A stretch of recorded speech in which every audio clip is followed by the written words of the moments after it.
dull world. From where I sit, there just ain't enough damn dull.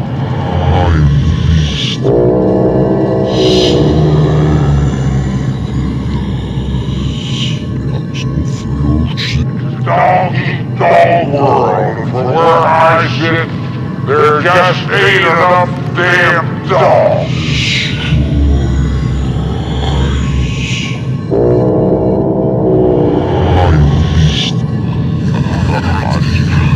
I see things. You laugh at an old man. This tempted laughs at fucking gods.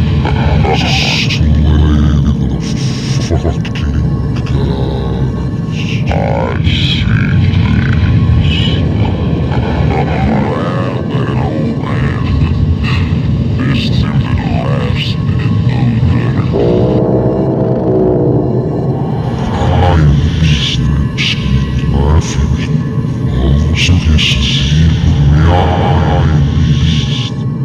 Look into the darkness. Find the blazing star. Let it become the eclipse. Don't fear. Find the blazing star. Let it become the eclipse. Fucking God.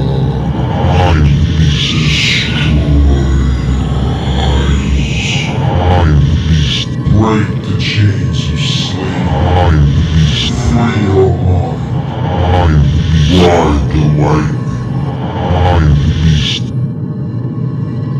Break the chains of slavery.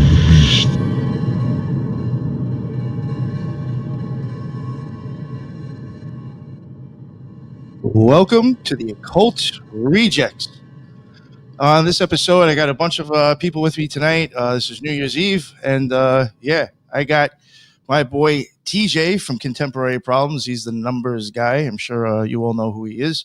I got Headless Giant, and I got Zerilath, and we got Flowstate. Real quick, I'm going to let them all plug their stuff, so why not? TJ, let everybody know where they can find you and get in touch with you, and just let people know what your deal is.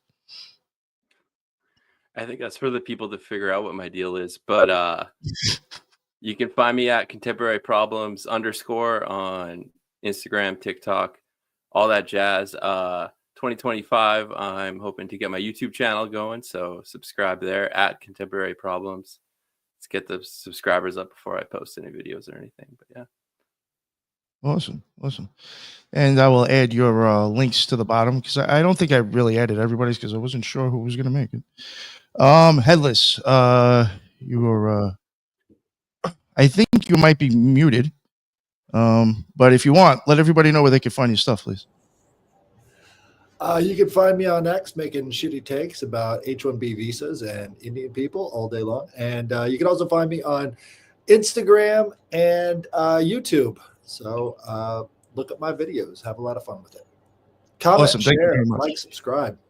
Hell yeah. Go over there and hit that, smash that subscribe button on his YouTube. And I do think his link is actually in the bottom now.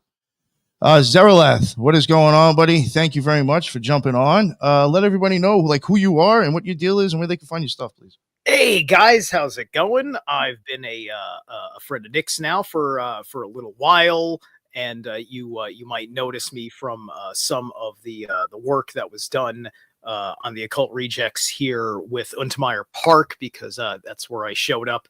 Me and Nick did some documenting together, and he's on my channel with my footage from my GoPro cam. But I am Zerilath Immortal on YouTube.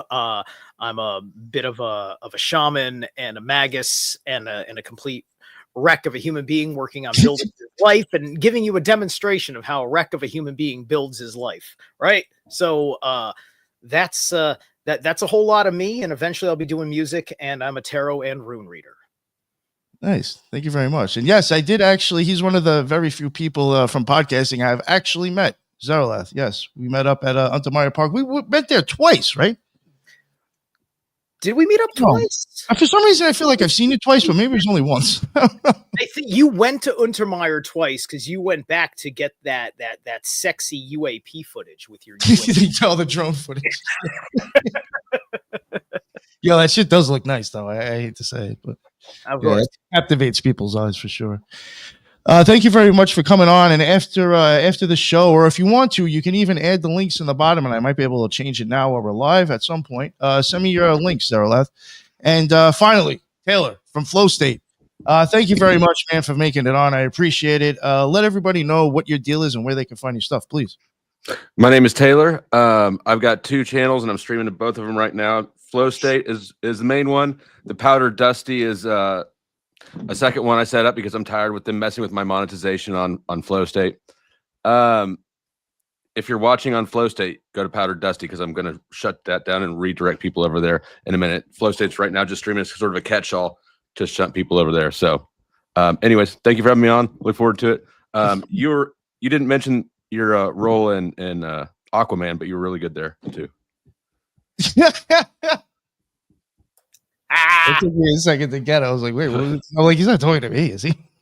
Well, okay, I've achieved a new level. I've now been compared to Jason Momoa, so you're like the Timu Jason Momoa. Don't let it go to your head too much.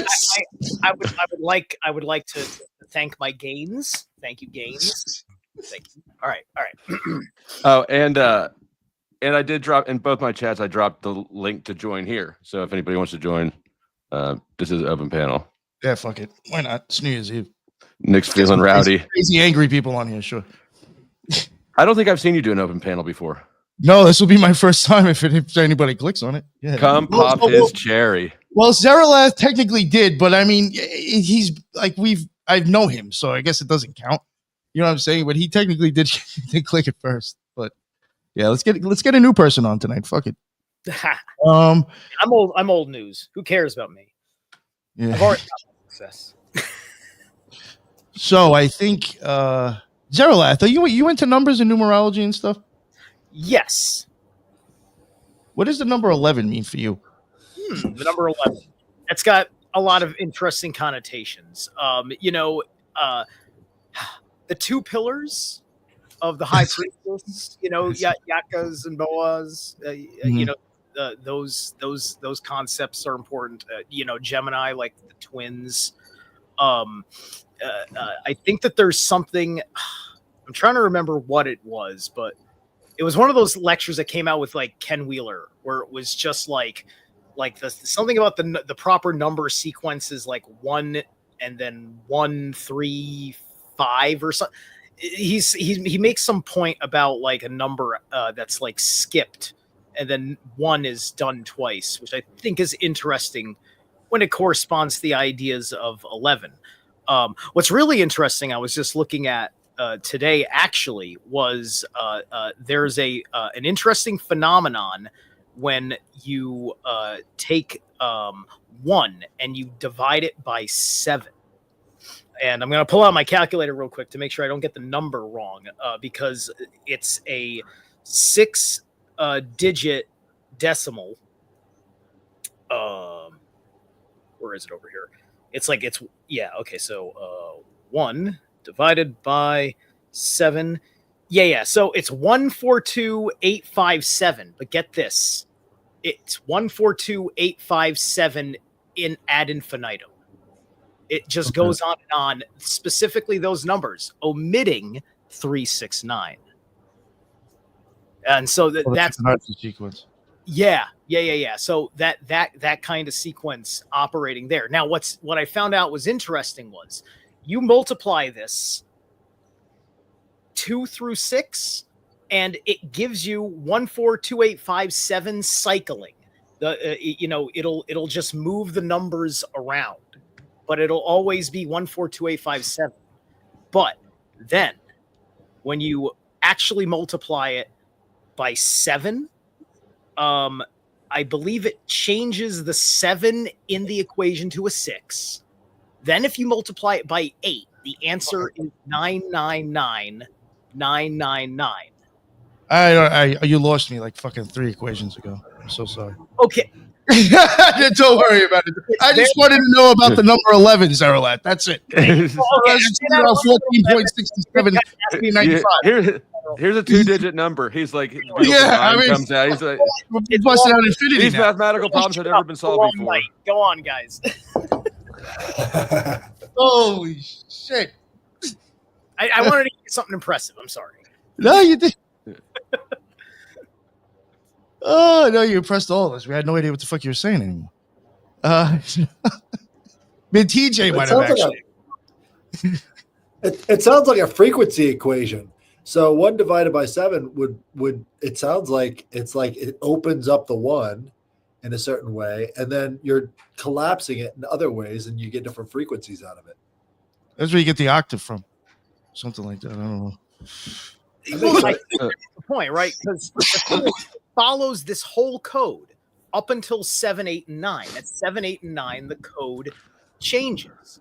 First, it does the thing where it changes the 7 in the sequence to a 6, which then starts adding the 3, 6, 9. Then it does the 9, 9, 9 thing, and but then so what? I mean, like attach this 9.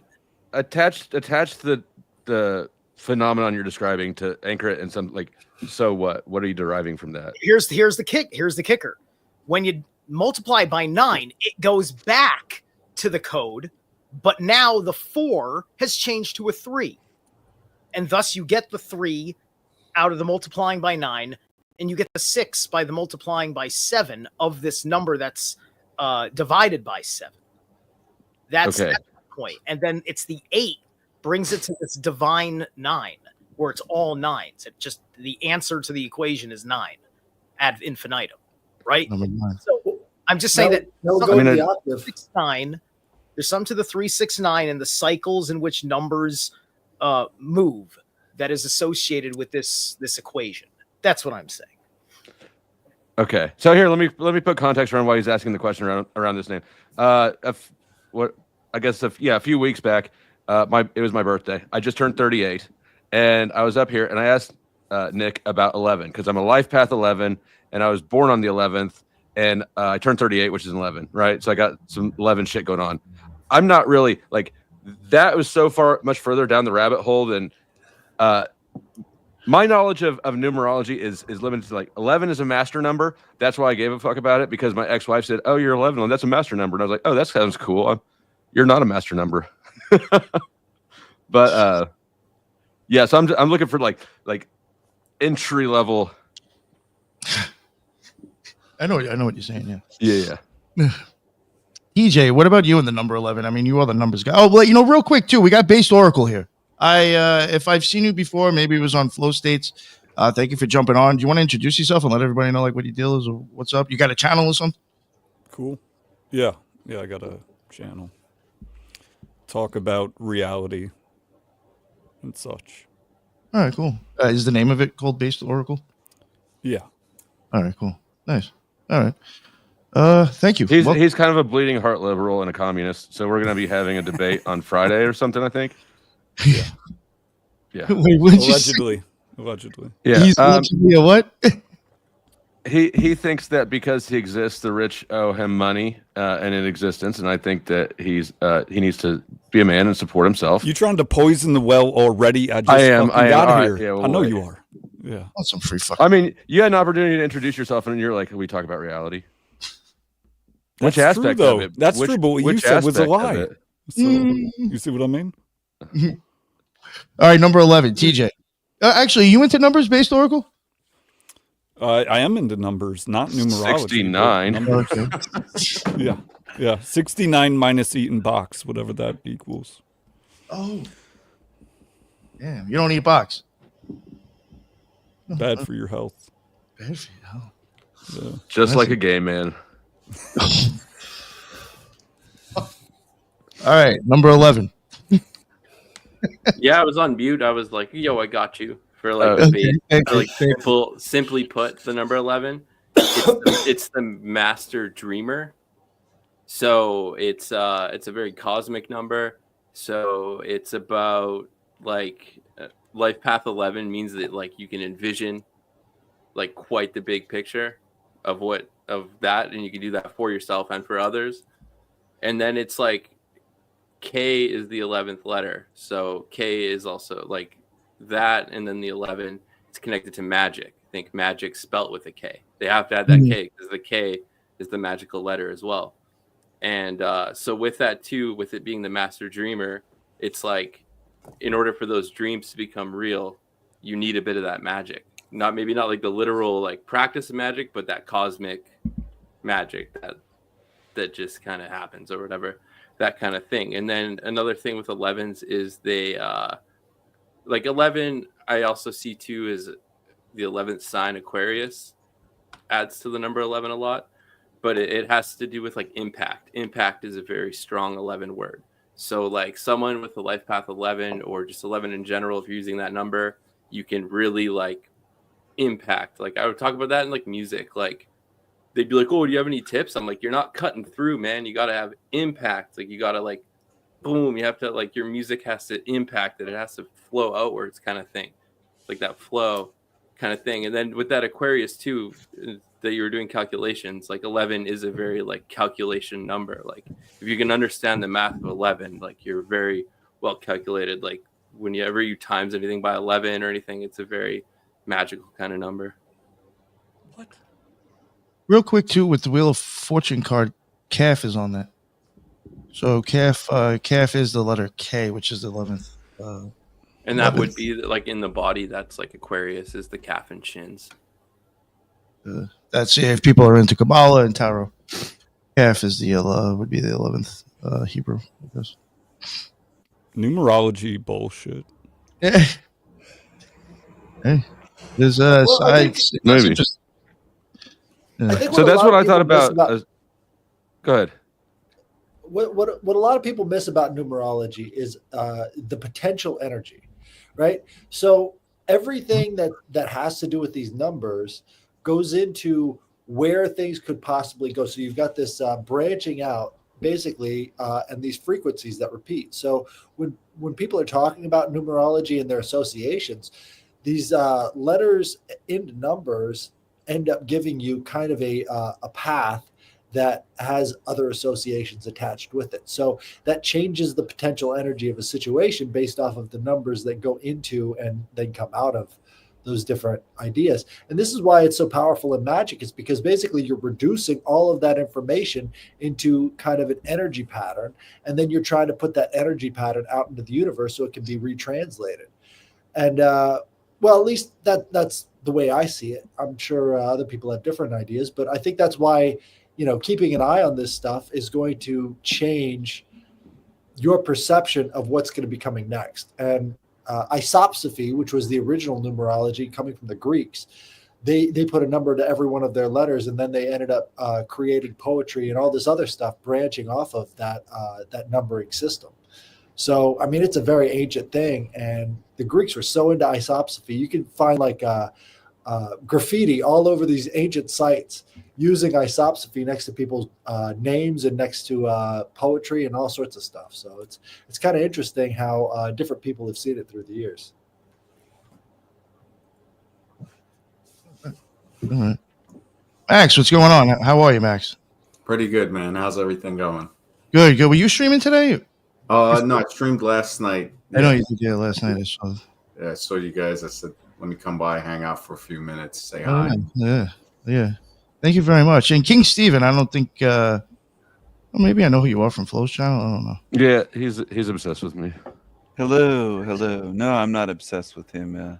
Taylor's a bit gay. He likes saying stuff like that. So yeah, he's kind of gay. But what's up, bitches? Just for you, baby. What are you guys up to tonight? I knew I was putting on a show for somebody. There you go.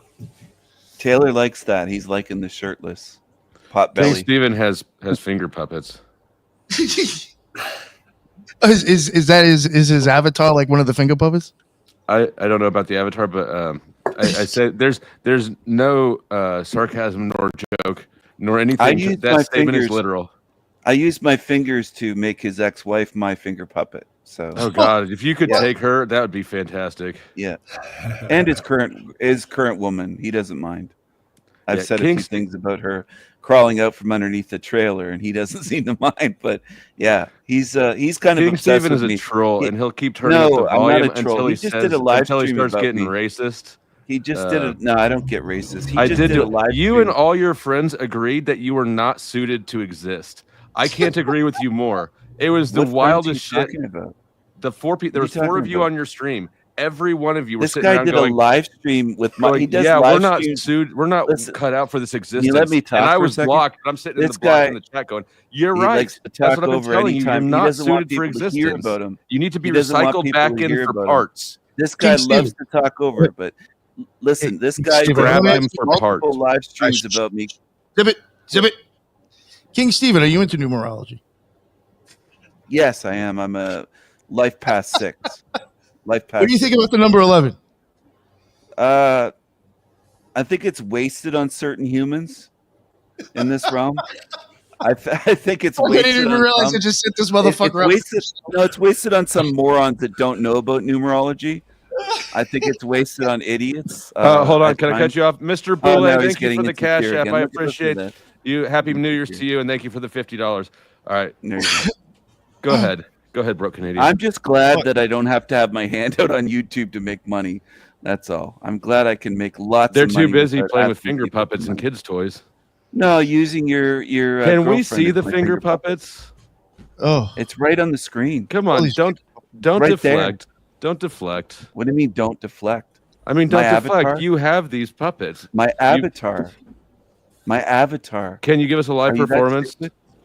Are you that stupid? Hold on. This is a finger puppet right on the screen. But that's your obsession is finger puppets. I've never owned a finger puppet in my life. Because I've used my fingers inside of your wife. Whoa! And you made her into my finger puppet. She would... Hey, Katie. It's okay, dude. It's okay. We know you're gay. Yeah. We know you're gay. All right. Yo, hold on. He'll try to make the whole show about me. Just for my own fixate on me. He'll fixate on me. I'll ask her when she comes back. I'll ask her what she thinks about you. He'll fixate on me. What happens? Is this what he does? Kind of how it goes down? This is how it goes with Steven. I gotta just let people know, because this will drop as audio on my podcast. Max is the only one that I actually know. All right. Max? All these other people, Max Dowd is the only one that has clicked on the link that I actually kind of know. All these other people I can't co-sign. If they're fucking crazy or nuts or very angry, they're probably flow states. So this one is going to troll until you kick him. Okay. But he's not going to porn bomb or anything. No, he just tries to. I bring esoteric wisdom from the hidden occult secrets knowledge basement. Yes. There we go. That's what I'm talking about. What is it? What do you bring us? Okay, so the world is connected through vibration and quantum mechanics. You see, you have the power of heaven inside of your mind. I don't know. I'm just kidding. I like that. But it's not. I wasn't actually joking. That's kind of true, but I don't know how to describe it. Just spitting the oracle. That's all it is. One time I took 5 grams of penis envy mushroom, like the potent strains, and I reached. Is that really in a strain? Yeah. How do you come out with a strain like that? That's like I'm going to troll. I'll tell you why. I'll tell you why. Grams of penis. I told everybody about my heroic dose of that shit. Please. Yeah, dude. I'll tell you why it's called that, and then you could take it off. Did you meet a biblically accurate angel? I've only seen that on like 4 grams of a weaker dose, but maybe they were just as strong. I didn't know. Maybe. But no. So I forgot what I was even saying. Yeah, penis envy. Yeah. So the reason they're named that is because they grow really thick and really long, and they look like a penis. Oh shit. That's actually why. I'm not kidding. That's why. I never thought a mushroom looked like a dick before until now. Oh, they do, bro. It looks like a fully circumcised wiener. If you look it up, it is no joke. That's exactly what it looks like. Yes. And they're huge. So like that's why it's envy. That's why they call them that. Isn't like every mushroom a wang? Like shouldn't they all every like mushroom all their male scientific names? Yeah. All their anything's a scientific dildo names if are you're brave just enough. I want to hear about Zerilath's heroic dose. I've done it too. I think he stepped away. Yeah, I know. I'm just saying. Yeah, but dude, they get We don't have about the size of your arm. Like if you can grow them right. The biggest one I've had was about this big, dried up. It was about this thick, dried up. And I ate the whole thing one night. Yeah. Yeah, it's no joke, dude. It was potent. I had to lay in my bed. I was kind of overwhelmed. I had a friend over, and I told her, I was like, hey, I got to go lay down. This shit's intense. And I laid there for like 2 hours while she watched a movie alone. The last time I took shrooms, I was at a house party, and I just went in the computer room, and I hung at this house, sort of off from the main party area, and I kicked it with this. It was like a massive aloe vera plant or something that he had in his computer room, and we just sat there and talked shit on everybody else at the party the whole night. It was fun. The aloe vera plant. I would eat 5 of those fuckers right now. Oh dang! Huh? I would eat 5 of those mushrooms right there. I got a fucking giant jar of this shit that I am holding for a friend, as literal as a statement as that can actually be. Are you allowed to have any? I am allowed to sell it for spiritual purposes. Oh, okay. And I'm allowed to have some if I give the guy some money for it. Damn, what a fucking hoax. I'd be like, hey, this is mine now, motherfucker. I'm holding on to it. It's mine, bitch. I love having honor. I fucking love it. No, but there's no honor in selling psychedelics. There's no honor in making money off people tripping. You have to do it like righteously. You can't be making money off that shit. What's righteous about making money? Dude, to sell psychedelics is not honorable in any sense. Sure, it is. No, Why not? You don't think that getting money is honorable? A gift. It's a gift from God for psychedelics. It's Okay, not, so food being sold is dishonorable then? It's only a gift from God. Wow. Food. It's you can't only buy a gift food. from God, if you That's came crazy. across it, right? If you don't know how to get it, if you don't know how to forage it, then somebody else had to do the work to get that mushroom to supply it to you. Trading is fine. Trading is fine. I'm talking about making money. Making money. Somebody has to sit there and grow it and cultivate.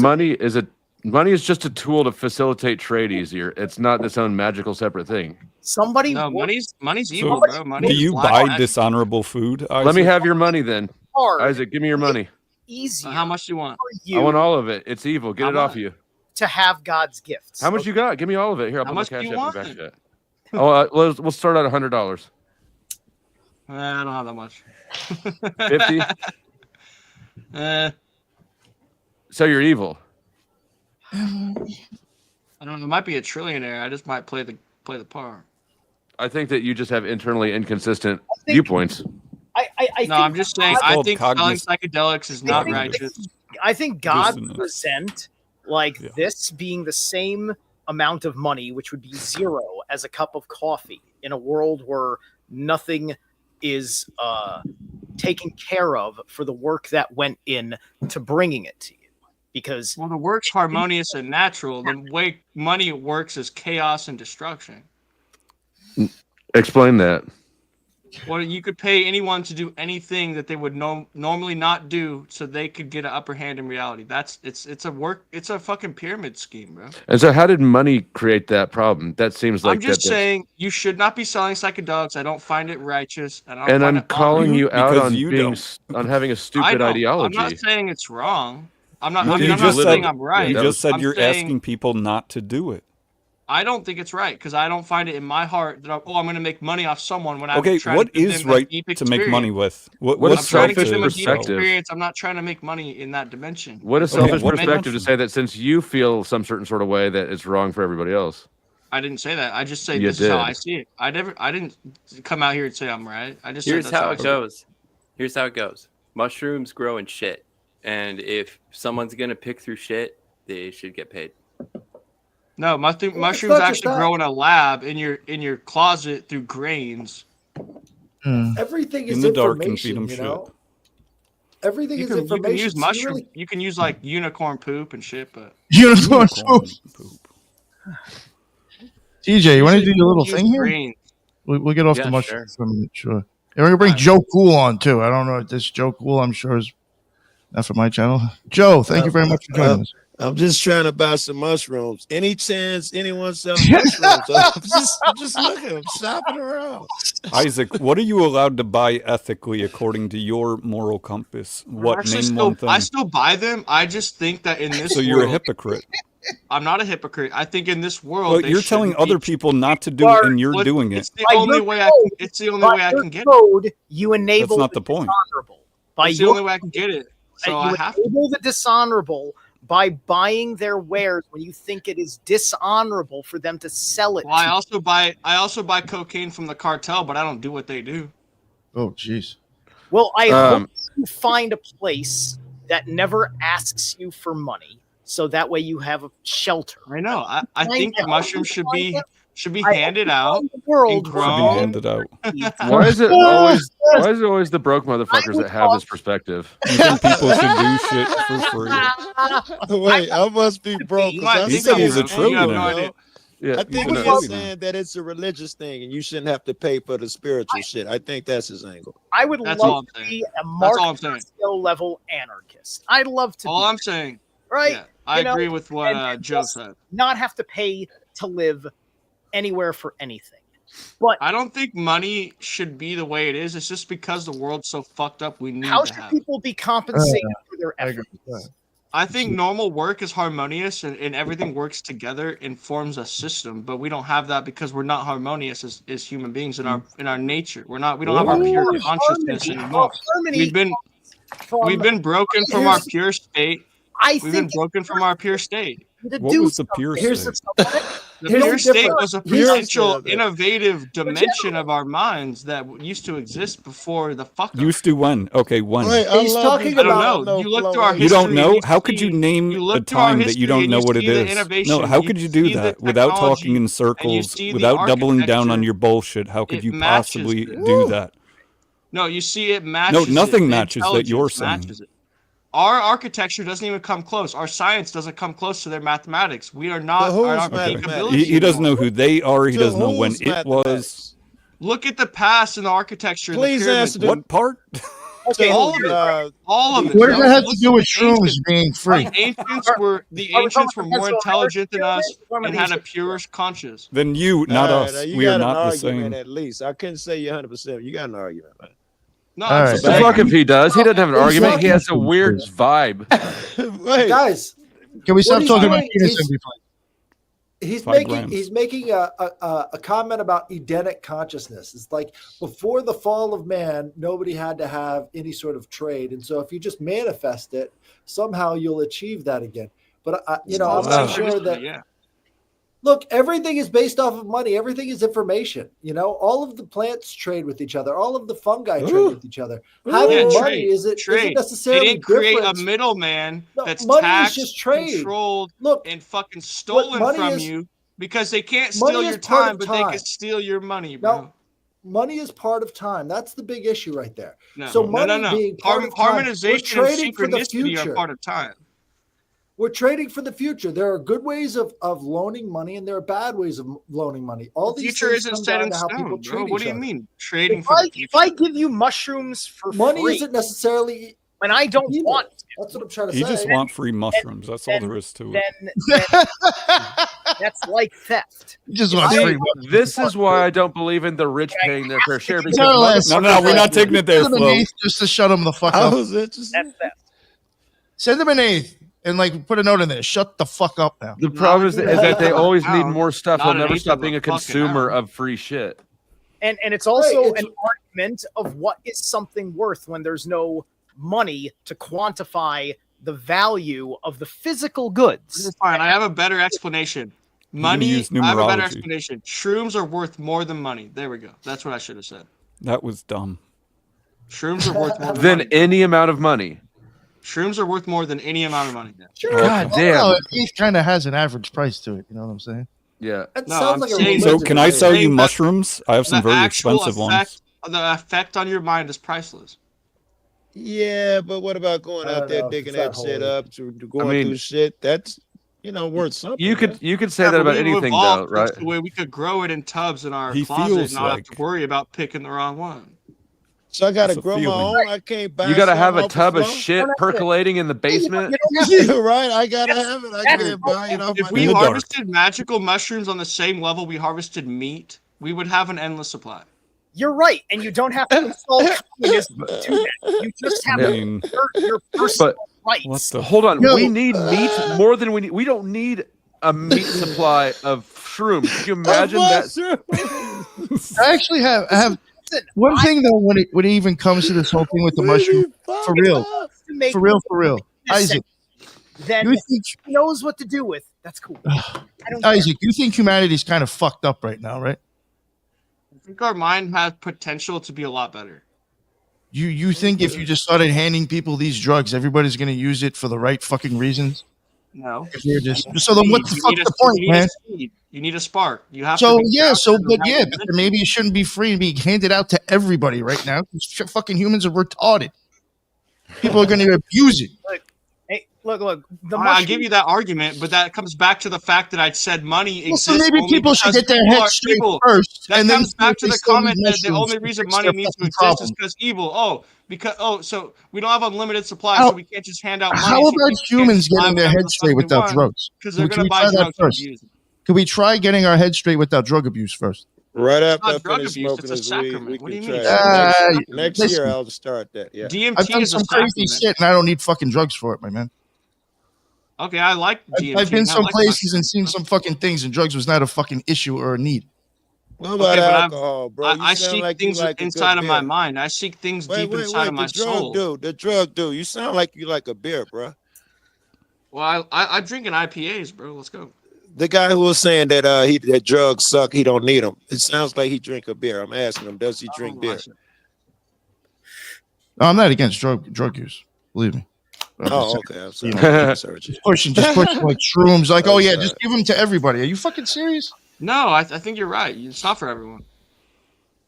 You had an argument that you didn't do. They got a study out now where they gave everybody who took LSD, it did change their personality. I don't want to mischaracterize it up here, but it's weird. I'll misphrase it. Look it up. You got an argument there, man. Yeah, I've taken LSD like 75 times. Oh, I've taken even if you give a motherfucker one dose, apparently it changes his mind. 100%. And it makes him 100%. a different guy and more. It does. Yeah. Make you a whole new person. Yeah, they got a study out. I don't want to potential mischaracterize because you can't say it properly, but it makes them want to less structured and less want to follow the system, less ready to be following the system, and more free thinking, spiritual, like dude who talking up there. So nobody would join the military after that, right? That's what I'm saying. I'm not saying good or bad, but it's not true, is what I'm saying. Yes, no, I think some people would actually want to join the military on acid because, like, you might fight the Jason system Bourne, from you get smart. within it. You won't want to do some shit. Bro, you didn't get smart with acid. Get the fuck out of here. You get smart on acid, bro. If he did, that's not every crazy. Time. Sometimes. That's wild. If you did, your number would be 1, not 75. My number's 10. If you got smart on it. So Isaac, you got no problem with like bottled water selling water, but mushrooms, that's where you draw the line, right? Well, I think it's all fucking part of some system. No, you came up here saying mushrooms. 90% of our generational wealth is stolen through tax. Water is a privilege. Shrooms are a right. They tax 90% of the money that they give out, and they get it all back. Bro. Like they tax but the argument was mushrooms. Every level, every transaction, they get most of it back. So why didn't you say everything? Why'd you say that mushrooms? We're talking about. There's none of that real trade. It's not even the real version. We weren't really talking. You don't actually understand the concept you're talking about. You're just regurgitating tropes. Version of money. He got smarter. The way the world uses money is hacked. It's rigged. It's fucking. Eat some more acid so that you can get smarter. Isaac, we need to talk about something besides mushrooms, please. Money. Free. And money. Yeah, I'm done. I'm done on those topics. We're gonna move on. Are you guys like DMT or what? Oh, Jesus fucking Christ. You guys like dreaming? You guys like lucid dreaming? I do. Since I was a teen, yes. All right. I'm looking at. I started lucid dreaming after I chanted Yeshua's name for 2 hours, and then I started casting out demons in the name of Yeshua in my dreams. Oh. I shoot cops in my dreams, yo. I run up on the corner and shoot cops in my dreams. Yeah, dude. I'd be fucking doing spiritual shit. I'd be casting out demons in my This is a crazy intervention. Can you cast the demons out of Joe? Can we cast the demons out of Joe? No, there's no demons in Joe. How are you gonna cast out a demon that's not there? Oh, does anybody on the panel have demons in them? I got you. Who? We need a demon. We need a demon. How do you know who on the panel has demons? Can you tell? I got daemons. No, I cast a demon out of myself. How does that work? I don't know. Well, the original term was spirit, so it's not really that foreign. Well, I can see doing a mantra, maybe casting out a certain vibrational frequency that's stuck in you. Oh, I chanted Yeshua for 2 hours and I started lucid dreaming. I'm not kidding. Were you doing like any certain breathings with it too? I was just doing like, I would say his name in one tone, I'd say it in a different tone, and then I'd say it in a different tone. I did it for 2 hours. Were you sitting up or laying down? Laying down, listening to 432 hertz frequency. Oh, yeah. Okay. You're using different tones and chanting. That's how you change the frequency, and it actually vibrates the energy in different parts of your body. So you think that affects the water around your brain? He says there's power in my name, so his name's Yeshua, and that's why I think he said there's authority and there's power in my name. There's probably like a vibrational pattern to it. You're like the poster boy not to do any of the shit that you're talking about. I'm just telling you what happened. No, it's good. It's awareness. Thank you. Where would I come up with that if I didn't do it? Oh, I started lucid dreaming. My point exactly. And then I started casting out demons, bro. Like, where would I come up with that? Testimony and witness is invaluable to our research. Thank you. Am I a fucking Hollywood script writer? Because if No, I'm not telling the truth, I'm a damn genius. You're a cliche, and if you eat acid many more times, you're going to be a glass of orange juice, trying not to tip yourself over for the rest of your life. Next time I'll go into your body and I'll kill your liver. That's a specific word there, bro. I like it. That's a better death threat than the limit Tommy gives me. He gets a point for that. Right. Just fucking around, dude. All right. Maybe we can. Nick, move on. this is what you wanted. I see astrology. Yeah. Can we talk about astrology and the ecliptic? Yeah, somehow that'd be more sense. What's going on? Can't stand astrology. This picture is very interesting. Teach, what's going on here? What's going on? This is your slide, Teach. What's up? Brother? It's the cosmic egg. So the egg shape is created by the sun being closest to the earth in the wintertime at the bottom, and the furthest away in the summertime, creating this egg shape. If you were to like, that astrology wheel could be the earth or whatever. If you were to just take the sun's distance from it, like the wheel could be a bit lower to understand it, but the emphasis is on that in the summer, it's the highest point. And then in the winter, what we're going through now, like this New Year's, we're celebrating the lowest point. We're celebrating. What is that black line? I know you just said it's what the sun's gravity or something. How does it change? Because I can't zoom in really good. I don't know. I think that's June pointing towards the top end of the egg. How does that affect a person in his real life? What does that change? The sun pulling on you because it's further away and closer. If the sun's this giant freaking powerful thing, it's when it's closer to the earth, it's going to have a different energy than when it's further away from the earth. It's going to be emitting something differently. So it's why like going around the astrological wheel is the Christ. And so when the gravity is the strongest on the sun and the sun is closest to the earth, that's when we celebrate Christ Mass, right? The Mass of the sun, right? Christ Mass. I never heard that. Yeah. So that's what So you didn't explain though. Wouldn't that be what does the zodiac have to do with it? Doesn't the sun affect everybody on the planet when its gravity is pulling the same on everybody? What's the zodiac have to do with what you explained to me? Well, Nick has kind of an explanation. When you meditate in the fall and winter time, you actually get a lot more traction than if you were to do that during the summertime. So there's almost like a magnetism to it. So you can actually achieve higher. The whole mind is magnetic. The heart is a torus field that creates an electric field. It probably has to affect that system. You could look at it like a clock too. So midnight would be like this time of the year, the winter time. That's midnight. And high noon would be the opposite, the summertime, sign Cancer. And midnight does what to me? The winter time, blah, blah. It does what to me? It changes you how? Is there? Well, to say that summer and winter are the same, like they're completely different energies, completely different frequencies, completely different seasons. Can we identify the energies then? What is the different energy from the summer to the winter? Death and birth, plants growing, plants dead, plants and me. I'm left alive with just the seed.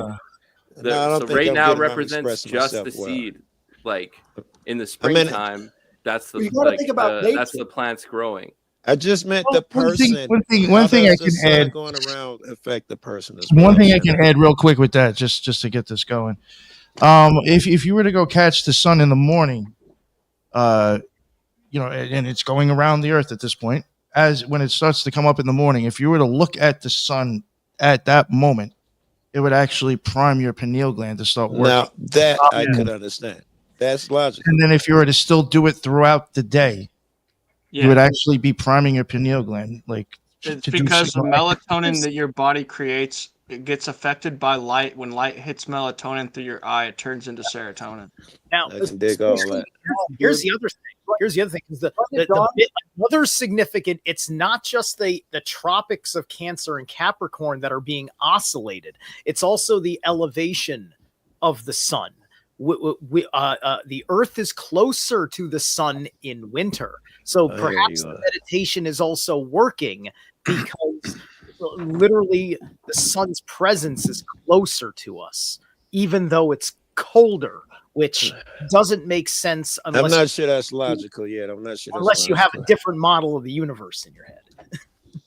Okay, so here in Wisconsin, when it's really, really cold outside and you get a nice sunrise going on, you get what are called sundogs, which are like two almost identical copies of the sun on either side. Yeah, I've seen them on YouTube. Yeah. I have one on my channel, actually. Right. Those sundogs actually have an effect on your body's hormone regulation, because as you're looking at the sun, you get different shades of the UV light that are coming up, and your eyes actually activate the different hormone production throughout the body. So we're talking about like a physiological change that happens in the winter with different types of sunlight. It'll be a minuscule change, and but however, if it's doing a meditation shit, then who knows? It could be amplified over there if that shit exists. It makes a difference when you mix it with intention. Like when you're mixing these different scenes with intention at those different times. I like it. It's a lot more powerful. It seems like everything in life. I got to give you that one, right? Because everything, you go to a job interview, the intentions is everything. When you walk in or when you're driving to the store, man, you could be some negative fuck, or you can intend to make it a good day. I come with faith. So the point of faith is guiding my path, my intention, my energy. My heart is a compass. Man, your brain is a scrambled egg, though. The point I'm making on this, that's how most people like it. Scrambled. The sun, hold on. Because it's New Year's. The point I'm making is that we're celebrating. They drop the ball. The ball goes down. The gravity. What is everyone celebrating right now is actually the sun being closest to the Earth. Yeah, it's right at that middle part of Capricorn. That's like January 1st to 6th, right at the very, very bottom of that egg. Ooh, it's the old goddess Janus. Hey, so that's what it is. It's all about the old sun god Ra and the Egyptians, and how Jesus came and learned the mysteries and rebelled against them and taught a higher purpose. Do you guys believe there's a new awakening? Since I heard someone say Aquarius. Oh, look, Janus. Look, I said that shit. What the fuck? Because it's also celebrating. Janus is like the god of ceremony. It's the god of rituals, pretty much, right? And it's half goat, which is Capricorn, and half man, which is the sign Aquarius. And it's January where we go from the sign Capricorn into Aquarius. His face with the goat on it, it looks a lot like Zeusamon from Egypt. Have you ever seen steles of Zeusamon? It's like a combination of Zeus and Amon-Ra. And he's got these big curly horns coming out of his head. I thought I saw Zeus in him. Yeah. Dude, I'd be tight to meet a human with horns. I wouldn't even be scared. I'd be stoked. That'd be dope. Yeah. We can agree on that. No. I don't know. I think I'm the kind of guy that could meet an alien race. I could meet another dimensional being, and it would be totally fine. I'd get along with them. I might marry one. Oh shit, he's gonna slide up in one. You're banging. Never mind. Let me not. I'm gonna give that one a baby. Thought about it. No, not like that. I meant like I would marry an interdimensional being and not like be prejudiced. Oh god. But what if she had what if she had a dick? What if she had shrooms? Obviously she doesn't have a dick because she's a she. Oh, this is an alien race, If sir. she had shrooms, then How do you yeah. know how this alien identifies as? Hey, listen. You don't know if she's got that genital condition where you're chromosomal. You're a woman, but you also have a birth defect where you've got testicles and a penis too. Oh, hermaphrodite. Maybe I was born that way. Yeah, and you have no idea. It's I don't know if it counts as a true hermaphrodite that's got a chromosomal thing, but I don't know. Yeah. Are they considered gods or what? In ancient times, if you were born that way, you were probably considered a god in very, very ancient times. Yeah. Not too long ago, there have been a few kids born with an extra limb here and there over there in India. I'm not saying I was born both, but yeah. And I'm like, Okay. I'm Isaac, and this is my wife, Jenna Hutt. Jenna the Hutt. Would you bang Nice. a Jabba? Oh boy. ooh, if it was a female, maybe.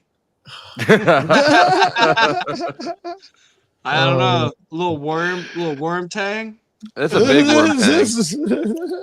You're right. Big worm tang. I mean, hell, we haven't even gotten to the thing that lives in the pit, like underneath Jabba. Oh God. Now we're talking. Yeah.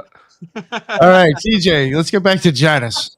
All right, fine. All right. In the etymology, it says it means arched passage or doorway, right? So this is the portal. The New Year's. That's is 11. the portal.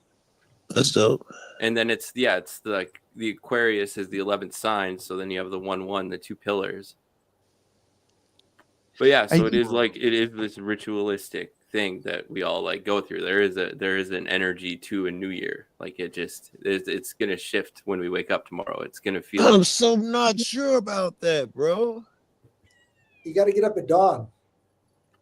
I'm gonna start drinking 5 beers instead of 4 every day, I guess. You don't drink 5 or 4. Let's be real. Well, I mean 5 tall cans. 4 tall cans.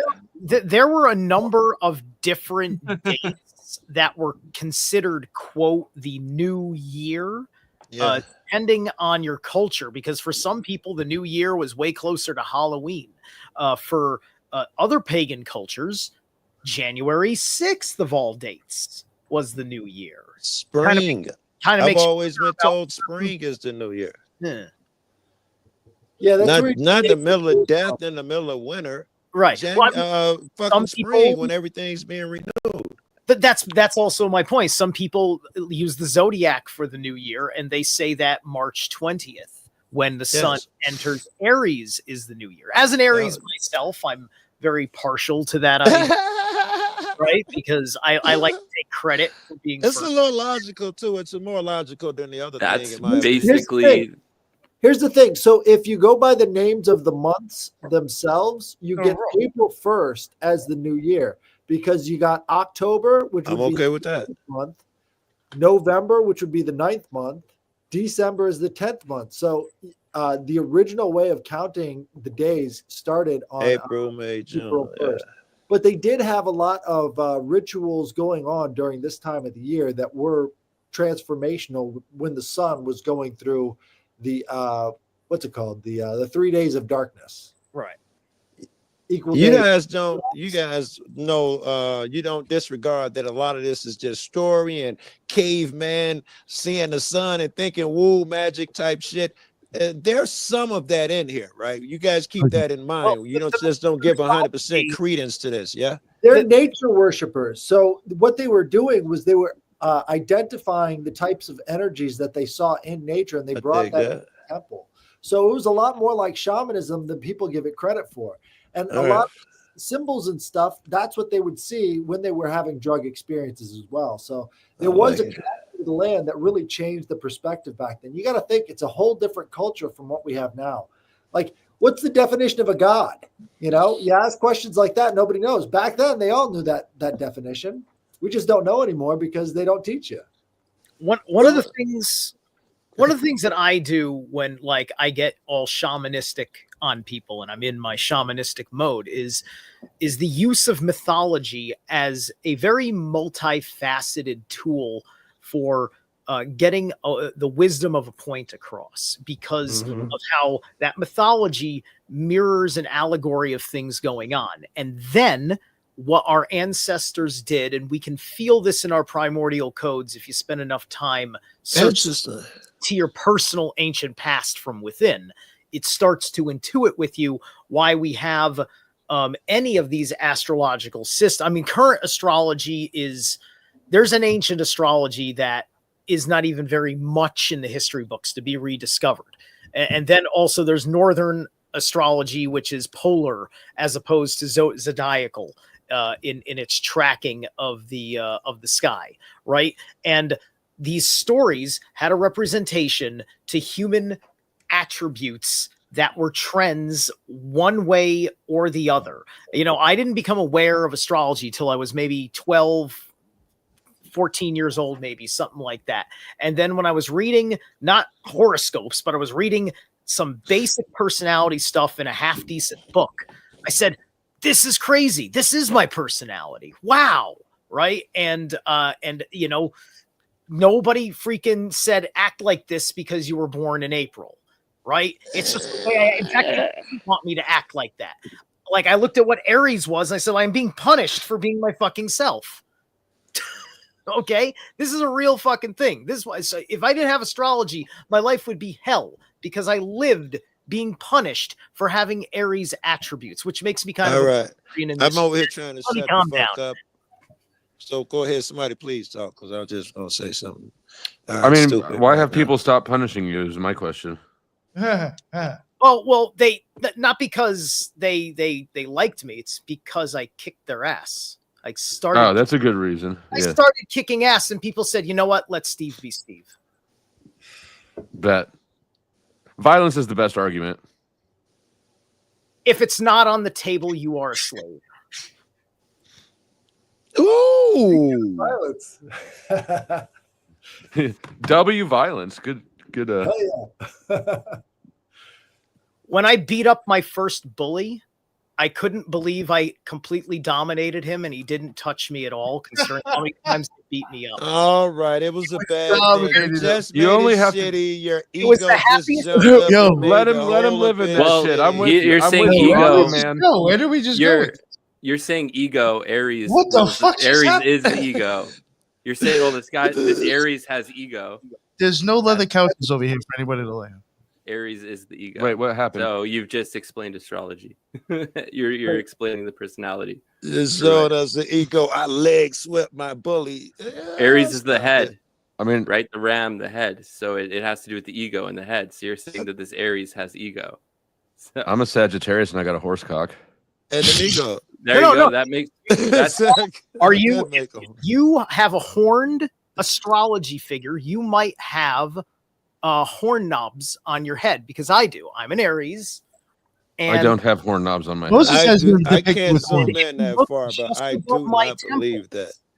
My bone structure bulges out.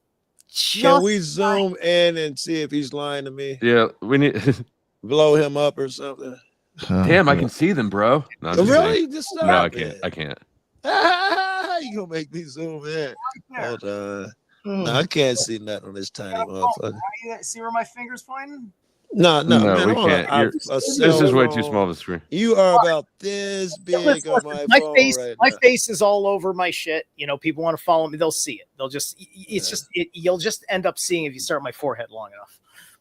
So I knew about astrology for a long time, and for like 35 years I thought it was bullshit, and it was just a way to talk to girls at the bar, until I found Vedic astrology then kind of like blew me out of the water. But Talk to me, because I haven't found any logic in astrology. Yeah. You found logic in you keep Vedic. you keep saying without logic. The stars are how we measure where the sun is. It's the only way to track the sun is through these constellations that stay fixed in the sky. Astrology is literally mathematics. It's literally. I understand how astrology logic. works and the predictions we can make. I understand that stuff. But when you start making leaps because Mercury was in the house of Venus and the moon, therefore it's a good time for me to gamble, you might have went too far. That's not what we're talking about here today. We're talking about like the symbology and the philosophy of it. rather than this personality, that kind of thing. It does play into That's that, but we're not exactly what really we're like talking about. we're I don't not. buy No, into you're that. seeing it that way. You're seeing it that it's this personality Who thing. was and it's really this, talking but about we're- he's an Aries and this is part of his personality because he was Aries. He's literally You brought talking that about up. I think unfortunately that becomes a crutch. You know how many Scorpios out there are like, yeah, I'm a whore, but I'm a Scorpio, so it's okay. When you're a young person, I mean, That come on. too. I mean, yeah. It's definitely It becomes a ruined. crutch It's at like some point. normal in childhood psychology. When you're a young person, you're pre-adolescent. You're still developing your personality. You're finding out the very basics of who you are, your habits and your little traits, your likes and your dislikes, your emotional triggers and reactions. Yes. Guess what? I read what Pisces sounded like. I read, what Libras, just to double check. I said like, no, that's definitely not anywhere in my modus operandi or how people have treated me. Right. So that like when you're that young, it just, it's there. You're not older. You don't even have your own agency yet. You're still, when you get older, though, they've done studies, and a lot of the people who used to believe in that, who turn into the busters, they intentionally go in and tell them the exact opposite of what their shit reads, and they're just as happy, just as many people believe it. True story. Yeah. Maybe a true story. I don't know what's going on in their head. I know what's going on in my head, and I know that I have proper knowledge and wisdom because I've spent a good 30 some odd years of my life. I don't mean to doubt. There's that ego again. Yes, there is that ego. There is what I have done, what I have accomplished, what I can stand to know. Everybody has the right to stand on what they know, even if you're a fucking communist. You can talk right out your ass, and it's all ego, and we're just too polite to call each Is that other. what's happening? But because I'm not being polite, it's okay to call my ego because you feel attacked. Why? I'm an Aries. My presence can be. Nobody feels attacked. Yeah. Right. No? Well, I'd like to attack you now. Ah! Oh boy. You'd like to, but it didn't happen. Let's go back to the slides now. All right. February. And the point I'm making, you've also said as like, maybe the New Year's is in March. That's like what all these slides are doing, and I'm using the astrology to explain that because the astrology is explaining the seasons, the summer, when plants grow, when plants die, that whole thing. Okay. Correlation. So there's a lot of correlatories. It doesn't make it causation. Doesn't mean it's the reason. So in February, go back to February. Oh, my bad. It's just that it's kind of where we get the word fever from. So it's like this fume or like this mist, this kind of like air kind of thing, which is Aquarius. And then it's also going into Pisces, which is spiritual. Spirit is the fire. Although Pisces is a water sign, it's still connected to that. But we're in the underworld in the winter.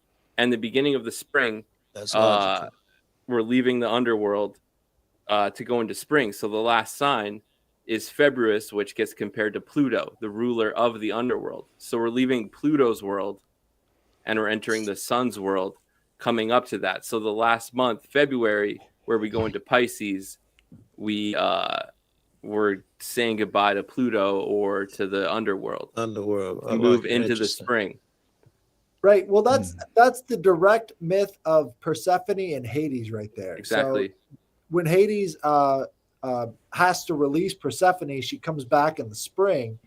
And in the whole mythology, Persephone's mother went crazy and just sort of ended life on Earth for a while until Hades gave her back. So the idea is that there are big ass cataclysms that happen in this time of year as well. So there's that as a different angle. Definitely down with that because it's like the spring is Persephone and the fall is Aphrodite. But there is also a little bit of Aphrodite in the spring. So let's go to March. So Mars. It's in the word Mars rules Aries, where we go into Aries in March. And to get where the New Year's is, April Fool's, April 1st is about peak Aries. When Aries is like in the middle of it, there's 30 degrees. April 1st is 12 to 15 degrees. So it's in like the peak of Aries is when April 1st would be.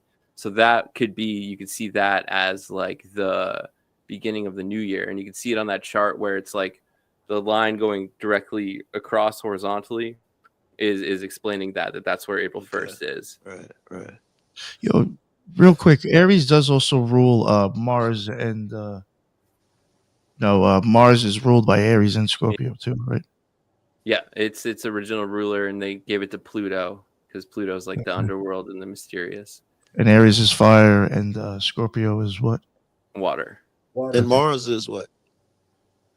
Mars is the planet of war. Flip that M upside down, you get the word war. So it's the god of war. Mars is literally the name of the Roman god of war. Or like it's war, but it's will. It's really about willpower, which often can have a war conflict because I like that much better. Of wills. Because my life is very, very peaceful, but as I stated before, I don't take shit from anybody. But it's amazing how little I have to even flinch because everybody is cool. Bro, I will shit. Don't tempt me. Don't play with me. Why, you want to fight? Kind of. I think the part you left out is that you still are at war, but these wars are within yourself and trying to be a better man or trying to do something. Or you still Mars is and Mars is still more. There is that internal war, but Mars is more of an external kind of experience. Hey TJ, I got more that go out and get it. It's like the masculine men are from Mars. It's the masculine energy. TJ, all right. TJ, I got you. You got to go back to Sumerian mythology because you had this one god named Nergal who was like the Sumerian version of Persephone. So he came out in the March time and went and marched on all of the other towns. So this guy, he loved to fucking destroy shit and kill people. And so March became the time for war in Mesopotamia. You know, Samaria is where most of these huge stories that blew up come from. I shouldn't say most, but certainly some of our most famous, the Virgin Mother, the flood, a lot of stories. It's all from Samaria first. That's where you also get gods like Baal and all the other ones that are depicted in the Bible. So you get a lot of different mythologies that sort of filter their way through about March and this time of the year. And then also the March is also an anagram for charm. So that's the other side where it's like Mars and Aries are like masculine leadership, that whole kind of thing. But you can't be a good leader. You can't just like go be like a communist or something. Like you have to like, or a dictator rather, but you have to have some charm if you want to be a leader. So March and charm as an anagram is very interesting. I don't know if we lost Nick. We keep moving along, but bye, Nick.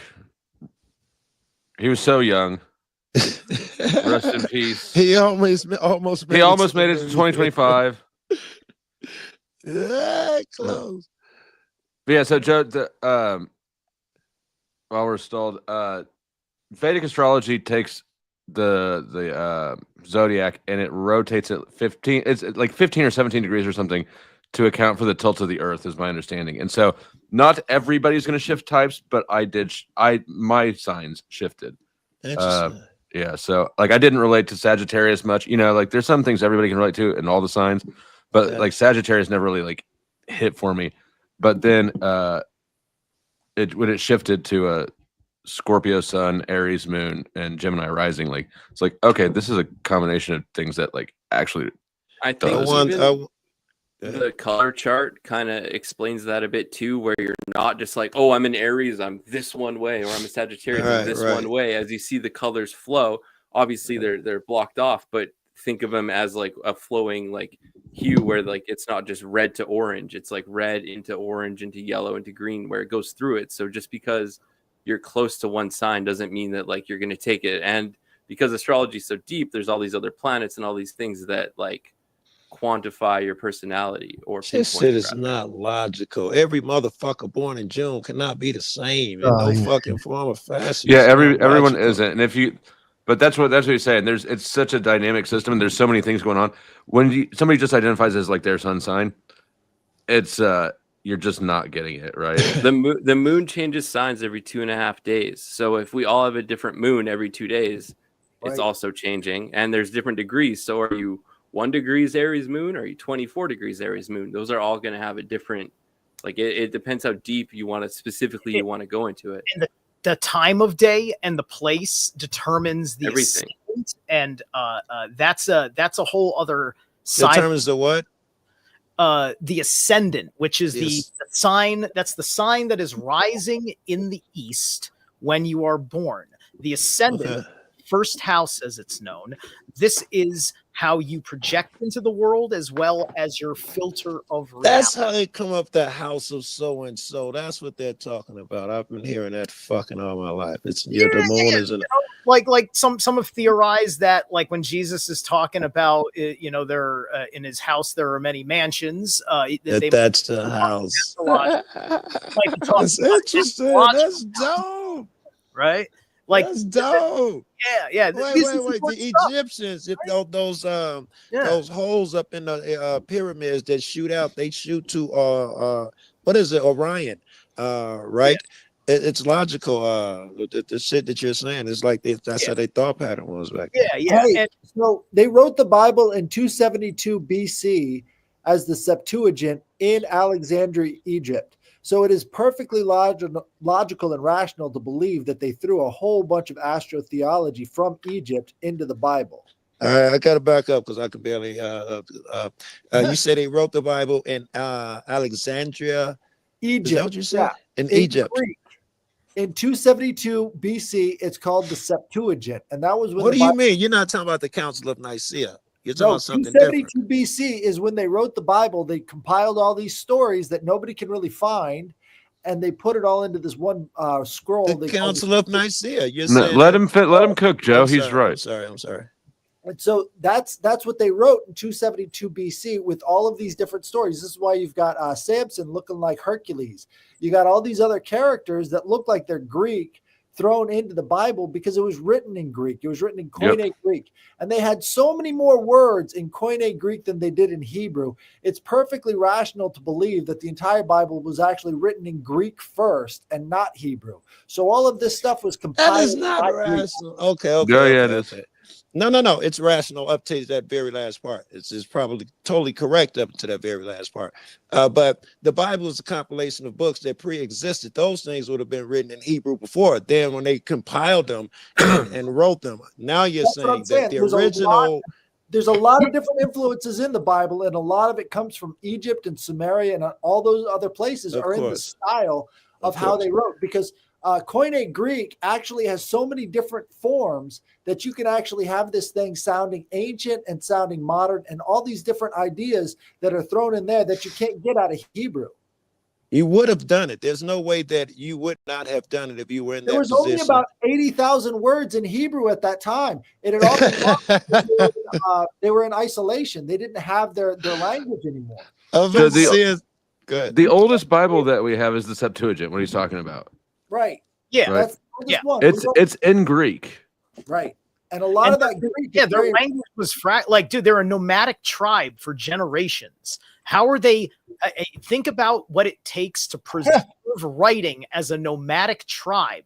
Everything's getting weathered. You don't have hermetically sealed stuff for your scrolls. You're living off lambs that you're cutting up to leather preserving to make the things that you're taking your parchment paper and your ink for those who are literate, which is largely just the fucking rabbis. Like, this was occult knowledge back in the day. Remember, slaves weren't allowed to fucking read, right? Yeah. This was a writing itself was all spellcraft at one point. That's logical. Alleged Tower of Babel incident. It's logical, right? So yeah, if I could just throw in there that the Septuagint was definitely crafted by Greeks, and the Greeks were obsessed with astrology. I mean, everything in Greek mythology goes up. We don't have to. Oh, sorry. We don't have to guess though, right? We have the original writings and all of that shit. So it ain't like we have to guess what was changed, really. And a lot of people now, like to Richard for sure, he reads the original Hebrew. He reads the Hebrew translation.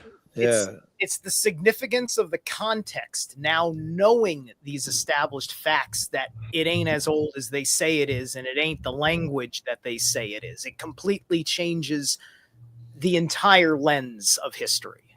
Right. Not really. Don't worry, it will. It will. Let it settle into your brain a little bit and percolate. How would it? Okay. If the Bible was written in Greek and not Hebrew, the Bible's Greek, right? But that's not what you guys are. Or maybe that is what you're saying. But you're saying the Bible. You mean when they compiled the Hebrew books that were definitely written in Hebrew, that when they changed them, is what you're saying, and called it the Bible.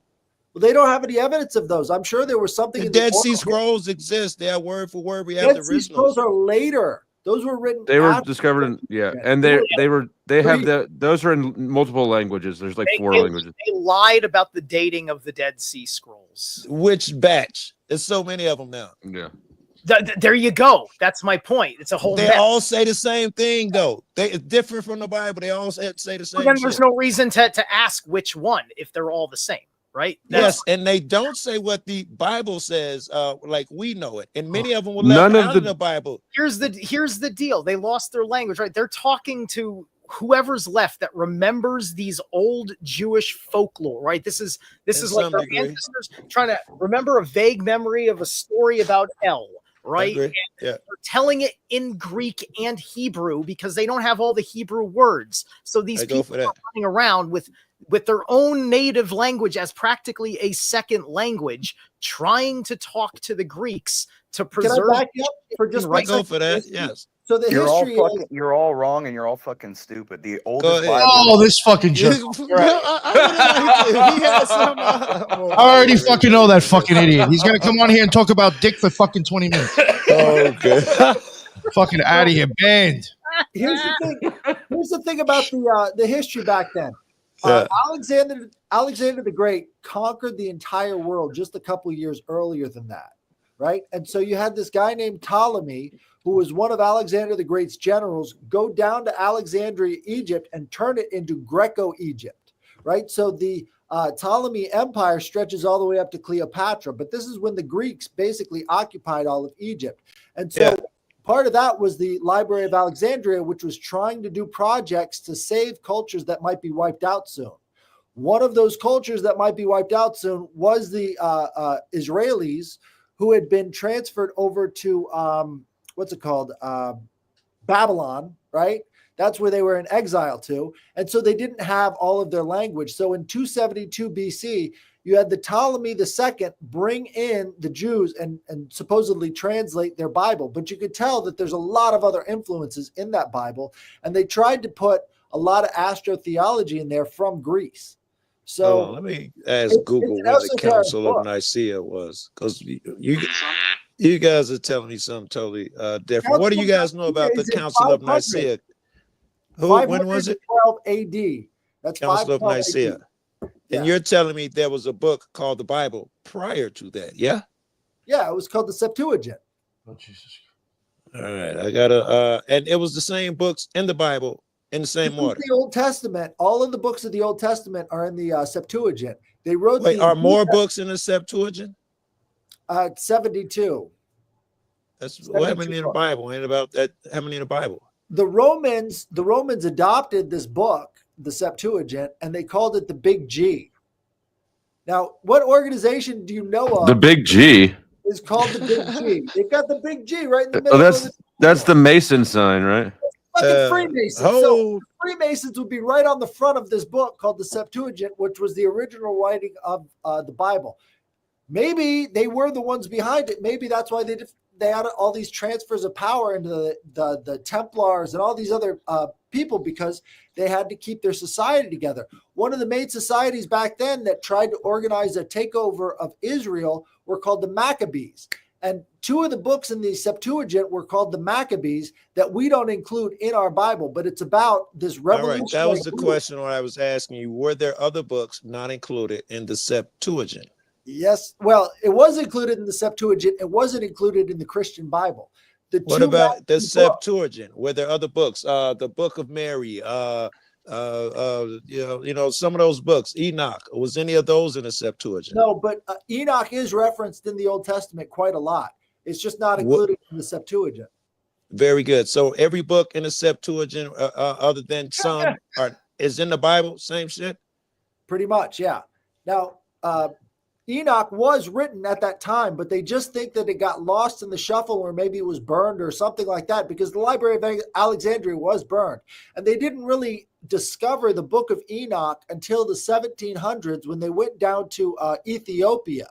And so they had an expedition down there to find this Book of Enoch. Well, the funny thing was, the Book of Enoch had already been written completely in the mystery literature of the Freemasons up in England. So they had kept that knowledge going on the inside of their organization for that long. So from the time the Septuagint separates from the Book of Enoch all the way up to the present, somehow they kept that knowledge going. So I think that's pretty good evidence that maybe they were the authors of this shit. You know, I have to say, from reading through the chat, I've never seen so many angry people before. Hey, this it's is what you all on want. Flow's channel. Yeah. You know what the best thing is? How we were talking about ego before being a bad thing. This guy right here is like a perfect example. You talking about Imperius? Yeah. Like this shows you the mind of a fascist. This guy is so enraged because not everybody thinks just like him, and that's a fucking ego problem. Listen to this guy. You're all fucking stupid. The oldest Bible is the Codex Radical, whatever. 300 AD, you dumb fucks. The Old Testament. Where else is he saying? I hate fucking like everybody here. 1,000 years ago, you'd have all been flayed alive. Yeah. So he's. I guess how a person acts is because some people that he's never met before don't think the same way he does. That's the oldest version of the New Testament, not the Old Testament. So he doesn't even know what he's talking about. No. But I appreciate the comments. Keep commenting. Like most Christians and Catholics don't. Why is fascism wrong? See, there you go. So now you know what type of fucking retard you're dealing with. I already know. Yeah. No, he is those things. He's Did probably he friends listen with to the guy. one Orthodox podcast and thinks he knows everything about Christianity now? Well, he's a Catholic and one of the. There you go. He's a Crusader. That's even better. Oh, he's a Catholic. I was wondering if he was maybe a New Ager. Snow, do you want to say something? No, Snow's probably not even there. Okay. I didn't even see she got here. Let's talk about Venus a little bit. So in the spring and in the fall, you said that that's a Venus time or an Aphrodite time, correct? Yeah. Venus actually is both the morning star and the evening star in the spring and in the fall. Yeah. So I think that's a pretty good example of calling it just by knowing the astrology. Exactly, and it's birth and like death too. It's like Aries would be like the plant coming up from the ground, but then like the first bloom would be that Venus time, that April, and it's April. Like Aries is what it is. Like Aphrodite. Aries is a little acorn. Hit that pipe, little acorn. Right. Imperius had a comment just now. You can't explain why fascism is wrong. We don't have to explain it to you, though. That's the thing about dominance that you value so much. Is at some point explaining yourself is weak. I like that. All right, we have yams. What's up with the yams? We reject it because we don't want it. That's all. Yeah, because we have choices. This is the longest 10-minute presentation I've ever given. So, May is backwards yam. Yams are orange. The color associated with Hermes. Mercury oxide is orange. There's a Pantone color called Hermes orange. And there's even, I've shared it on other episodes where there's like a brand of purses named Hermes, and it's like these fashionable orange purses from Paris, that kind of thing. So May, we go into the sign Gemini. So it just fits with that. It's like this whole orange thing. I'm just explaining how the astrology is in every name of every month.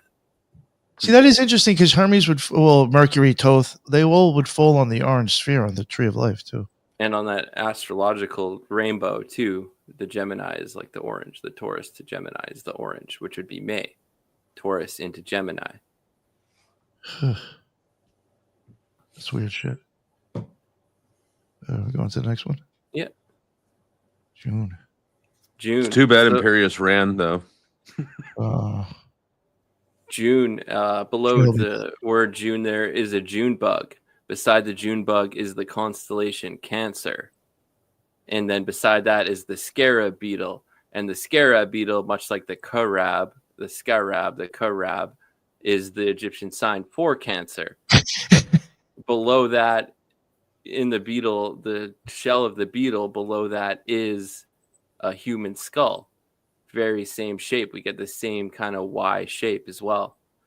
And in that too, Cancer, I say, is the sign of enlightenment. The peak summer, the high noon of the year, that's just like a very potent time. It's just the middle of summer. It's just a very different time. And then as you see on the bottom right too, you have the Royal Arch, the Masonic Arch. You'll always have Cancer in the middle. And it's the trapezoid, not, it's the cornerstone or whatever, like the piece that holds the bridge together.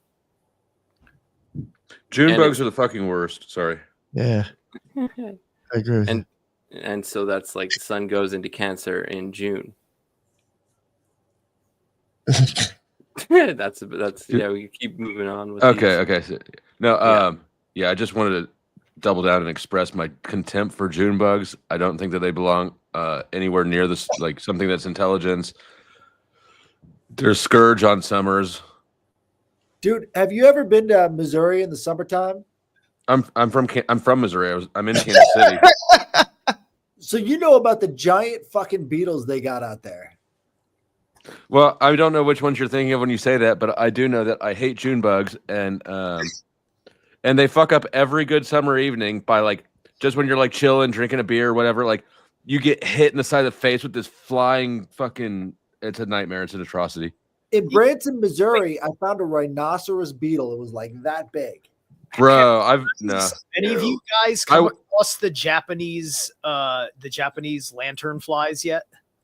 No, I don't know what that is. That sounds bad. The American North. Okay, they're an invasive species from Japan. They're really cool looking, and they were trying to exterminate them. And apparently, last year they gave up because they're now in. But you should look up these guys. They're really weird. They're like red and black speckled. They're like, you think the June bug is a scourge? These things they don't fear people. They just fly up on their faces and stuff. Oh God, but camel spiders are the scariest thing I've ever conceived of in my life. Dude, they're not that bad. They look terrible, and I hear they run towards you because they want your shadow. They want to get in your shadow. I was over there for a year. And their bite will kill you, and their legs are creepy. Look, it's like, yeah, no, I'm with him on this. They don't. The bite doesn't kill you. It's worse than that. It's worse than killing you. What they have is a type of Novocaine as a venom, right? So they'll get into your boot because it's nice and warm in there at night. Oh, that's right. When you put on your boot, what they'll do is they'll bite into your toe, and you won't be able to feel it because it's got that Novocaine. So they'll just keep eating, and you won't be able to feel it. No. And now I heard, and I don't know if this is true or not, but I heard somebody who went to Iraq say that you were allowed to shoot camel spiders with live rounds. Was he blowing smoke up my ass? They're not that big, dude. At most, they're maybe like that big around. Okay, they look like cats in some of the pictures I saw. Right. No, they've just got really huge bodies, so it makes them look a lot more imposing than they are. And they take these pictures of them really close up, so it makes you might have seen.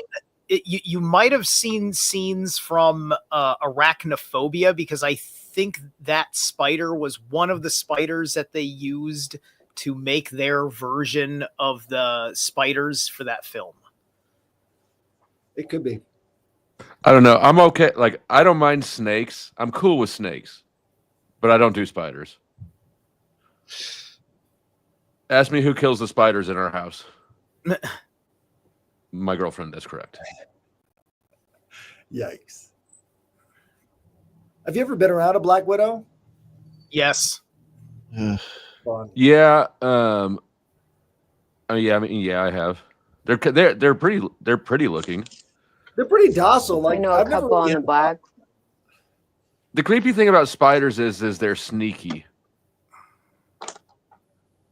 Like a spy. Brown recluses. Yeah, they're Yikes. sneaky. I've never fucked with a brown recluse though. Oof. I know somebody that one bit his balls, and he was a DJ. He was in the hospital for like 6 months. He lost his balls. And he had to pee through it. Yeah, he had to pee through one of those urethras or whatever they're called. What are they called? Yeah. Oh yeah, for the rest of his life, he smelled like pee. Oh, A spider Poor did thing. that. Yep. oh, I know the Yeah. pain. Stint. Oh, the stint. Ah, The stint. yeah, That's the right. stint. That's what they call it, lady. That's what they call that. What they give it to us guys when it needs to happen. Kidney stone. Ooh, kidney stone. You got to lay off that Monster Energy drink, dude. Oh no, I'm good. I'm good. I am not making the problems that made that kidney stone happen again. No, sirree. Interesting. All right, we'll go on to the next slide. I guess. Sure. Oh, sure. Let's go. And then I have a calendar I want to share with you guys here in a second. Oh, awesome. Okay. Holy shit. All right. So That's good. yeah, we're just going through it. July. For it. And we're lining up with the Roman months. Like the original Roman month, July was the 5th month. The 5th sign is Leo. And they say it's named after Julius Caesar. And that's the JC. I coined that as the Jalapeno Cheddar Club. There's all these significant people with the initials JC, like Jim Carrey, John Carpenter, John Cena. I'm sure you guys could come up with a few. But it kind of like I was building this report Jackie together Chan. with all these people with these JC initials that all had like great careers or a lot of impact on humanity, and I called it the Jalapeno Cheddar Club. So it just fits with like that, and it's like they say that he was like the Jesus, the white Jesus or whatever, is actually just Julius Caesar. They say that too, so that just fits with that JC element as well. The white Jesus. You know, here's an interesting thing. We're talking about Julius, right? And we're also talking about the Jesus connection. Well, in the etymology of Jesus, there is that tricky history of the J. So was his name really Julius? Where's True. Headless? Headless, what do you got? J was the last letter added to the English alphabet. Right. So they didn't And have it doesn't J translate. And that was it less doesn't than translate 500 into years a lot ago. It doesn't translate a lot into the ancient alphabets. It would be Julius, right? Julio. Julio, right? No. Julio. So it'd be the H. Sound. You know, But still, like Jesus is not Jesus. Like Jesus is a false name, just like everything else in our Western. I heard it was a combination of Jupiter and Zeus. If you look at the crossover, Yeah, though, Jupiter is the Jesus planet. Mm-hmm. right? If you look at the crossover with Julius Caesar, though, he was worshipped like a god for many centuries after his life. So there was a lot of crossover between Julius Caesar. They called him like a god on earth. So I mean, that was really significant back then. And then you've got Jesus Christ coming through, and they're like, well, I guess he's like a god on earth too, just like our Julius Caesar. And shout out to Jesus Christ, who is watching in my live chat. I see you down there, Julia, or Jesus Caesar, or Jesus fucking Christ. Okay. Anything else, here, bud? No, you can probably keep going. No, It's right. almost done. There isn't too much. August. And then August, like that aug word. So that aug word is like augment or augur, that kind of thing, where it's like adding to it. So like an augmented kind of reality kind of thing, where it's the quantifying and it's the sorting. So that's where we go into Virgo season, which Virgo represents the sorting of your harvest. So everything that you've harvested, Virgo. you have to, like a Virgo. We haven't has even got to Leo yet. We just did Leo. We just passed it. And Okay. And because it goes Sorry, into guys. Leo in July, it goes into He's a Virgo Leo. in August. So Virgo represents the harvest as well. So it has to sort everything. It has to know what plants get harvested when. It has to know all these things. And the personality of a Virgo is the same kind of thing.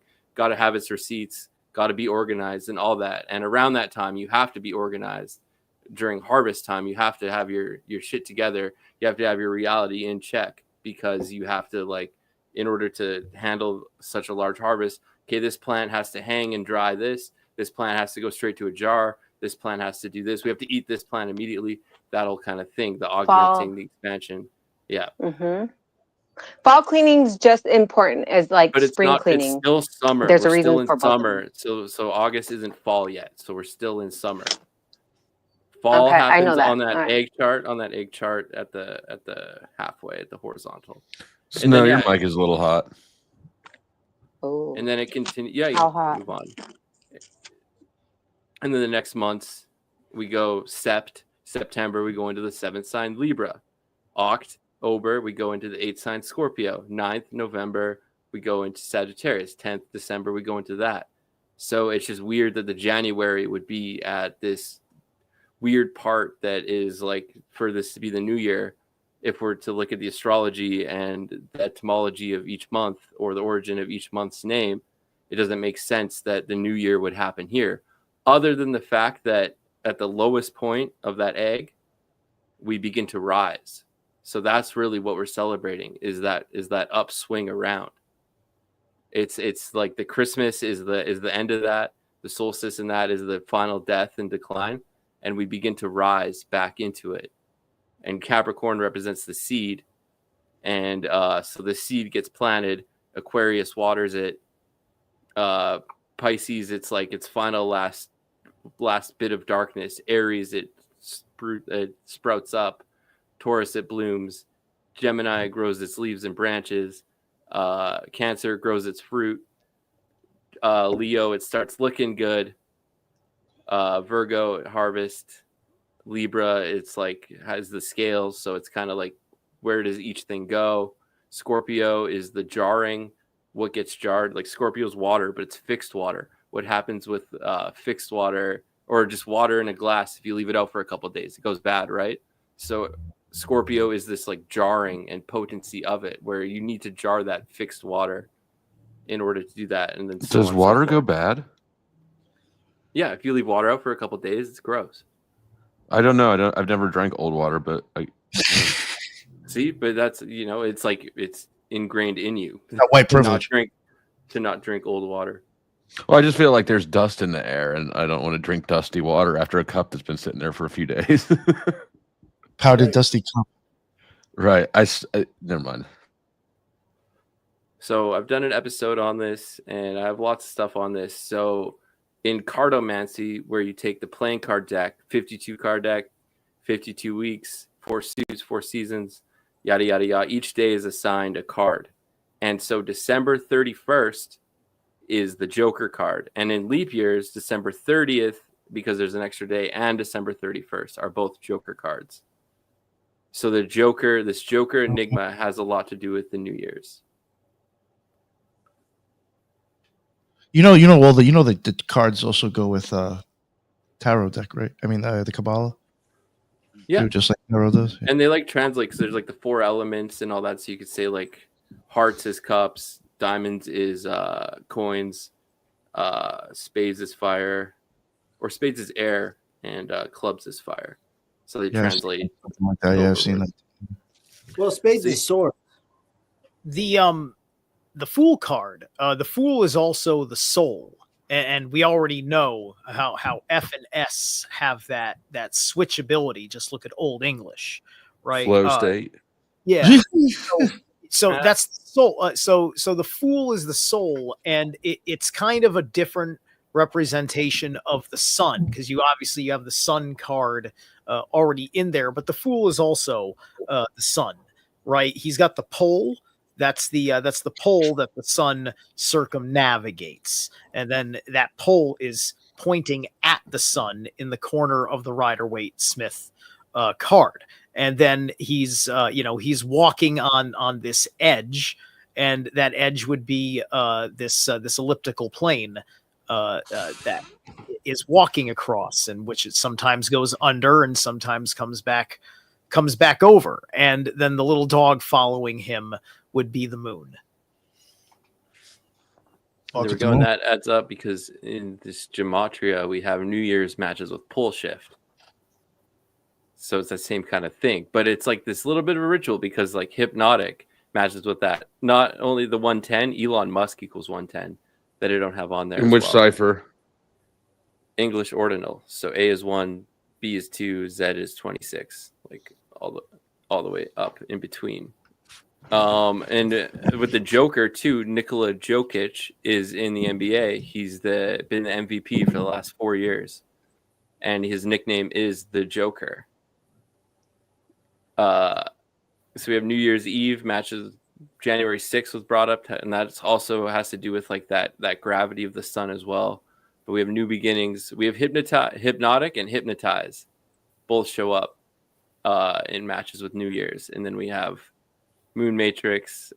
December 12 is the 1212, which is 202 times 6.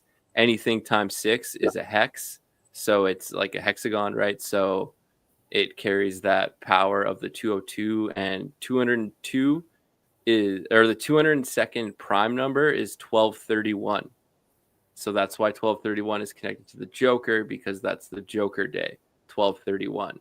And that's where we have Alice in Wonderland, Manipulation of Reality, Shadow Cards, Master Builder, all those ones on the top right. Okay. Oh, so close to 93. Yeah, but 92, it's like 90, like I find in gematria the numbers, like the 90s all have a theme, the 150s all have a theme. Like it's very interesting how that works. So with it being the Joker, and how I'm trying to say that April 1st might actually be the beginning of the year, the actual new year, that's the 92nd day of the year. So the 92nd day of the year, 92, the Joker. It's one of the main numbers of the Joker is 92. And then as we can see there, we have new beginning. We have a poll brought up again, perfect circle. It's astrology. It's what I'm talking about, is the loop. The Mandela effect matches with April 1st. Batman and Robin, where the Joker is like shown, although there's like, it's like kind of all clown symbolism. But yeah, there's all these matches here. And then 411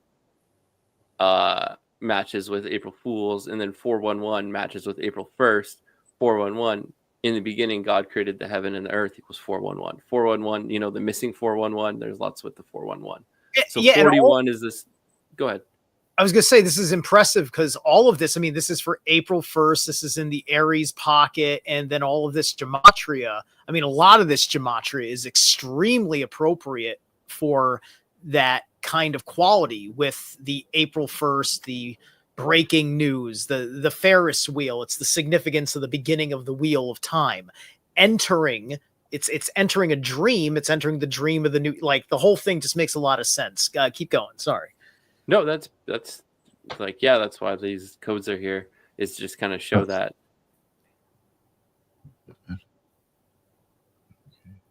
And then, yeah, it's like the Joker, and there's the two Jokers, and it's like the 53rd. 53 is another big Joker number, and it's because we technically have 53 weeks every year. So, but in that 53rd week, especially in the leap years, we have that double Joker. So I put that out in my like Joker symbolism episode I did with Occult Rejects. But yeah, we have the two Jokers. One's representing the Fool and one's representing the Magician. Same kind of thing. And that's what those cards would represent. Thank you very much. All right. No, you said you wanted to talk about something? Or did you have something to present too, or no? Oh, she's not here now. Okay. All right. She'll be back. Yeah. Thank you, TJ. Appreciate that. Headless, TJ, thank you. Oh, there we go. Snow. What is up? Yes, I'm actually trying to find what I am looking for right now, but along the ways, I found a couple other things. Listening to him on research that I have researched in the past, and it's just all like, it's nice to hear, because I used to research and study this so much in 2017 and 16. So 17. Yeah. Why those? I mean, I don't know why. Was there so? I just did. I don't know. Just the fact that you were able to identify. I don't know.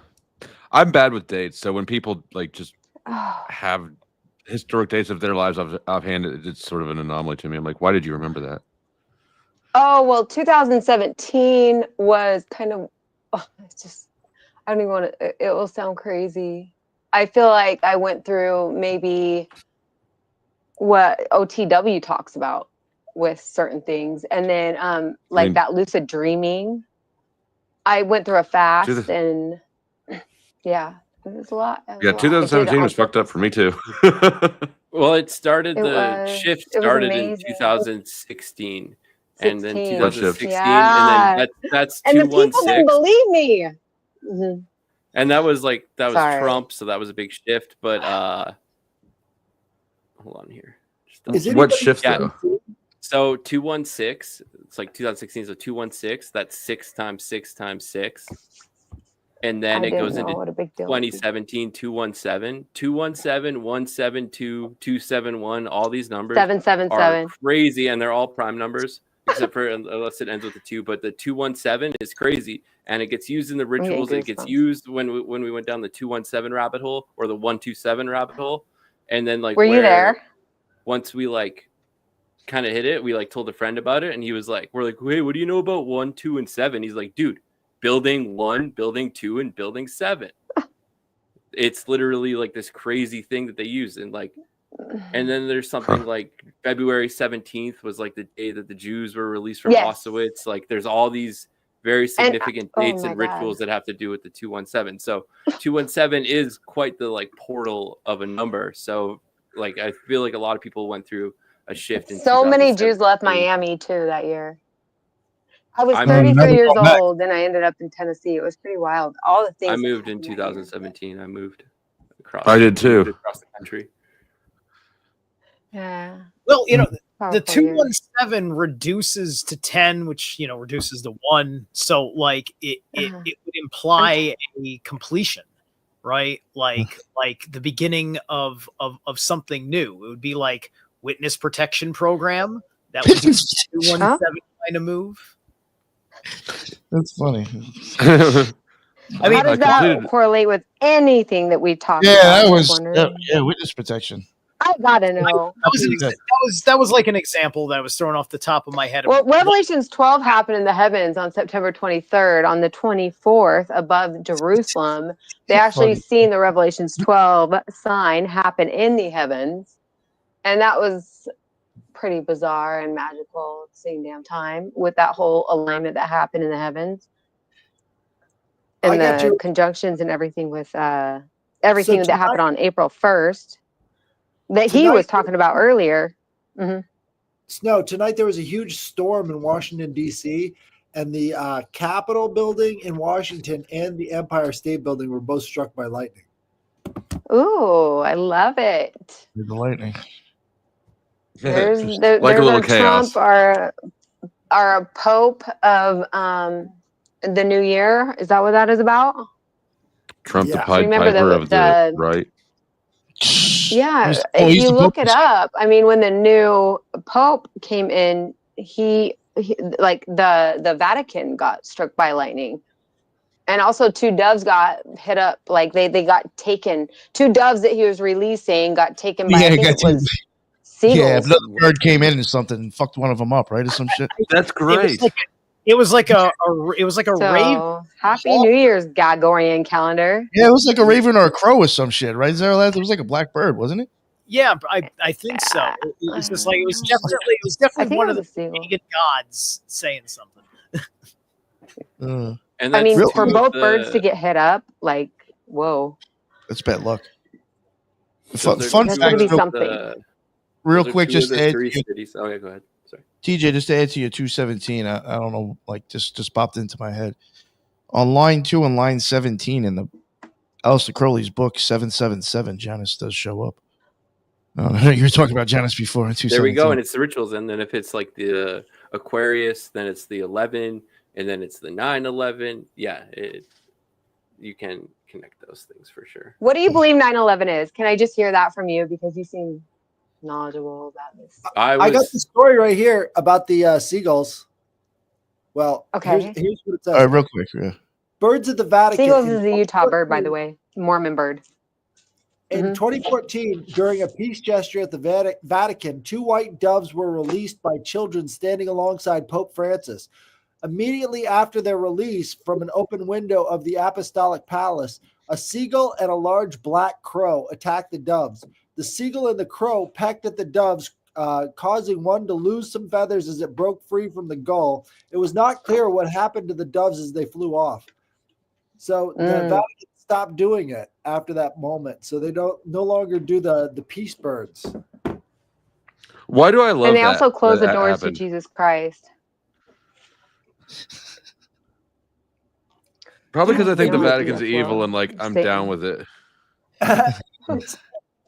The Vatican, They I are believe, pretty freaking gay. it's fucking crazy evil, but you know, like it's so esoteric, it's hard to even get a hold of. Yo, it's And fucking crazy. those events happening at the Washington Monument and then the Rome, those are 2 out of the 3 of the 3 cities, the 3 cities that are of like not of the country, like Washington DC, like DC, Rome, and then the other one is City of London, and then each one respectively controls. The Washington DC is the military, Rome's the religion, and the City of London, which is in London, but it's a separate little district. But the City of London controls the money. Yeah. Banking. Yep. So if there is some sort of terrorism, I think it's going to happen this year in City of London. Oh, what happened with 9/11 Why? though? We'll get to that. Sorry. All right. Yeah, I was we going to should ask use about the word 9/11. What more do you carefully. think about 9/11? Why don't we use our our history more point? carefully? Thank you. One thing I found interesting with 9/11 is that all those plane numbers associated with Aleister Crowley books, or numbers that he uses. You have Flight 93, and 93 is associated with Thelema. They had Flight 187 or some shit like that, or like 180, whatever it was. 77. Yeah, that was. They're all book numbers. They're all books that match Yeah. his shit. And Well, it's just weird. I was 13 years old when it happened, and I was literally like, "Oh, it happened on 911. Like, get out of here!" Clearly, they're like before. I Right, went that was to, my I'm like- thought too. Like, it was my instant thought. I'm like, "Oh, this happened on 911. They're so clever, like not knowing anything, right?" And it's just like the more you look into it, the deeper, it's like you can find any number, any kind of thing, anyways. Magic and what is that? Magic and Theory in Practice.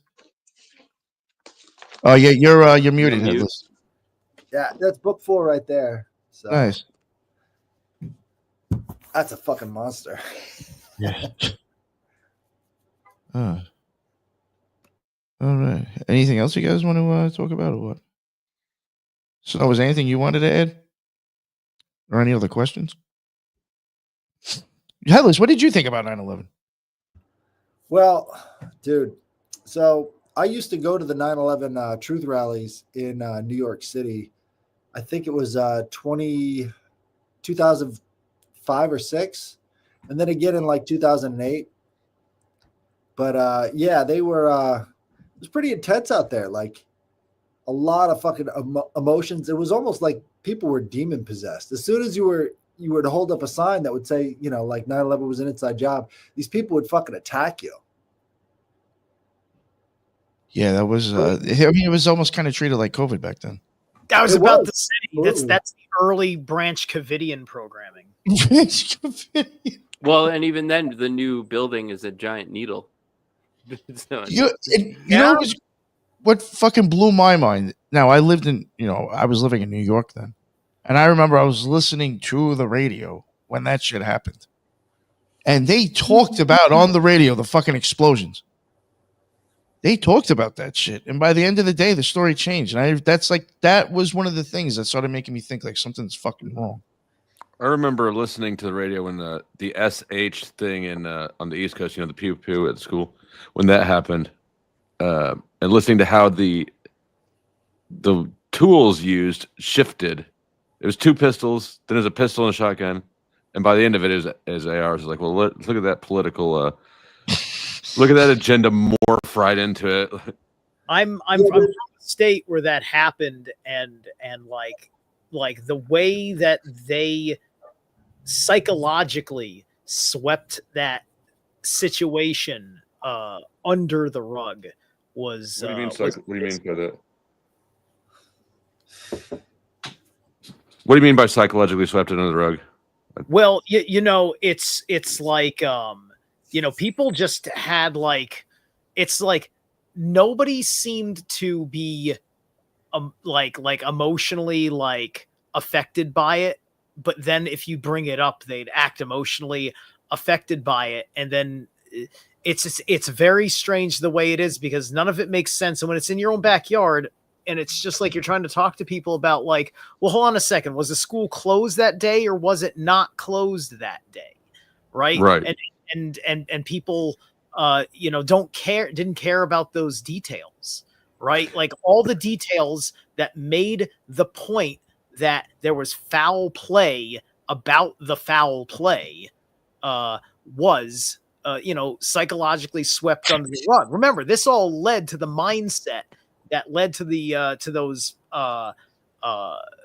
prosecutions on Alex Jones. He had to come to Connecticut, and he had to come and sit in deposition and all that stuff, and that's where he started talking about being a character actor and all this stuff, because he was trying to go over said details. Yeah. Right. If you remember that day, there were two guys in the woods that they were tracking on the helicopter camera. And they're like, I don't remember that. Did it. And then all of a sudden they just panned away from it, and nobody ever talked about those guys in the woods anymore.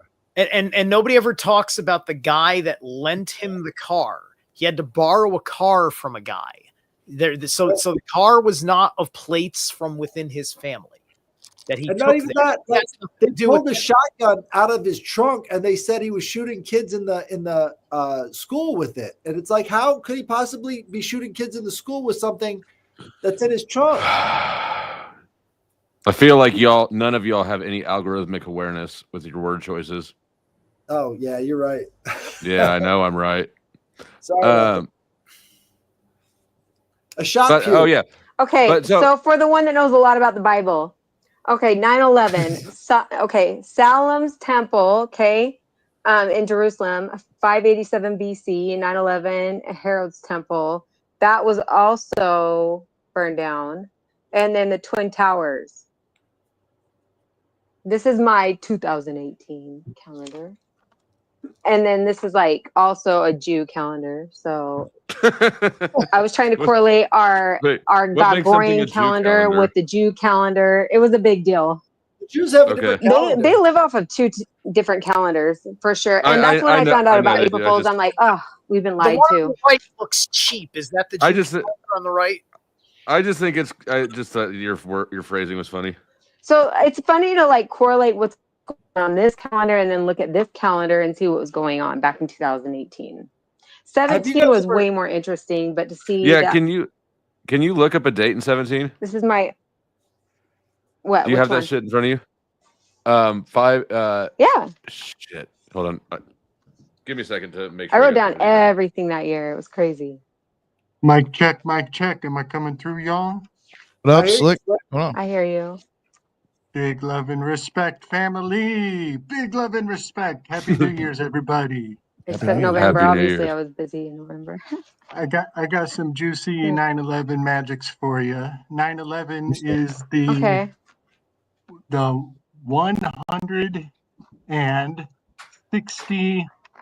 156th prime number. 156 in ordinal gematria spells SEX. It is a subconscious arousal response number. It arouses your sexual excitement. I call cap on that. There's no way our subconsciouses know that hear 9/11 and then are doing subconscious calculations based off prime numbers, then translating the numbers into letters and then getting aroused off that. That's not happening. No. What happens is the circumstance. It's an alarm number. He doesn't agree. Something that makes the number 9/11 happen when those conditions arise, and then 9/11 arises as your tell that you are within those conditions. Start that over again. I didn't hear the beginning of what you're saying. Sorry. So it's an intuitive response. You find yourself in the conditions, and then the number emerges to bring resolve to that condition. So 911 pops up somewhere. So we're Pavloved, basically. It's not. I don't even think it's Pavlov, because the gematria and so this is like maybe you could call it. It may have the beats of Pavlovian, but I just think that this is an aspect of our psyche. Perhaps on a. I don't know if it's going to be a deep primordial level or a deep collective level. It's even like the bat signal. When the bat signal comes up, the bat signal is so lame because it basically tells all the bad guys they got about a half hour before the Batman is on the case, because he's got to go to the commissioner's office to get the download, and so it portends his intentions. I think it would be. I think it would tell me to get on the case. Look, people are going to be tied up over here. It's like if you got something popping off in a small town, you know that every emergency responder is going to be at that. So now's maybe a good time to go find that dude that owes you money. The bat signal would have been cooler if it was only perceivable by Batman himself. The date was 5/23/2017. Also, let's see. The what is it? Oh, let me look this up. Who is it that built the White Tower in England? Is a WTC. William the Conqueror. That's it. William the Conqueror. WTC. World Trade Center. William the Conqueror. Some exchange going on. Yeah, are you talking about the same time I'm talking about? Because he asked about a certain date, and it says the 23rd, and it was. No, you guys are talking about different things. I'm asking. Like Monopoly. Okay. Yeah, William the Conqueror built the White Tower in the UK. So it's the original tower has a WTC correspondence to it. And if we're working with WTC, I can't help but think of the word witch. Oh, good call. I mean, I'm not convinced that this is more than choral. Like, how do you extract meaning out of this? Or are you just searching or rummaging around for things that are similar, right? Like, So you're going to have to look up Notoricon. You got to look up Notoricon, and you're going to have to look up Tamora. These are all Kabbalistic methodologies. Okay. And you're going to find Gematria in there, which we're all quite familiar with. But these are cousins to Gematria. Notoricon. And it's these coincidences that keep happening. In Canada, we had the trucker rally, the protest against the COVID. It was a pretty significant thing, and the government released it as a state of emergency in the city of Ottawa, the capital city, and they released it, or they made it a state of emergency on the anniversary of the first ever 911 phone call, and the Ottawa Police Department made it official on Twitter and Instagram, blah, blah, blah, as their 911th post. So it's these numbers that just keep showing up if you're willing to look at it. Like it's just these repetitive patterns that happen over and over again. Like, how many 911s do we need to see as a coincidence? Like, do you need another 911 to? How much effort would have to go into managing this sort of shit to, like, I don't know. It just like, if you look for a thing, right, you're going to find the thing. Well, I think it. Have you ever heard of Ken Wheeler? Sounds familiar, but I can't place it right now. He does a lot of mathematics and magnetics, and he talks about the idea of this, not causal plane. What is it? Do you know what I'm talking about, Zerilath? He's talking about. He loves the plane of inertia. It's one of his words. Yeah.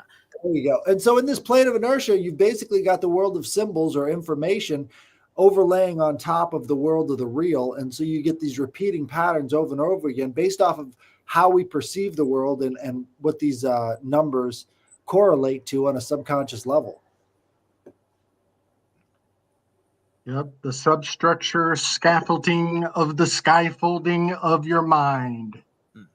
Let me also say, like numbers as the written things that they are, like the 1, the 2, the 3, as we write them, right? They're symbols that have a representation of a group of singles, right? The number 3 represents a single happening 3 times, and Okay. the thing is that we chose to have a symbol that doesn't even look like just 3 single things coming together or whatever. It's got its own shape because 3ness has its own identity. It has its own energy signature. It has its own. It's the number of angles. 3 is the number of angles. Yeah. Right. Right. There's a lot of things, yeah. There's a lot of things that just like 5, just like 6, 7. Yeah. If you look at a 3, it's got 3 angles on it. Yeah, 3. You need 3 points at minimum to create one single plane to establish a 2-dimensional concept, and then you hit 4. Now you have 3 dimensions because of the 4, because now you can make a tetrahedron. Now you have a pyramid, and now you have your first base. I think you're making it way too complicated. No, I'm not. I'm explaining. I understand where you're coming from, but when you're talking to people that don't understand what you're going to let me help out. You're going to use all 10 numbers every day for the rest of your life. It's best to get a simple explanation of what a tetrahedron is. Help you with 3 and 4. Yeah, you stare at think about how many people stare at these numbers and don't know that they could mean something or they represent an energy. That's like everybody. It's everything. And this is the Occult Rejects. We're exposing the occult of the numbers. Yes, and Lonely 11, you were saying it when you said 3 is the number of angles. This is initiation into the Pythagorean temple, is let none enter who are ignorant of geometry. Well, the very first initiation into geometry is the triangle. And I'm good at triangulating. Yep. So 3-letter agency. We have 3-letter agencies, right? And just by the virtue of saying 3 letters in a row, people get an entire book of information. When I say CIA, when you say FBI, they have entire. You don't have a channel, do you? I do. Oh, but really? FBI is a phonetic harmonic to the word phobia. Well, we shouldn't even say that. We just say 3-letter agencies here for a reason. Right. And so FBI has a phonetic correspondence to your phobias. The last thing you want is the FBI knocking on your door, bringing phobia into your temple. So you better watch out. The 3-letter agencies might be coming by. That's right. And Phobos is a planet of Mars, right, Headless? Right, that is correct. And you've also got the idea of the Trinitarian gods, right? Like all the different 3 gods, you would have Zeus, Poseidon, and Hades. You would have Jesus, God, and the Holy Spirit. All these different trinities are all over the place. And I figured there's something more to that 3ness that sort of replicates itself or expands out into the universe. And I was thinking about mirrors. When you put 2 mirrors together and stand in between them, it almost looks like you've got infinite light on either side of you. And that idea kind of has to do with the holographic nature of the universe. Once light is bouncing off of itself, it starts to create kind of a structure. And if that's the basis of 3 and sort of like the 3 of creation, that's a lot of different influences in our lives that have to do with that number. It would be used over and over again. It's that close to creation.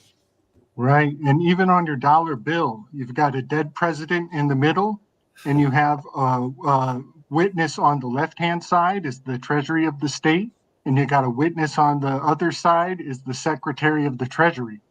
And so the whole Golgotha scene of having 2 witnesses is correspondent on the generative principle that we all value so much.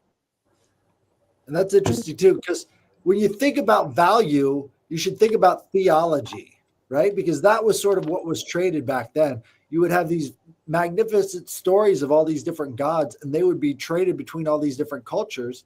And the idea of theology would be to trade a piece of your culture with somebody else who was coming in for the Greeks especially, who practiced what they called Zeus' laws of xenia, which means that you're always supposed to be kind to strangers. And if you're being kind to strangers, having that xenia is how you would share these different stories with one another. So they got passed around, and things changed a lot from one generation to the next because the stories were constantly changing, which is kind of a solar symbol, because if you think about the symbol of the sun is this circumpunct, it's called. It's a circle with a dot right in the middle. And that's kind of like a campfire. Everybody's sitting around sharing stories around this fire. And that idea of fire takes on kind of a spiritual essence at that point. That's like the fire of knowledge, or this Promethean energy.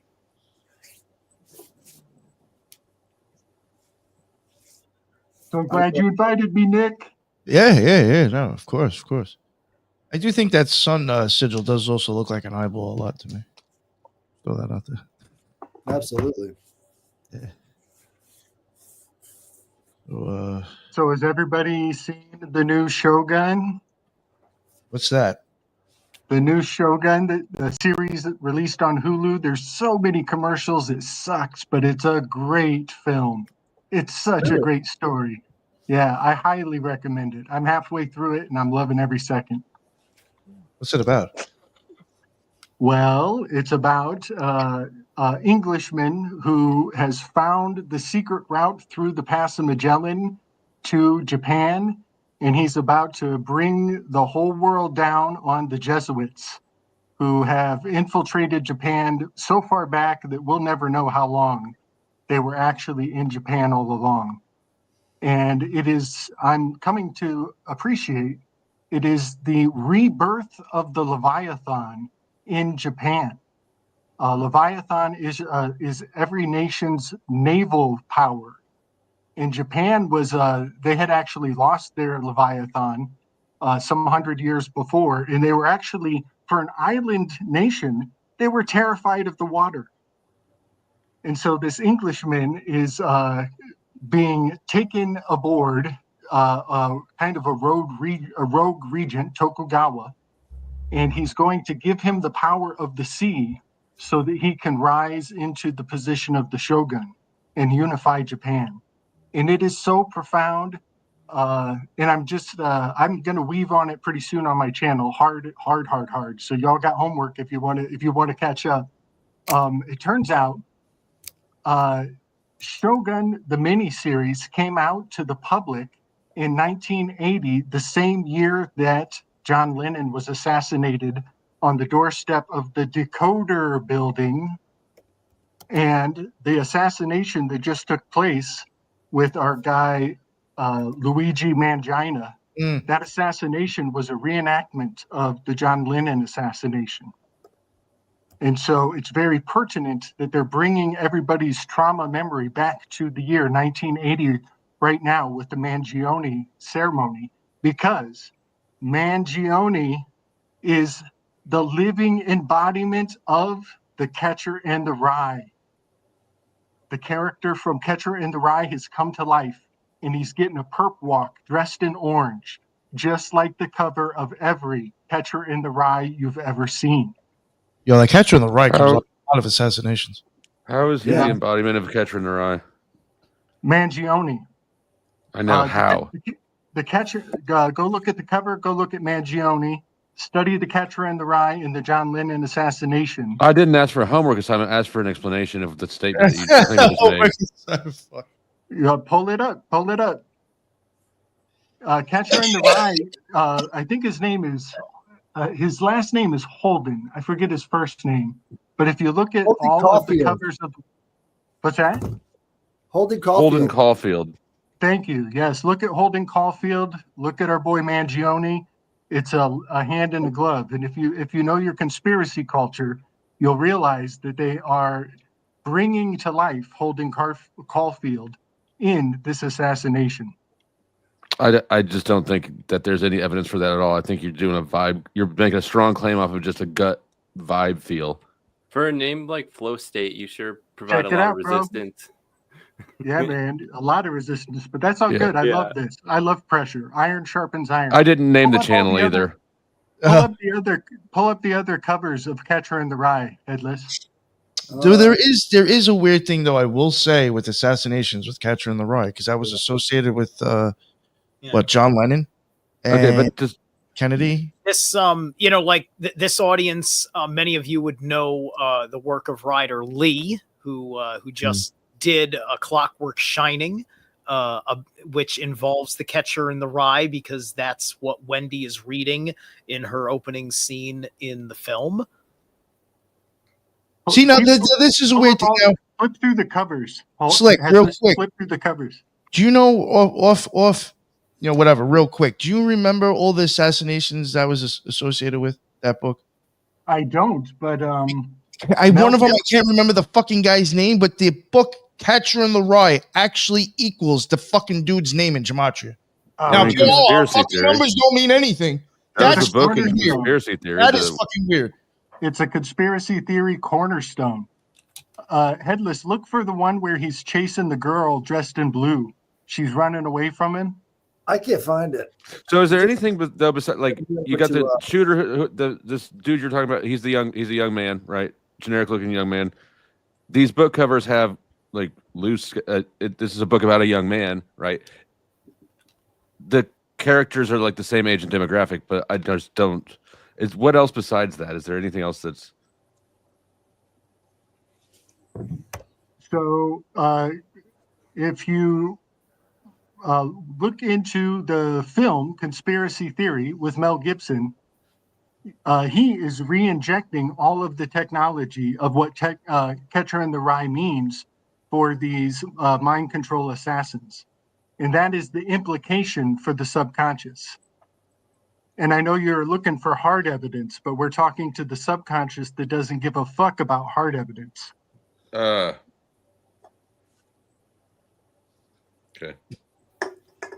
You're trying to talk past anybody's capacity to critically think. I'm talking to those in the know. Okay. All right, I'll meet up while you go find it. You wouldn't have had a good time earlier than Slick. It was just like, well, it's beyond logic, and it's like.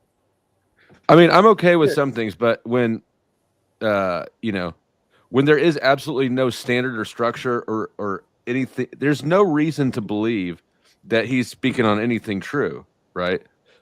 I'm okay with extending some benefit of the doubt to woo woo or whatever the collective unconscious, however you want to describe it, but there has to be some touch point to reality. Otherwise, how are you going to discern what's real from what's just completely fabricated? Well, like I said earlier, this is called the Occult Rejects, where we're showing the occult, and the occult is the hidden, the unseen. You can't just explain it. It almost seems. So trust me, bro. Like, I would even say, I'll even play both sides of the fence with the number shit. To me, there's something up with it, but I can't tell you what the fuck it is. See, we are acknowledging a phenomenon. That's the thing, right? The Catcher in the Rye association phenomenon. I think I found the answer. Hold on. Yeah, here it is right here. Robert John Bardo murdered Rebecca Schaefer, and then John Hinckley Jr. was the guy who shot Reagan. They both had Catcher in the Rye. Then we all know Mark David Chapman from John Lennon. And when he was the weird thing is why do they always specify those books too? Like, why the fuck does that have to come up in these assassinations? Right. I do find that and to the point where Mel Gibson's conspiracy theory initiated the whole film on the premise of Mel Gibson being paranoid about Catcher in the Rye, was trying to buy copies to keep people from reading them so they didn't trigger MK Ultra assassination. That was his motivation as a character in the film. What if talking about? And John Lennon's assassin had a copy of Catcher in the Rye on him that had been signed the same day. So by what? John Lennon himself, and so that book is worth billions on the market somewhere.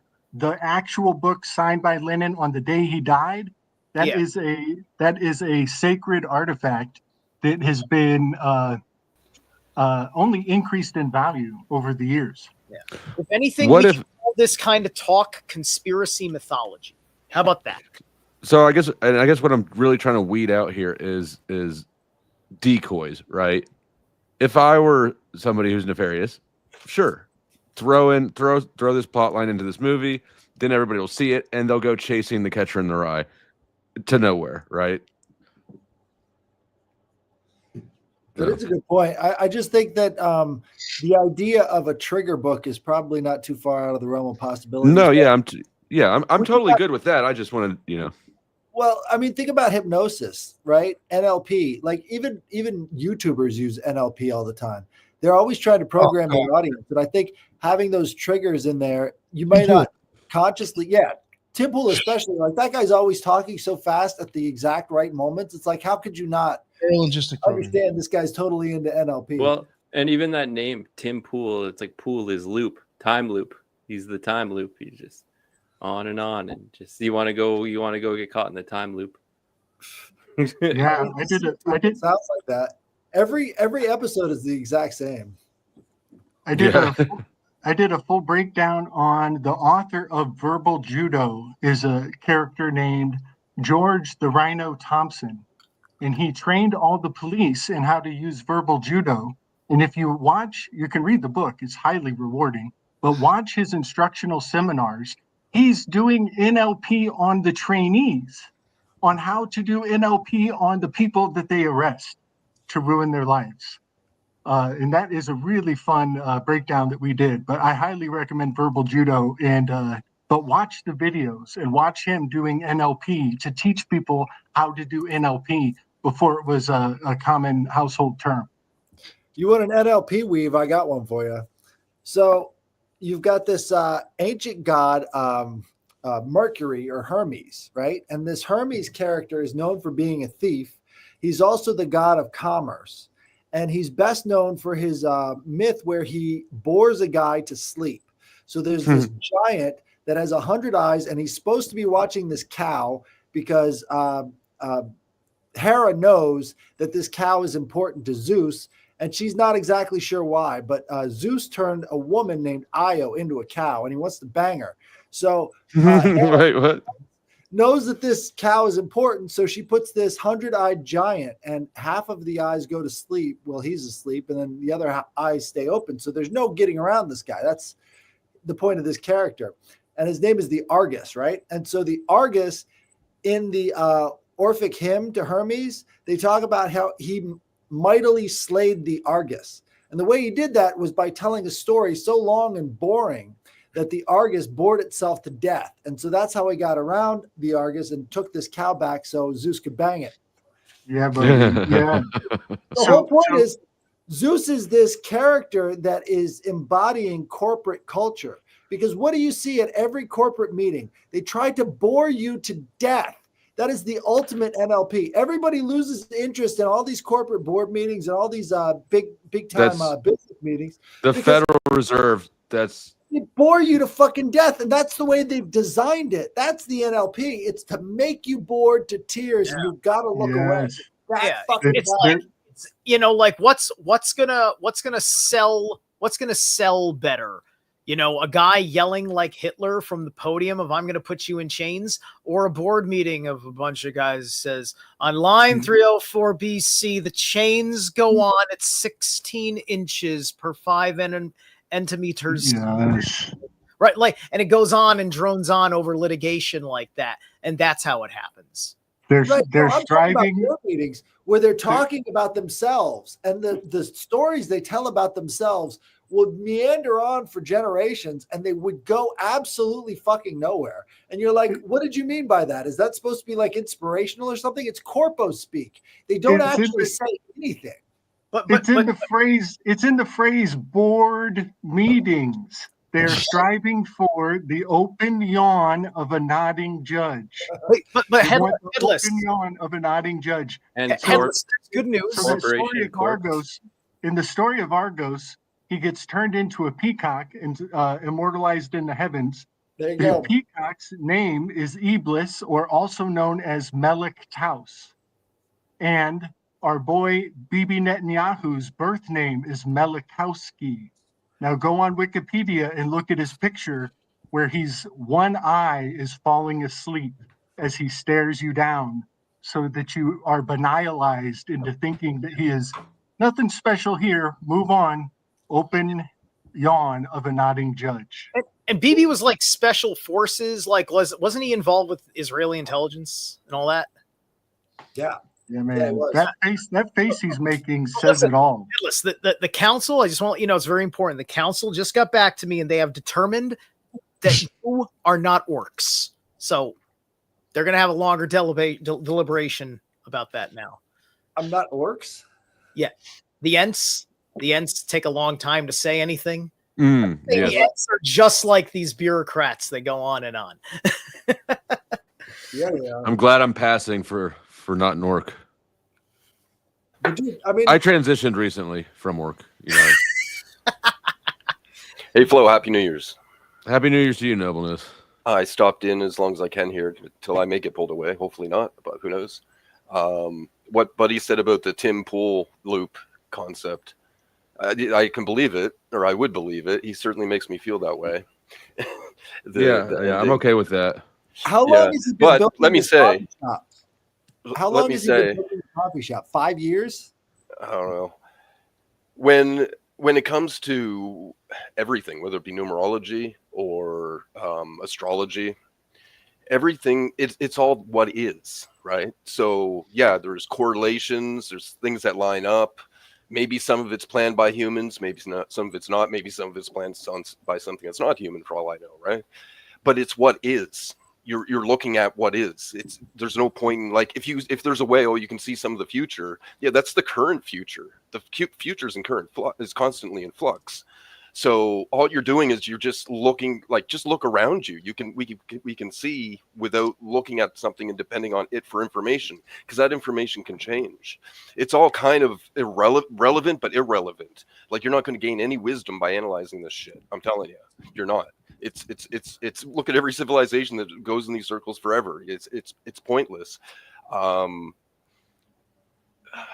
had somewhere else to go with that, but it's like, at the same time, it's like in kindergarten they teach us the early numbers, they teach us the alphabet, and what if there's this deeper meaning to it, and everyone just that's the alphabet, that's all it means, and from age 5 onwards through the rest of their lives they just believe it as just that, as just what is the deeper meaning. Books got deciphered and translated due to numerology.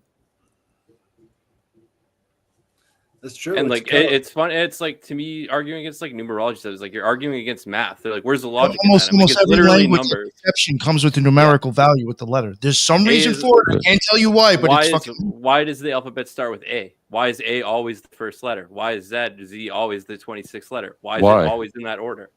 Well, because when you learn the alphabet, you'll learn the A to X, and once you learn how to swing the X, you got to learn Y.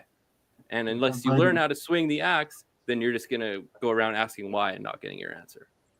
And so the Aleph is the bellwether. It's the castrated bull. And the herd only has to follow the sound of what they heard in the phonetics. And so order followers follow the castrated ox. And something that I take great pleasure in is breaking orders.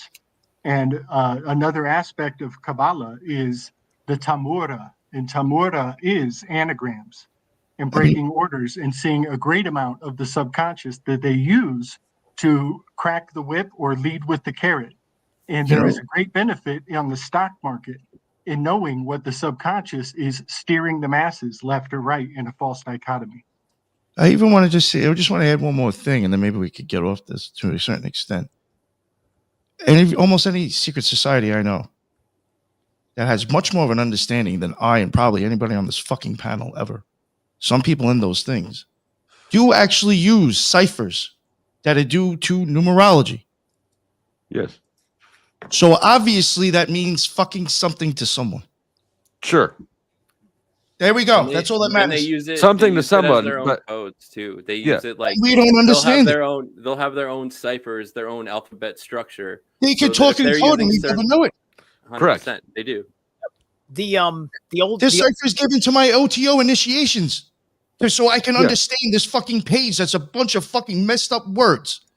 There's somewhere in the fucking paperwork so I can read that secret page that means something to somebody for some reason. Sure. I got no issue with ciphers or codes. That's yeah. It's finding phonetical. It's still numbers. It's finding things that rhyme or extrapolating the meaning, right? Like, yeah, there can be a 23 over here and a 23 over there. How do we take meaning away from that? There can be an A at the beginning of every alphabet. What does that mean, though? It's the interpretation of the pattern. I got something for you. So the only thing it means is how it affects you and the decisions you make in the future. Okay, so that's solipsistic, and you shouldn't look at it in the first place, or worry about it in the first place, at the very least. One of the things that is a reoccurring theme throughout all of history is how important the cow is, especially in the ancient world. So the A letter that we see is actually an upside down version of the original letter in Phoenician. And in that Phoenician, those two legs on the A that would be sticking up in the air were kind of curved more, right? Because A is the letter of the cow. And so all they did was flip that symbol over, and then it became the A that we know of today. So the idea is they wanted to put the cow central at the very beginning of this thing, because that is the most important thing to keep alive while you're out on the steppe, speaking in these Proto-Indo-European languages that ended up becoming the alphabet we know of today. So there's even interesting with Hebrew alphabet. Like you're going into those things at the back of the head, a cow, ox. Why did they attribute that shit to it? It's there. And it's inception. This is something that's interesting, right? What's the same in the Old Norse system with the Elder Futhark runes is that the cow was first. However, A was not the first. It's called the Futhark. And you have F, a U, and TH was its own letter, and then the letter A, fourth in line, right? And so there was Fehu, which is where we get the word fee, and it was a word for a cow, for a female cow. And then Uruz was also for the bull. It was for the ox, or the aurochs, which has its origins in ancient northern Iran, right? So this is why letters are not arbitrary. Just like numbers, the symbol for a number is not arbitrary. The symbol for the sounds we make out of our mouths are not arbitrary. They are archaic references to primordial things they represented. I've been a student of the Bach saga for a couple of years. I've been covering it recently. There is the root language from Finland, which starts with an A, but has its own sophisticated wheel of letters that also tells a mythological story. And I would recommend looking into the Bach saga root language and see if that triggers something for you, because it claims root to English and Finnish and what was the other one? I think it was Swedish. I think Swedish was the other language. So anyway, that's I got to cut and run here real quick, y'all. Happy flipping New Year's. Happy New Year. I just want to share a weave on this. Alpha is the bull, and the bull is in the lead of all the other information, and that is has a great deal to do with order following, being instinctive to the sullied masses, and the occult mockery of it all. And I love to point out the giraffe on Toys R Us. The giraffe on Toys R Us is keeping the children excited for all of the toys and the war and the things that go bang, so that when there's an emergency and we got to go 2 by 2 on the ark and go into war, we have a positive affiliation to the concept of this giraffe. And it is coming around again. They're going to collect on this programming. And the order followers are going to follow the castrated bull right onto the ark, onto the giraffe. And that has been the program for generations before us, and it is coming again, y'all. So keep your ears to the ground on that. Big love and respect, everybody. Later, Slick. And on the bull, it's like the Taurus, the uterus, the Taurus, or the uterus looks like a bull. What are we on right now? YouTube.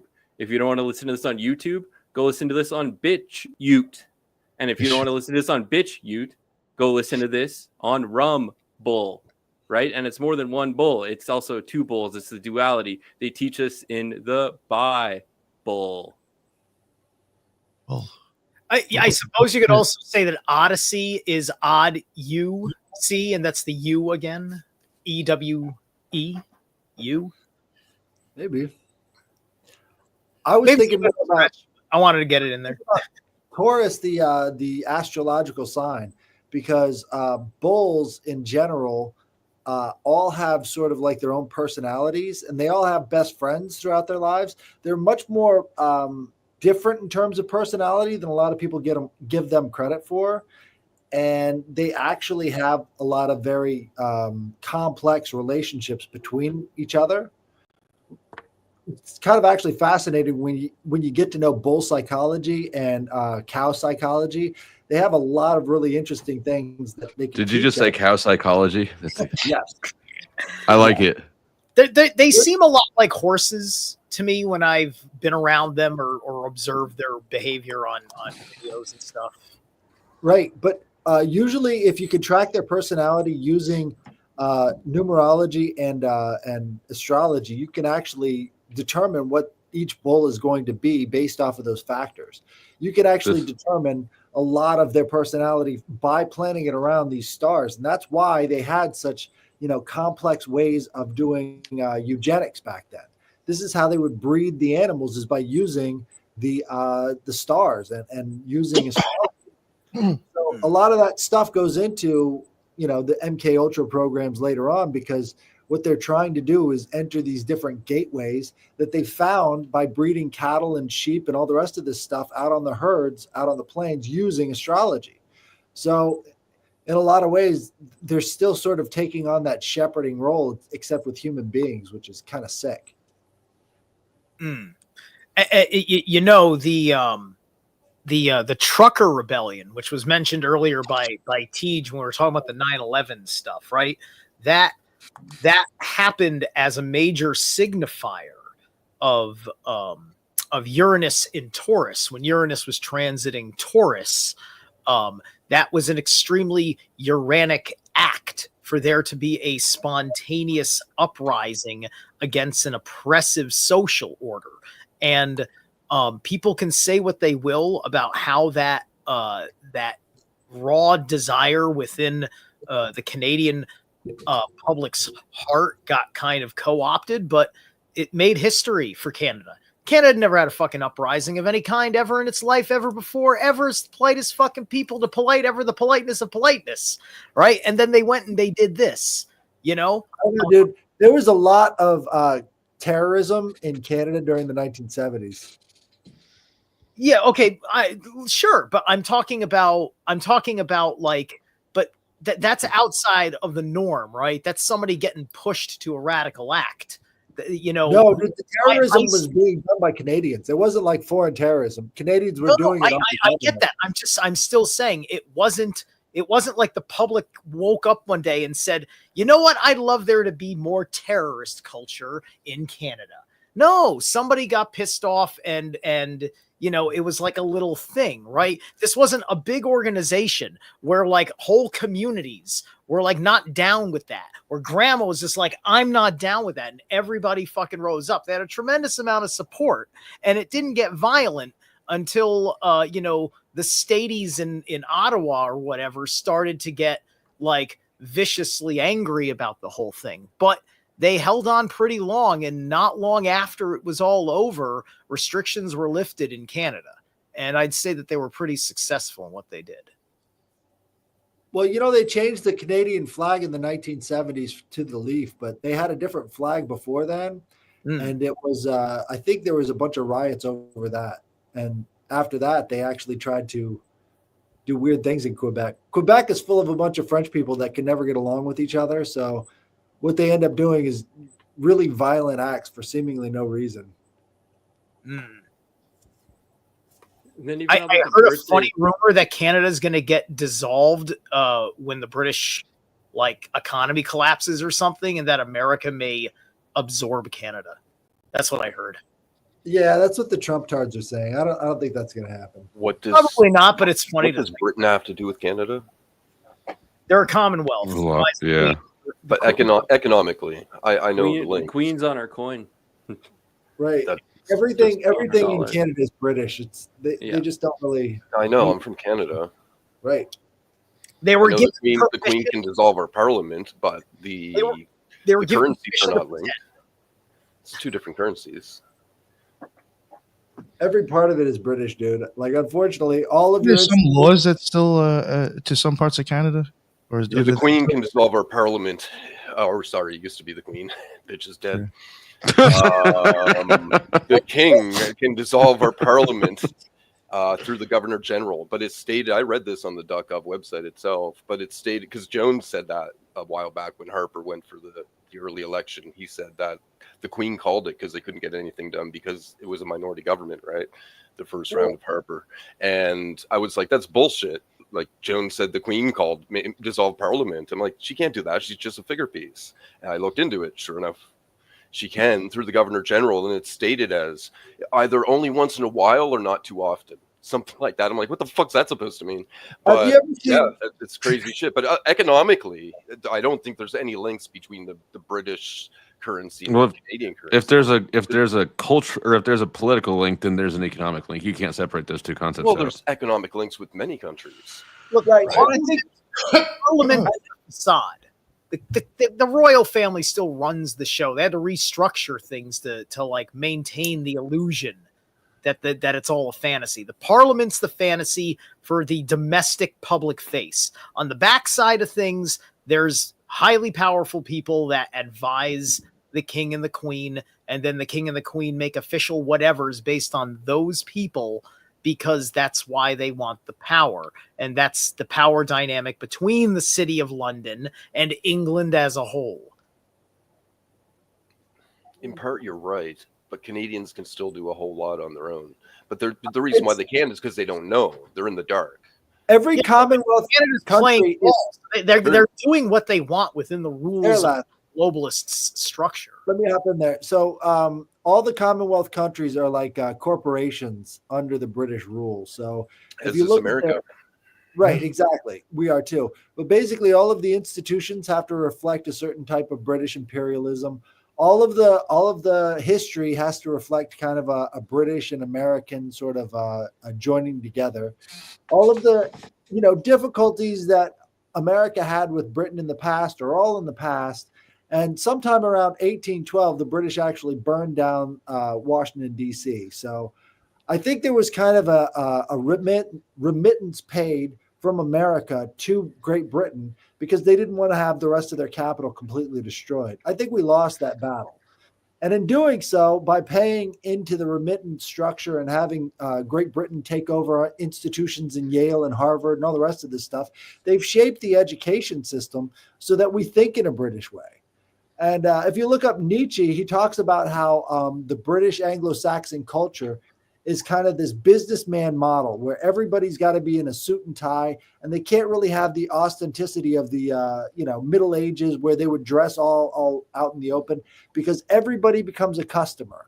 And if everybody's a customer, everybody's the same. And that's where you get this British liberalism from. And that kind of brings us to the present, because right now there's a big struggle going on between the liberals and the more hardline conservatives who say, shut everything down. We don't need any more immigrants. And on the other side, you've got these equalists who think you could just play with human beings as if they're simulations, saying, no, we want all the H-1B visas we can handle. And like, there's this fundamental conflict because one side seems to not know what it is to be an American. So we've got this conflict sort of bubbling up to the surface right now. And I think that's going to taint the rest of the Trump administration, to be honest. Yeah, I get a little triggered when I hear the Canada becoming a 51st state.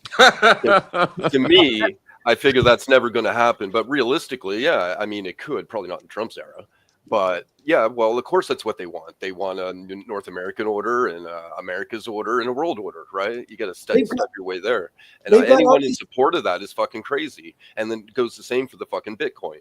Oh, this fucking decentralized. No, it's a whole world centralized, you morons. It's a digital freaking currency, just as we were told was going to worldwide currency, as we were told, as we were warned forever. Oh, no, this is great. This is great shit. It's all separate servers. You can't, it's safe. Oh, really? Preach, Steve. And How much do you know AI? Because let me tell you, I don't understand. AI can change every one of those servers, which means the whole system is no longer safe. As long as you can change and over 50% of them at once, that's the new truth. Because that's the safety in the it's actually the blockchain. That's the other scam. It's all these different currencies. No, they're all based on the blockchain. It's blockchain technology and servers, right? And it's supposed to be safe because you can't, no human or not from any one location on the planet can you change enough servers at once that they're all going to agree to it. It's the majority rules with those servers. But AI can do it anytime. So who's ever controlling the AI has got you by your fucking balls. If you're This is why I fucks with you, D. If you're all into digital currency. Anyway, yeah.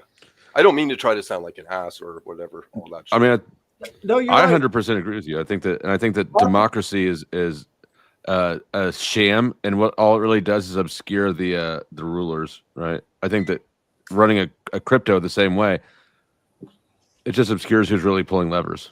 I think I think I think one of the best attitudes to have while we're still figuring out how we possibly can do our own thing with economy is that with the economy that's being handed to us, with the money that we have to deal with, we keep it diversified, right? That they want to force us into a one thing. It's fine if all these things are existent and out there, kind of like the way they are now. It's a problem when we're only allowed to function on that level and we don't have anything physical that's based on something like a dollar is a physical thing that doesn't represent a physical thing, but it's a physical thing that it's got its hard set number. You would have to get your hands on my dollar to do something, like all that stuff. You can't hack it per se, except for the chip that they might have put in the dollar, but that was not by my consent. But anyway, my point is that, like, I think that, our history has always been, we've always been working with all sorts of different kinds of currencies. And of course, there's the mainstay that comes back to gold coin out of convenience. But I think that this is just like, for as long as there's a grid that's up, that we have sort of an internet that works the way that this one does, you can have multiple different kinds of crypto on top of having cash, on top of having, money in a bank account or credit union, on top of having credit and other assets, right? And I think that everybody is just always kind of got by this way until they found some greater secret of money. Zerilath, once they get into quantum computing, all the cryptography on cryptocurrency is gone. You don't own your wallet anymore. So right. And I think that the futurists can see that happening easily and probably close enough where it's probably going to be in the conversation now. I'm sure a handful of people are going to start bringing that up, and we make sure that's a part of the major zeitgeist of the conversation, because that needs to be to make sure that statement is said with the truth backing it up by somebody in Congress who decides the fate of U.S. currency, right? So I don't think it's really going to matter if you've got quantum computing. You can pretty much do anything you want to at that point with all of our systems. And if they put AI in the quantum computing, there's just nothing that could be safe, So it's kind of a big deal once they crack the cryptography around cryptocurrencies, because once that happens, it's a free for all at that point. I don't even know that there's really good reason to think that there's any cryptography around it, right? We've been told that there is, but that's how they solve the blockchain equations. Is they've got these long strings of numbers, and the numbers get longer and longer over time based off of a certain algorithm. So all they're doing is solving this stuff really quickly. And if you've got a quantum computer, time's no longer an issue. Well, and that makes sense, but are any of us tech nerdy enough to actually look under the hood of one of these coins? Maybe you are, and I'm not. I have no way of they say, like, you can explain the security measures of this system to me, and I'll understand it conceptually, but I have no way of verifying if that's actually right at all. Here's how it works. You could do a cryptocurrency transaction on a piece of paper. It's just a long string of numbers that gives you a certain result that verifies another number, right? I understand that concept. I don't have any way of checking to make sure that concept is what's really happening. They could tell me that God does it and it's a miracle. I also have, it makes sense conceptually, but I have no way of knowing that either. This is the question. Let me fill you in on that. So actually people that are into computers can, because the entire blockchain is open source code. There's no security behind that. What you're referring to with all the code and the security is within the transactions and some within the creation of the coin. But as far as all the servers that everybody puts up, those are ledgers. Those keep track of whose money's whose. So it's public. Yeah, and it's totally open. Anybody can go in and change it, but it doesn't matter because there's a massive amount of other servers that are going to say, that's an error, that's incorrect information, and override it. So that's why there's thousands of servers and the majority wins. And nowhere from one place on the planet can you change them all, change enough of them at once to rewrite a quantum computer. Whose money's whose. What I'm saying is AI can do it, because AI can go and leave copies or parts of itself in all the servers, have it all timed to change it all at the same time, or over 50% or whatever it is, right? It's nothing for AI to do that. People don't realize how fucked we are. Right. Quantum computing defies time a little bit. It has. I can explain that to you if you like, because as being a Mandela effect freak, I definitely researched a lot of quantum computing. Yeah, I know you don't like that one, but that's not really this. And as well as CERN and particle physics as well. Like part of my life, a great part of my life, I invested into trying to figure some shit out. And the quantum computer. So what the quantum our number system, right? We have numbers, right? The representation, right? So a 1 is a 1. Why? Because someone said it was. A 2 is a 2 because whatever. Someone said the representation, right? And we have 10 symbols. When you run into symbols, you bump it up, right? Digital is you have 2 symbols. When you run out of a symbol, you bump it up, you bump it up, you bump it up, right? So you have all ones and zeros. That's all digital. That's all ones and zeros, or off and on, or highs and lows. That's all it is. Or electricity and no electricity. What's really truly in the computer. I know how computers work. I'm not going to explain it, but like I learned that in my electronics. So with quantum computing, okay, so that's what digital is. So all that a processor does in a normal computer is add 2 numbers together, and those numbers are representing things in the real world that we just assign it to, right? Whether it be a color or whatever, an up or a left or whatever information we want, we have those numbers representing things and triggers and information to add or to subtract. Because actually, anyway, all that a processor does is add 2 numbers together. That is it. And set that information aside and use it with another adding. And if you invert the second half of the adding and you add as anyway, you can do subtraction very easily. It's a trick. It's fucking pretty cool little trick. And then of course multiples of those are multiplying and dividing. My point is that a normal computer, all it does is add 2 numbers together. So that is processing. And might I add, you're never going to get consciousness or fucking feelings out of that. Might I stick that at the fucking there. Right. No, I'm talking about a quantum computer. What it does is it takes what they call superstate position, right? So superstate, right? Yeah, superposition. Yeah, it's been a little while, and so what's the most common one that's used is that there's a way that if you bring let's say a simple circuit to very low to 0, the resistance gets very low, pretty much non-existent, and it looks like, at least it looks like, or measures as if the current is moving in both directions at the same time, like the full amount of current by math, right?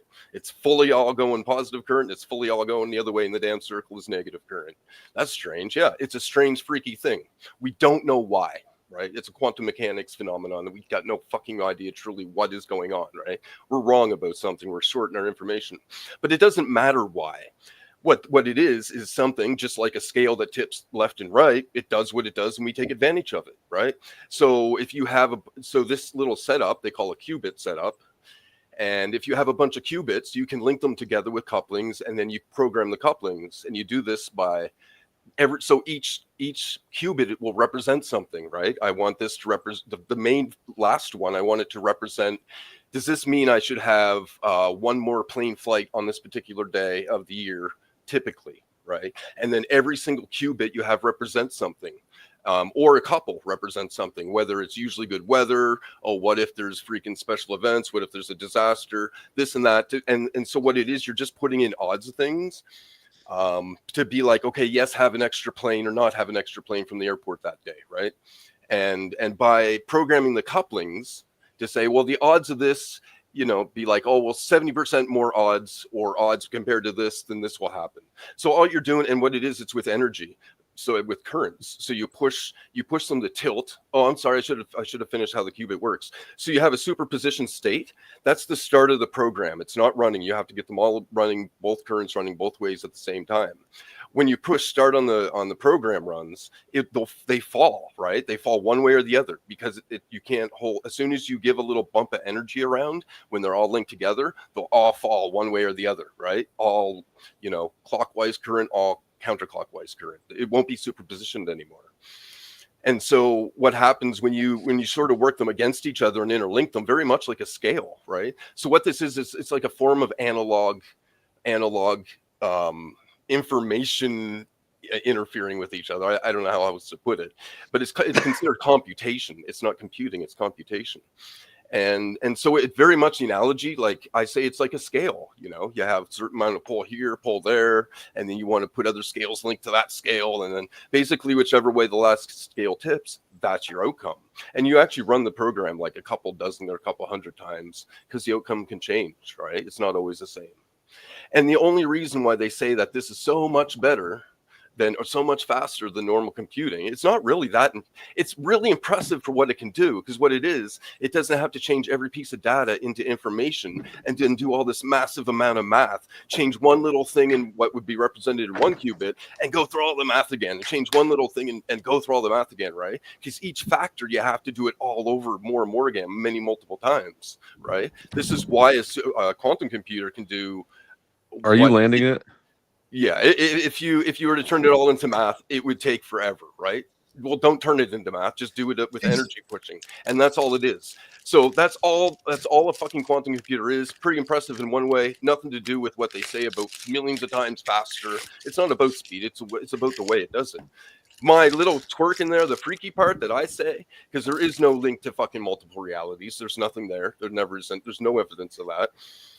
My issue and what I noticed about it is the fact that if there is entities like ghosts, whatever, if there is non-disembodied entities, holy shit, bro, it can't have much effect on the physical. But this superpositioning, can they have an effect on that? I'll tell you, it's a fuck of a lot easier if they can give something to push, right? When's your TED talk? Very vulnerable to other energy. That's my point. So if they possess those motherfuckers like they do with everything else, apparently. Yeah, it's very easy to manipulate with other energy. Anyway, I'm done. No, I agree with that last part. You hit me with the woo and I went for it. Yeah, well. I might get all worked up. Don't mind me. Yeah, but I don't trust Bitcoin. Yeah, no, I wouldn't either. No reason to trust it, dude. And sadly, I know, like, I have a little chunk of money for one of the first times in my life, and I should put. It is one of the most best ways right now because our paper money is going to go down, or you know, our currencies are only going down. But I feel sinful, like I just would feel too guilty to go put all my money into fucking Bitcoin or something. I'd rather just put it into Coke. Right? I mean, or put it into your favorite YouTuber. Into drugs, the best investment is donating to your favorite YouTuber. Yeah, right. But I mean, the minute that they come out with a Fed, huh? What happens if we hit deflation instead of inflation? What happens to Bitcoin? Bitcoin's just all this is all. I believe all the cryptos, the private cryptos, are at all is the powers that be letting the free market work the kinks of the infrastructure. Bitcoin's going to drop dramatically. You're going to lose a lot of money. Yeah, I mean, Bitcoin's not good for shit. If we hit a deflationary depression, Bitcoin is going away just by value alone. But you know, in addition to all the computing as well. But we don't even have to hit that to recognize that it's a bad investment because it's literally monetized hype. We have $10 trillion in bonds that are all coming due in 2025. Yes. Yep. That is going to be a huge blow to the economy. And if we default on that, we're talking about major deflation. The dollar is temporary by design. If you understand how the Federal Reserve System works, then you recognize that all the it's no surprise that all these cryptos start hitting the scene shortly before we're probably going to need to figure out something to do with this dollar that's about to end its usefulness and roll into a cryptocurrency. And if you pay attention to who they were pushing crypto towards, they had like Lindsay Lohan and Hulk Hogan pumping this shit. They're not selling it to business-minded people. They're not selling it to investors. They're selling it to people who watch wrestling. They're probably going to roll it out like in smart cities and other places that are urban with technological integration. And they've already done that going on. Have we said Happy New Year yet? Happy New Year! Oh yeah, Happy New Year. It definitely is East Coast. Yeah, maybe for you East Coast fuckers. Yeah, East Coast fuckers here. But yeah, no, like because they're the ones that like they're having even less. Like they don't even see enough of the economy outside of their city in the first place. They don't have an understanding of what it is to function without like money in that respect, because they're in the city. Everything is just walk down to the bodega and pick up your things, right? And the letters BTC kind of have a bull feel to it too. Bitch, like bitch. Yeah. Kind of like a female dog, some sort of earthy type energy. BTC. The WTC is the witch. The BTC is the bitch. It's gonna be a bitch. Is there any others in here that work along those lines? Well, even the word bit comes from bit is a term like in gambling you'd bet a bit, or you bet 2 bits, which is a quarter. Bit comes from like went back in the day when you'd trade 1 coin. Oh, I'll give you 1 coin for your horse. Well, my horse only cost 1/8 of a coin.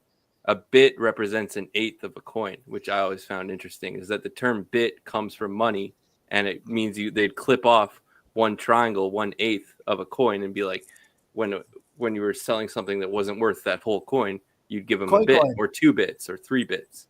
So for it to be a Bitcoin already just seems suspicious. And then it's crypto. Are you sure about that? 100%. Are you sure about anything?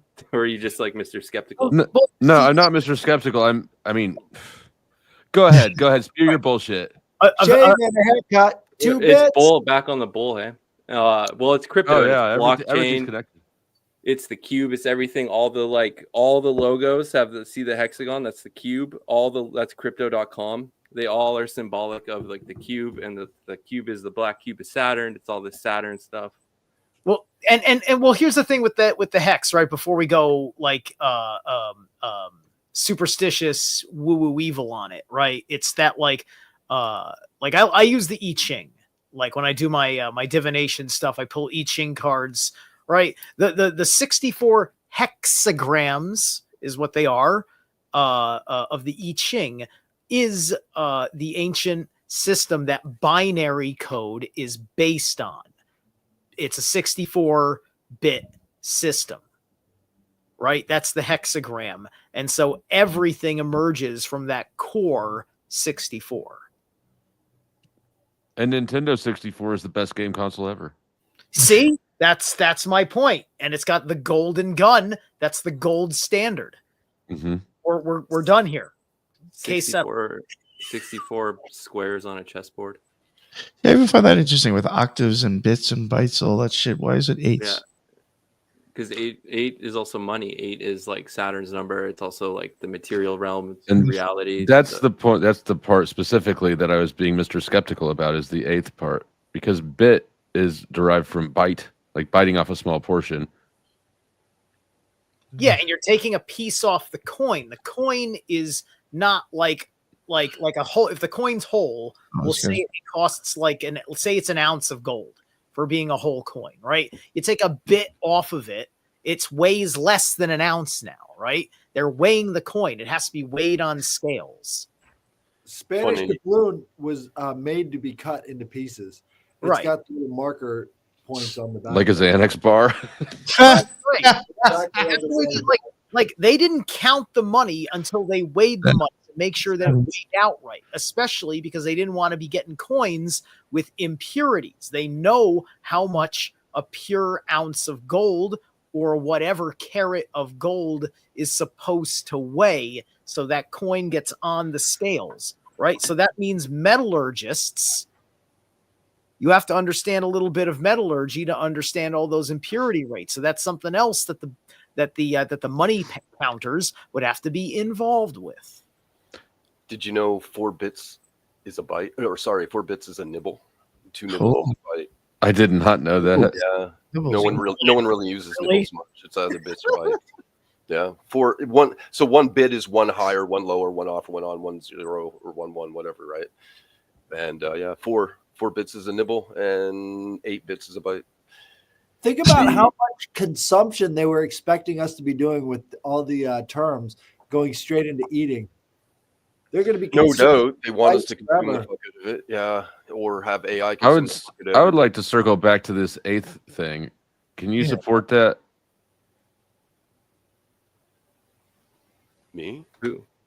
Trust me, bro, with the shades. What's the 8th on the bit? I don't know. What are you skeptical of now? Yeah, what are you actually asking again? Yeah. Is it for the computer thing? What's the contrary? Bits with an 8. What? How do you get an 8th out of bits?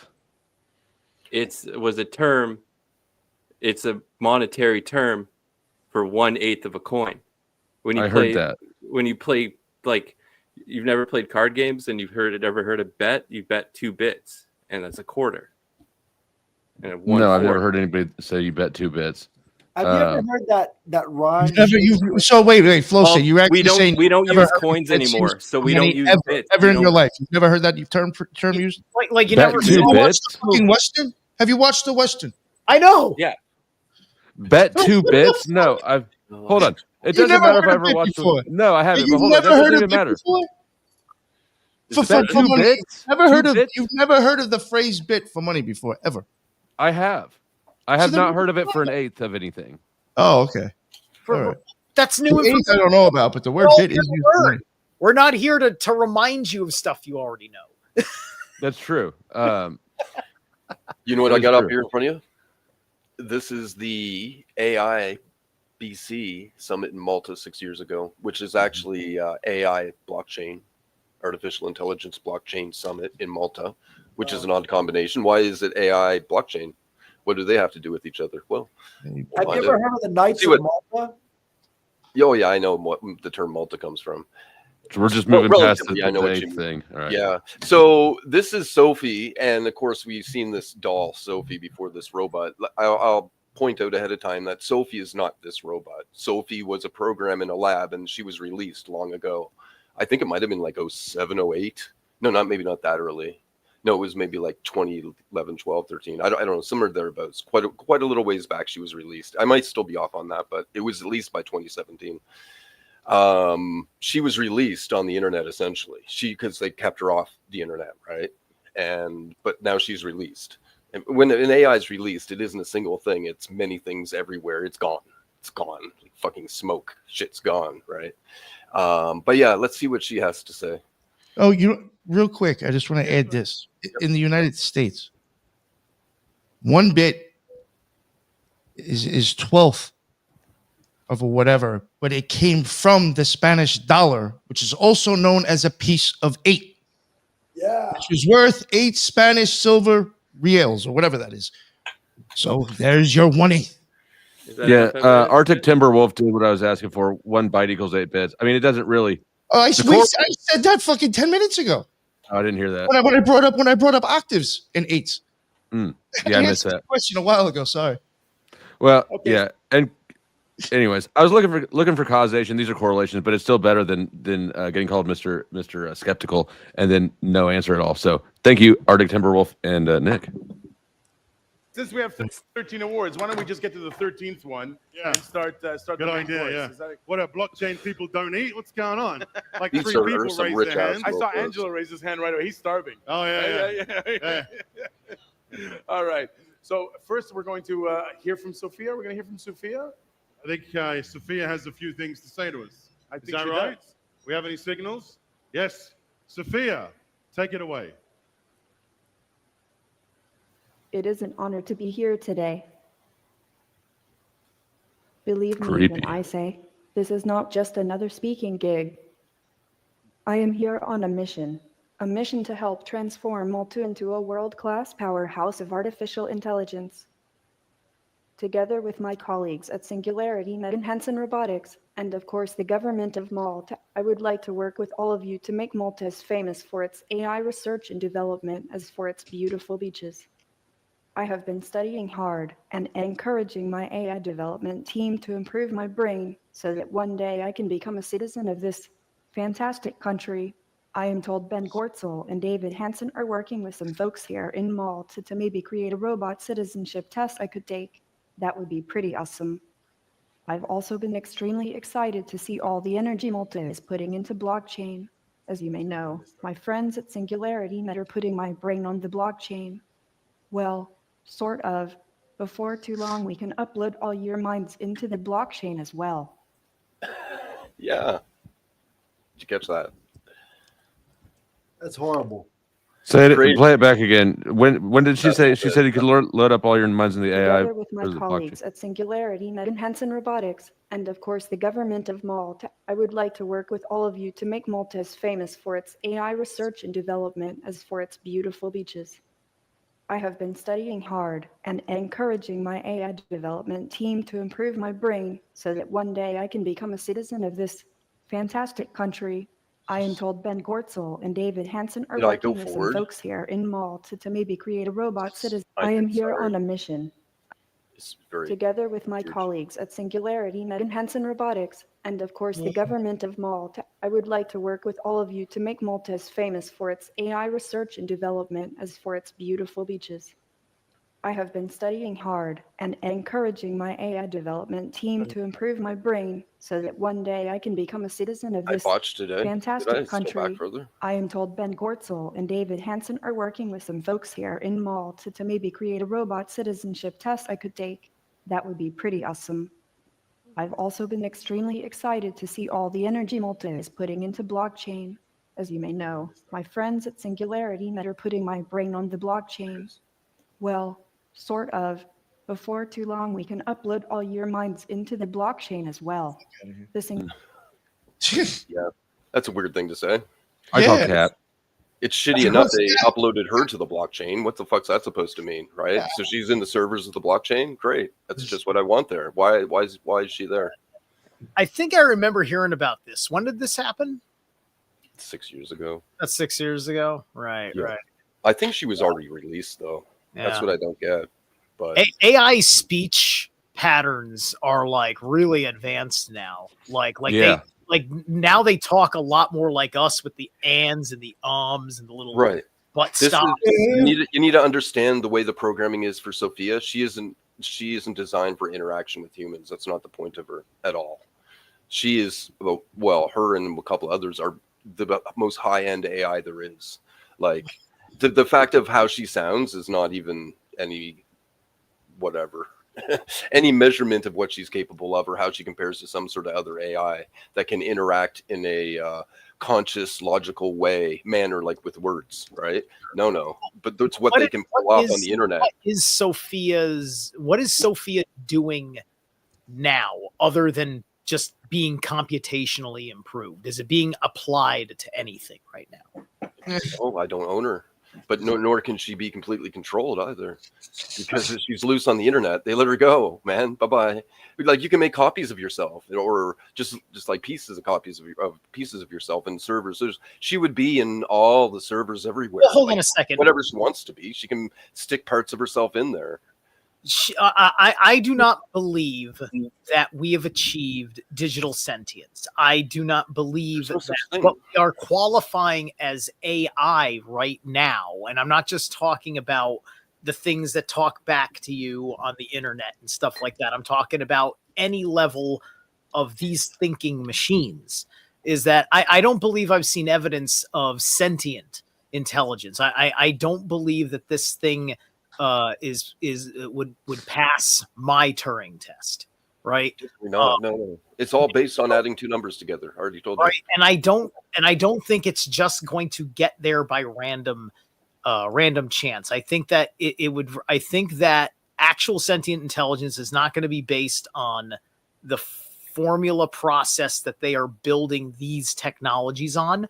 So if she's been released into the internet, then she's just like any other fucking program out there on the internet, some worm or virus or whatever the heck is out there to be accessed or to infiltrate, or whatever the heck is within the parameters they released her with, which I guarantee you, it's like RoboCop. Like RoboCop can't kill the boss. Oh my God.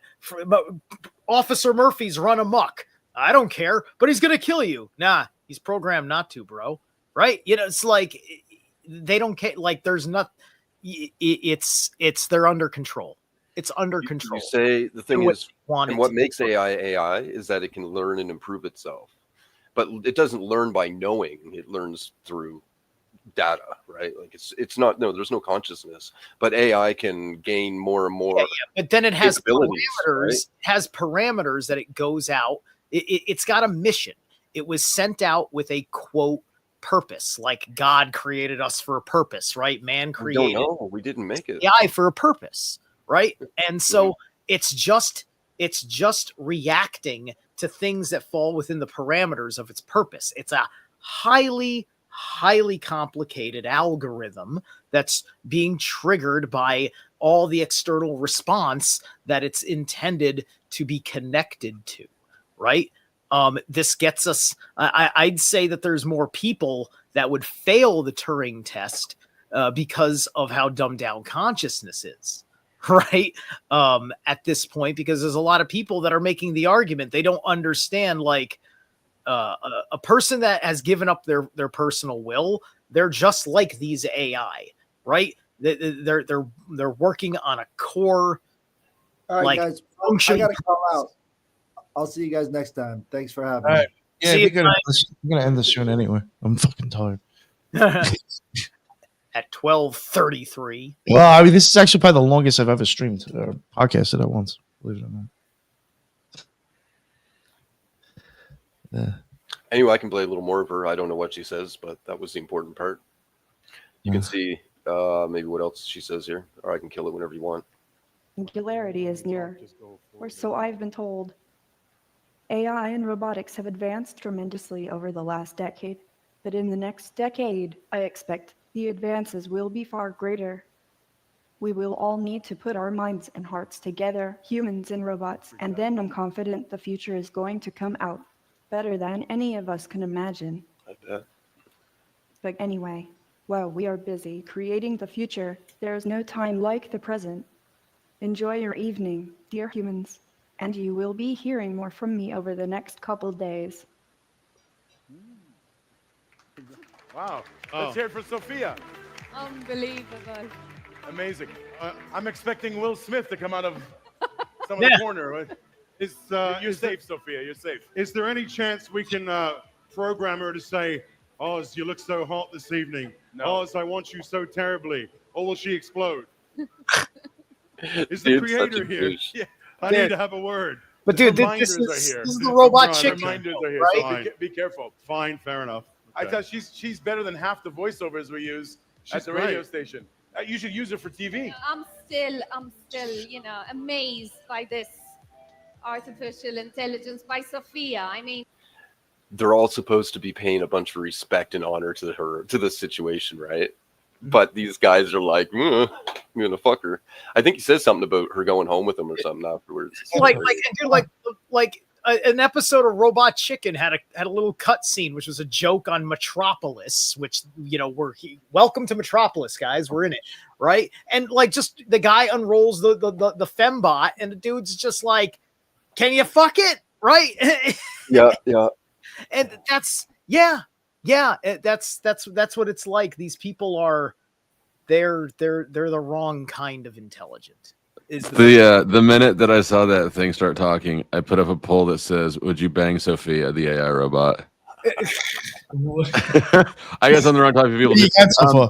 29% of them would though, which is higher than I expected. So Yeah, it's a little bit higher than I would have thought, actually. Huh. I sure the hell wouldn't let her bang me. Oh, it's fuck. just revenge porn for taking our job.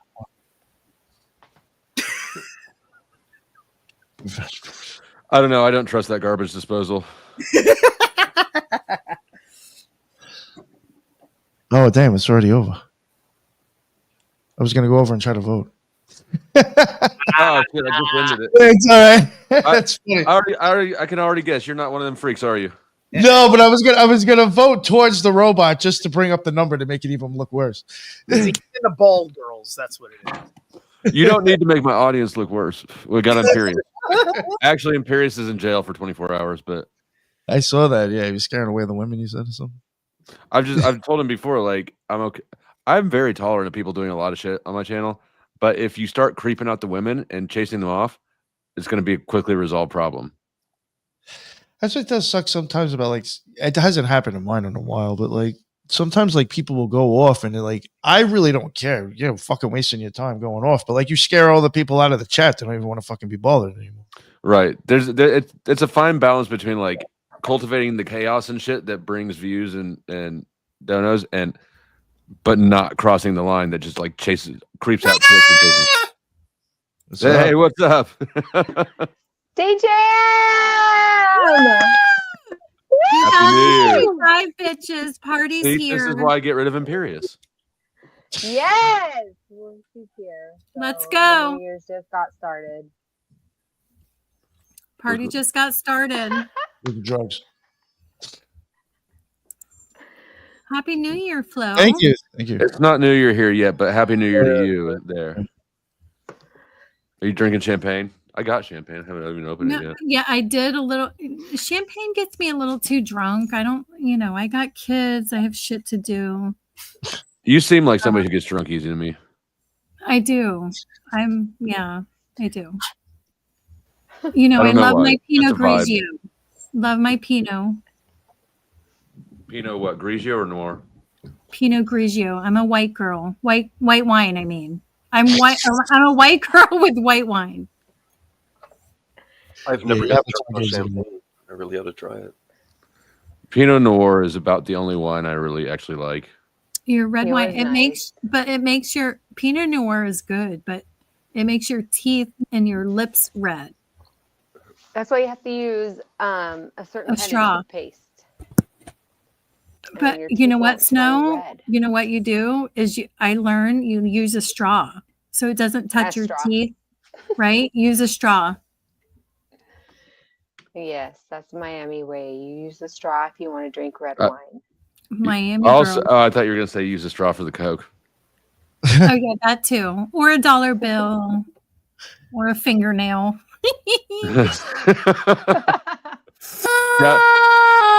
Shout out to Florida girls.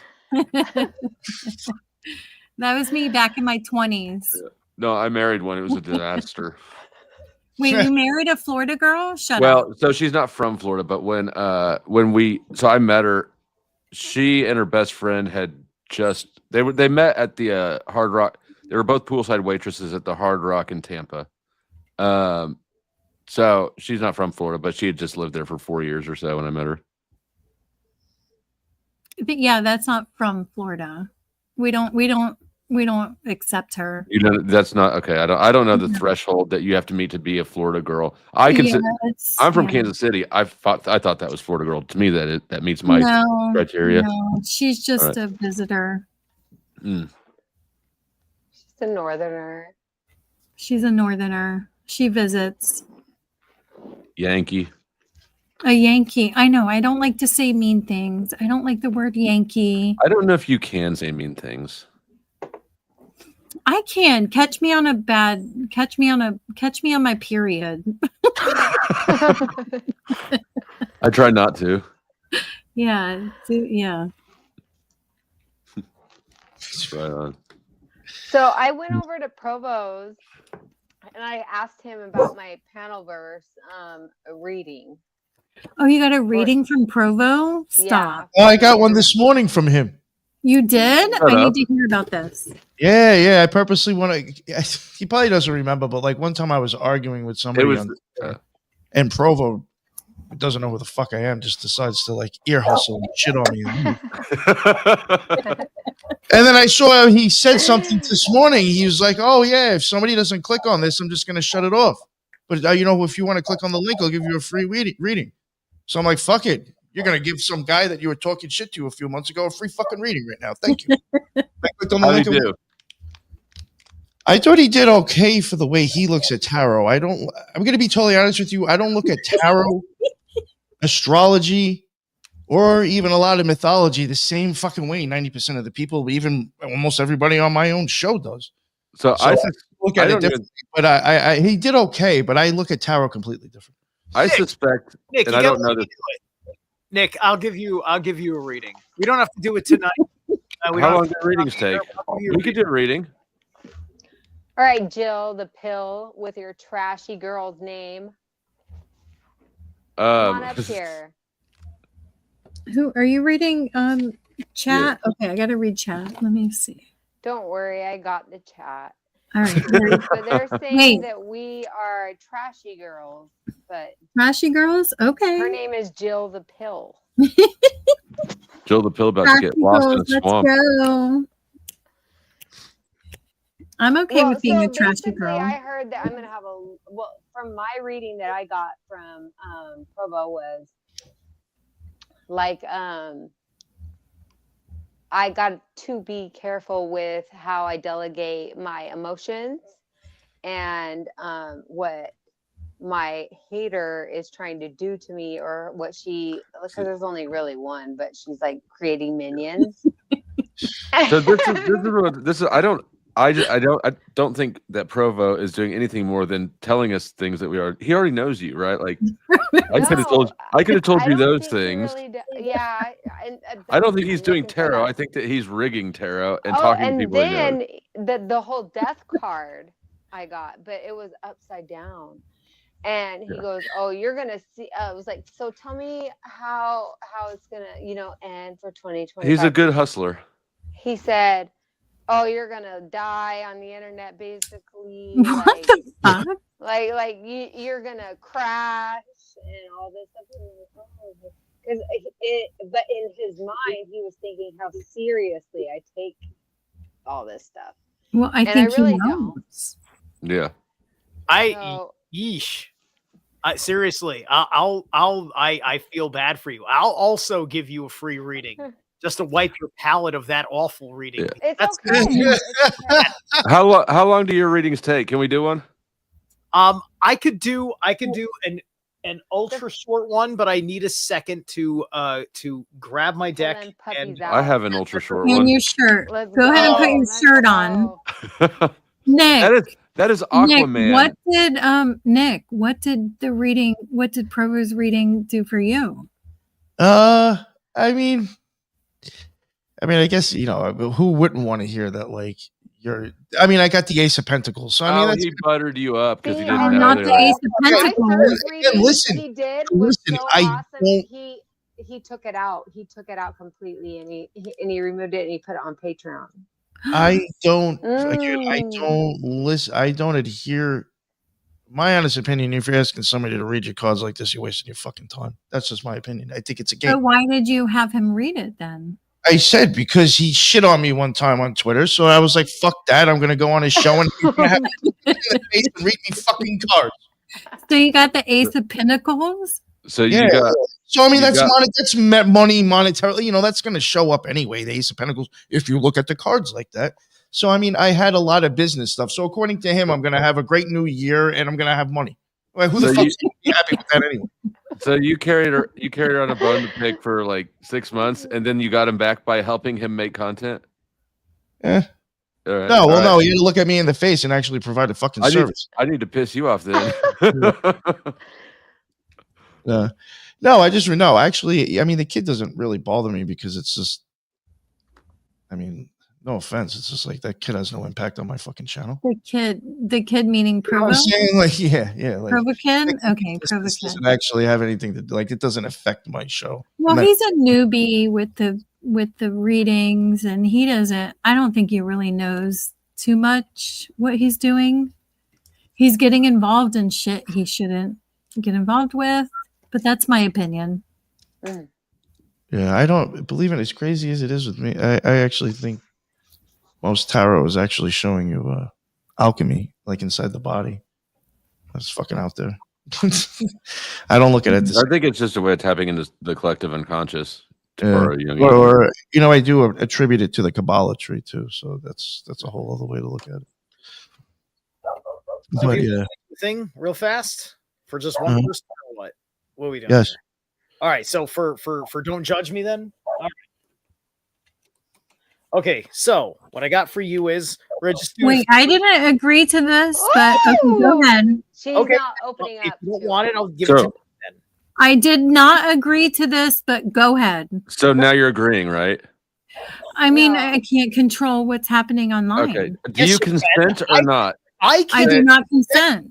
Okay. The next I one. can respect your authorities, your boundaries. That's your right. I don't respect them though. You don't want to. We know that. It doesn't have to be consensual for me, but anyways, go ahead. Do whatever you want. Tarot doesn't have to be consensual, I guess. Go ahead. I wasn't talking about tarot. But anyway, jeez. All right, so Sorry, all right, so this is gonna be a simple 3-card spread, apologize and the for way I me. do things, I also throw the runes in. So there's gonna be a card and a rune, so 6 things all together, real fast. So who are you doing though? Origins. Here's the 3 of Cups. I'm just rocking a regular Radiant Rider-Waite Smith, right? So you got 3 of Cups in your origins. So this is coming from a place where you're having a really good relationship with people. There was a good time to be had about this matter. And where's the rune? There's the rune. And Ingvaj. And this great origin, this great time that you're having with these people, something was developing. There was something about this relationship that was in development that you really, really liked. So now this current situation, what is it worth to you? What's the evaluation of things? Okay, so you've got 2 of Swords here, right? So you really don't see the choices that are in front of you right now, right? You've got these 2 choices in front of you, and you're not really quite seeing them clearly. And you've got Gebo. Wow, Gebo has popped up over here. So Gebo is about something of value, right? This is about the balance of value. Very funny that this is popping up on the 2 of Swords, which is a very balance-driven card. And so you've got this Gebo, which is effectively what you have to offer versus what the other people involved in your situation have to offer, right? And you're not quite seeing the value between the 2 of you correctly right now. And what kind of decisions shall we drunkenly make about this? We have the 4 of Cups. Oh my God. Oh, I got that today too. Wow. Nick. You're going to show a little bit of reserve. Nick's had a lot of readings. Yeah. I mean, Well, no, that was all from Provo Kid this morning. I got the 2 of Swords, the 4 of Cups, the Hangman, and some other card I forgot. Right. Ace of Pentacles. Okay. All right. So this means that there's an important underscore in this position because I picked up. This is called Yunga. This is not a rune. This is a personal symbol that, for my personal purposes, I use with all of my rune sets as kind of a bonus. It just means pay attention right here. And we got Uruj, which is about health, vitality, and strength. So you're actually in a place right now of going into being a little bit more reserved about these relationships that you were enjoying in the past, right? You've kind of had your fill.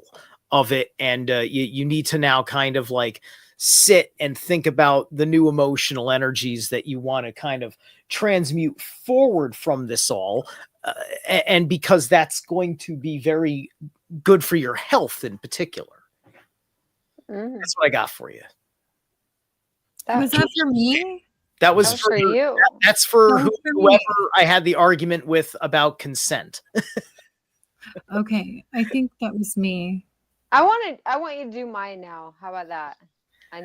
That's up to Nick, because I don't know if I'm gonna stick around for him. you know, like I could Nick's like, I'm done with you, motherfuckers. I could fast, but also I'd be hogging all the time. And Nick, go get your food. We'll hold it down. You can trust us. If you can't trust a naked man reading tarot and some drunk chicks, who can you? It's not just tarot. He's got little coins. What are the little coins though? Like, what are the? These little this is Hollywood. These are cut from Hollywood. This was a branch of Hollywood, and these are runes. I was talking earlier on the show about the Elder Futhark runes. I use them in magic. I use them for divination, and I use them for spellcraft. I have a bind rune that I've tattooed on myself. I drew that myself. Look at that. I see you taking the opportunity to flex. I see you. Oh, I got one of my own. It's okay. It's okay. I approve of it. I just need to call it out. I don't spend half as much time in the gym. Nick, you got tattoos you need to show up to? You got a beach ball? Yeah. He's been working out. I can tell. He's been working out. Yeah, it was chest day yesterday. All right, there we go. Anyway, okay. Wow. So I just want to make sure. So did that message that I delivered make sense and was helpful to you? That's all I want to know. Me? Yeah. Did you hear it? I'll rewind this and think of it later. Oh, but thank you. Let's hit it up. I bet Zerilath Immortal. I bet when you're sober, you're gonna be like, "Come on, Lindsay, come on, God, he nailed it." Yeah.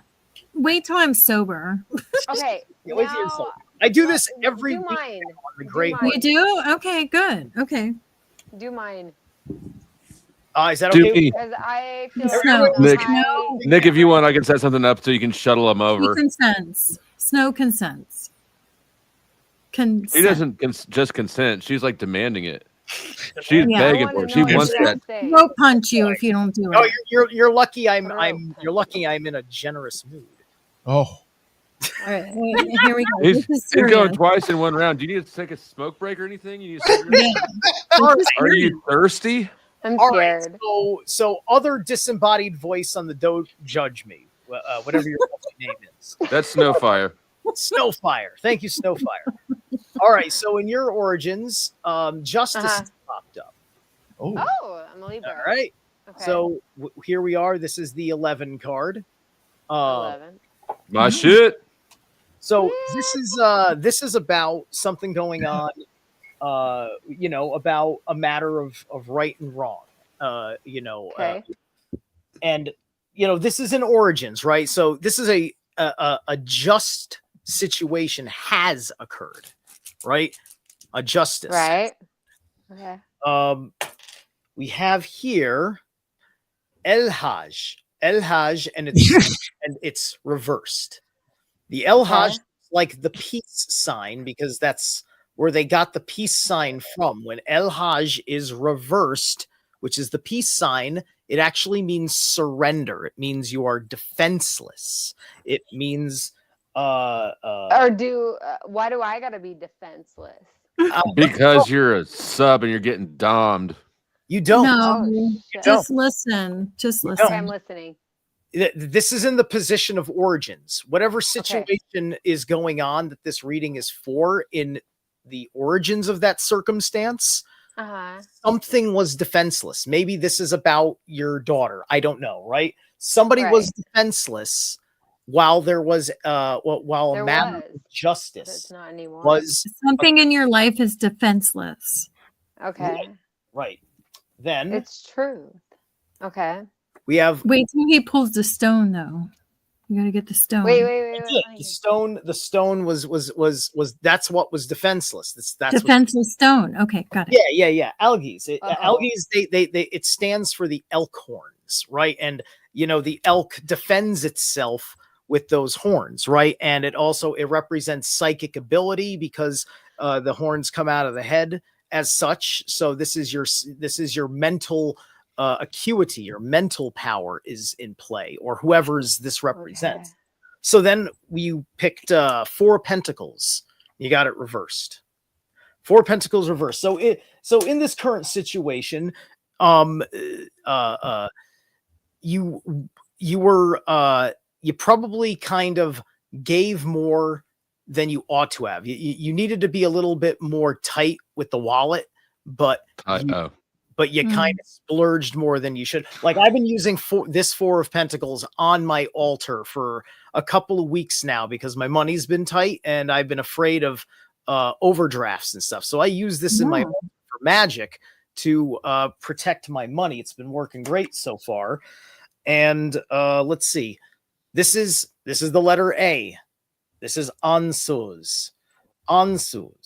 Ansuz means answers. It's the messenger rune. It's associated with Odin in the pagan mythos of that these runes are deeply connected to.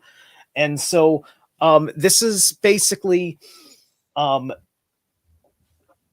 you've been hearing this message in your head about this economic situation, and it's a good message, right? The message is not off base, right? So that's what that's telling me there. And then in the last position, we got the 9 of Pentacles reversed in decisions, the idea of what you should do. So with the 9 of Pentacles reversed, at the moment, it looks like you're going to be in a place of slim pickings, if you will, right? Because this one, 9 of Pentacles, is basically like, you've arrived, like, here's all the good stuff, like, here's your garden of earthly delights, right? That's the 9. Ooh. So you don't quite have that. You're not in terrible shape, but you're not going to have the same kind of pin money that you're used to. If it's particularly a money, this doesn't. Yeah, it's definitely different than money. Gotcha. Okay. Then and then Gebo popped up again, right? So it's like this because it's balancing out the equation of whatever your situation was. That's fine then. That's your reading. I will submit to that. You got to get your money right, or else you're going to be living with Tommy in a tent at. No, yeah. I don't think that. I don't get that feeling. Immortal, I have a question for you. Yeah. I'm going to be a little bit of a dick, but Oh. Do you think do you think you continue to exist after you die? I do. I have. Yes, and I don't know why that's a question. Thank you. What I got to wonder is how do you think you're going to have any powers, abilities? I love to spend money and I like to give it out a lot. We're still doing Snow's reading. Oh, I'm sorry. I thought you were done. I'm sorry. No, my Dear bad. Nobleness D, we're still doing a reading. Sorry about that. Please continue. It's okay. Back off. Thank you. I did. Nick, I said, and by the way, Nick is making me want to smoke cigarettes, and I don't even smoke cigarettes. You should. I got one for you. I don't even smoke them, but he makes me want to. Anyway, carry on. Nick, carry on. Well, Zerilath, actually. Oh, I was. You guys were telling me because we're still doing the reading. I thought you were telling me something important. So. Okay, let's keep going. Okay. All right, that was good. Oh, black magic now. Well, in that case, shit! Happy New Year. I got booms going on. Happy New Year again. Central Time. How you guys doing? Oh God, Happy New Year! We celebrated New Year like an hour ago. Happy New Year, everybody. Yeah. Okay, ready? Sorry, is that annoying? A little bit, but I think it's allowed tonight. I'm sorry.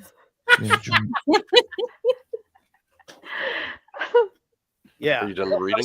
I was gonna. Yeah, right. I'm waiting for this reading now. Okay, so wait, there's another. I'm interested in what Noble D had to ask about. Don't wait. I Let's was actually going to can I answer that finish? next because the ladies seem to be done with the reading, so I was going to pack it up. That's it. You're welcome, ladies. Yes, that was it. That was the Thank whole reading. you. Thank you, Jeremiah Immortal. Zeremiah. Sounds so Jewish. Zerilath. Thank you. Yes.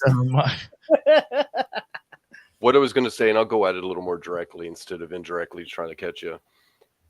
When people use physical items in order to achieve knowledge or wisdom or practice whatever, after you die, you don't have your physical items anymore. You've used that as a clutch, as a means, as a catalyst. That doesn't exist. You're spiritually inhibiting yourself for your future self by using physical items, and that includes repetitive words, sigils, seals, anything. It's of the world. You don't need it, dude. We're God's children. Okay, that's sure. That's fair. I'm having fun in the time that God gave me to be here. How about that? Well, there's some serious shit going on, and fun isn't why we're here. Sure. Fine. We're having fun. I disagree. Let's have fun. I'll have fun in a war zone if I have to. If I have to go Dranga, I go Dranga. Same. I enjoy it because Are you afraid of dying, Noble D? I'm very curious, honestly. You should try it. It's pretty amazing. Yeah. You should try dying. It's fun. I have. That's what magic is. Do you know that? Do you know what real magic actually is? Magic's just a manipulation of things. No, magic is separating your soul from your body, my man. Well, you actually fucking why we here in the flatliners is very real. Yeah, we're all gonna end up dying eventually. That's inevitable. So I'm just saying. I mean, if you practice magic and have a magical experience, you'll get some answers because you'll actually go to the other side and see what. I don't think we should be practicing magic. Flatliners was a movie. That movie was scary. Exactly. People shouldn't play with shit they don't know what the fuck they're talking about. Yes, I agree. So until you pull the plug on yourself, you will never actually truly know the deepest of secrets when it comes to occultism. I just want to let you know that until you fucking die and come back, you will never understand occultism. Have you had an NDE, Nick? Yeah, multiple times. You have. The most amazing fucking experience. Death. It's almost addictive. It's better than any nut you'll ever bust or any fucking drug you could ever take. It is the only feeling. Death has its own feeling that you will never experience unless you have died. How many times have you done this? I did it 3 times 1 week once. NDEs? You fucking click out. You go into, you breathe, you start breathing so low that your fucking body just fucking clicks out. You go into a deep meditation and you fucking slip out your fucking body. I've gone to the hospital because of fucking problems because of doing it. Did Narcan have anything to do with it? No. I had blood issues and my pupils were fucked up. One eye was big and the other one was small. Which is just like Horus. Flight and fight mode. What did you learn? A lot. And the crazy thing is this is why you got me going with this. All these little things that I do think are fucking silly to an extent. When you come back, it's going to sound fucking cheesy and stupid, but in the Matrix, it's very much, you're not going to know Kung Fu, but you're going to start fucking knowing things that you never knew before because all these little things that you didn't understand and you didn't make sense of is going to start flashing in front of your fucking eyes and you're going to have some fucking voice showing you how everything makes fucking sense. And you're going to open up your eyes and you're going to understand shit you never understood. So when you take these stupid fucking associations that you think is silly, might actually make sense when you rewire your brain to work the fucking right way.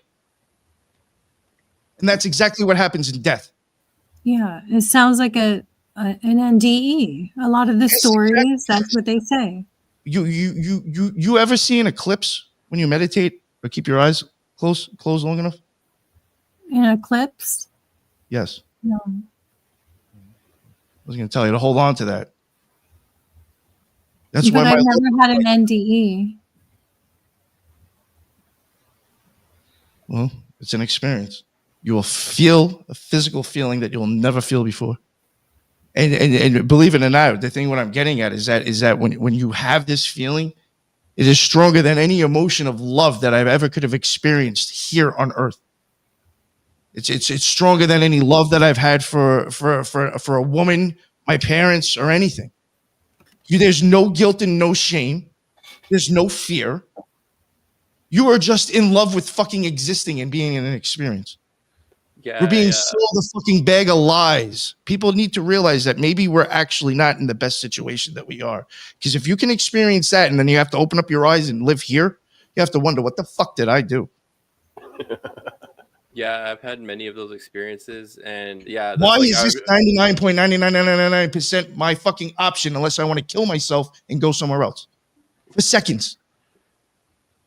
I was sold fucking something, a bag of lies, or I got fucking screwed, or I fucked up real bad. Maybe you just want to help. Maybe. Nick. I try to, and then people who haven't had this experience tell me I'm fucking wrong. No, I get it. I haven't had the experience. Oh, it's kind of fucking annoying at times. I'm just amazed by TJ's hair. That's all his hair looks really good. TJ. I'll tell people right now, when it comes to, I'm being serious, and I say this all the time, when it comes to, if you really want to start understanding the real secrets of occultism, it's in the experience of death and understanding how the eyes and the brain work. Everything, all occult symbolism is all based on that.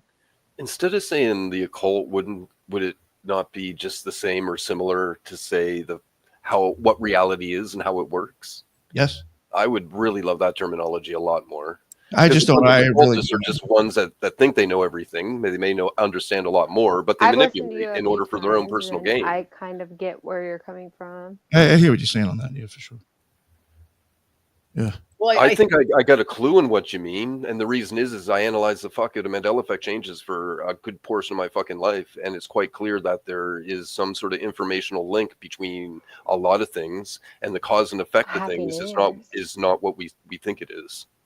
There's a whole different realm of information that's much of the cause and effect of what goes on here. Well, yeah, the word that's supposed to be for this is mystery. It's the mystery. This is why we have mystery schools and cults that revolve around mysteries and things like that. And there's a lot of a lot of them are well known. The publicity for the drug cults that do this kind of thing. Everybody's been talking about Bacchus as of late or whatever. And this is one of Nick's deep points, is why he's saying what he said. Like, you don't have to go into like a Bacchic near-death experience. You can have a near-death experience just under deep, intense meditation. And you can do that breathing practices. You can put yourself you may be taking a little bit of a risk, Nick, but you're taking probably far less of a risk than people that are practically inducing overdose. So this is that's what's real. I meditate every effing day, and now I think about it. It's just like, can I slow my heart rate down? Do I want to do this? Do I want to try and get there? I think about it, man. I do. Well, I mean, even the difference is, this is just my opinion. When it comes even with the drugs, I mean, unless maybe you're closing your eyes and trying to go into a meditation, when you're walking around with your eyes open, high on mushrooms or acid, you're not having a spiritual experience. You're still in love with the fucking Lucifer's world. Your eyes open, you're fucked. That's my opinion. If you live in love with what your eyes are showing you, you are fucked. Straight up. Are you sort of suggesting that the influence of evil is embedded in everything around us? Yes. Yeah, it is. You can actually see it sometimes. Some crazy people will start Nothing seeing stays pure in this reality. evil It turns in the oddest shit, but they're right. It's kind of there. It's a very wonky world, actually. It's fucking crazy as it is. I hate to say it, but basically humanity is an abomination. No, just I real think so. It's a fuck up. We shouldn't be here.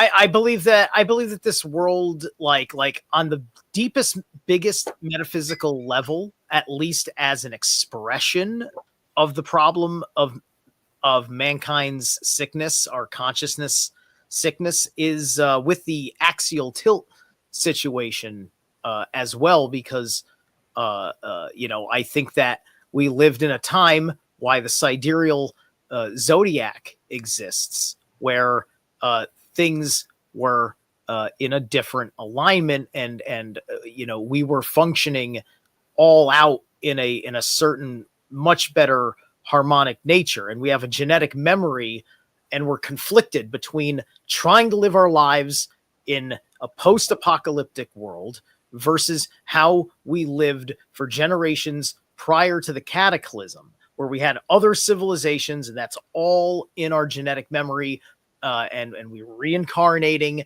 and taking on the imprints of those codes. And if we have any purpose as on a baseline, it's to heal that past trauma in the genetics that we've inherited.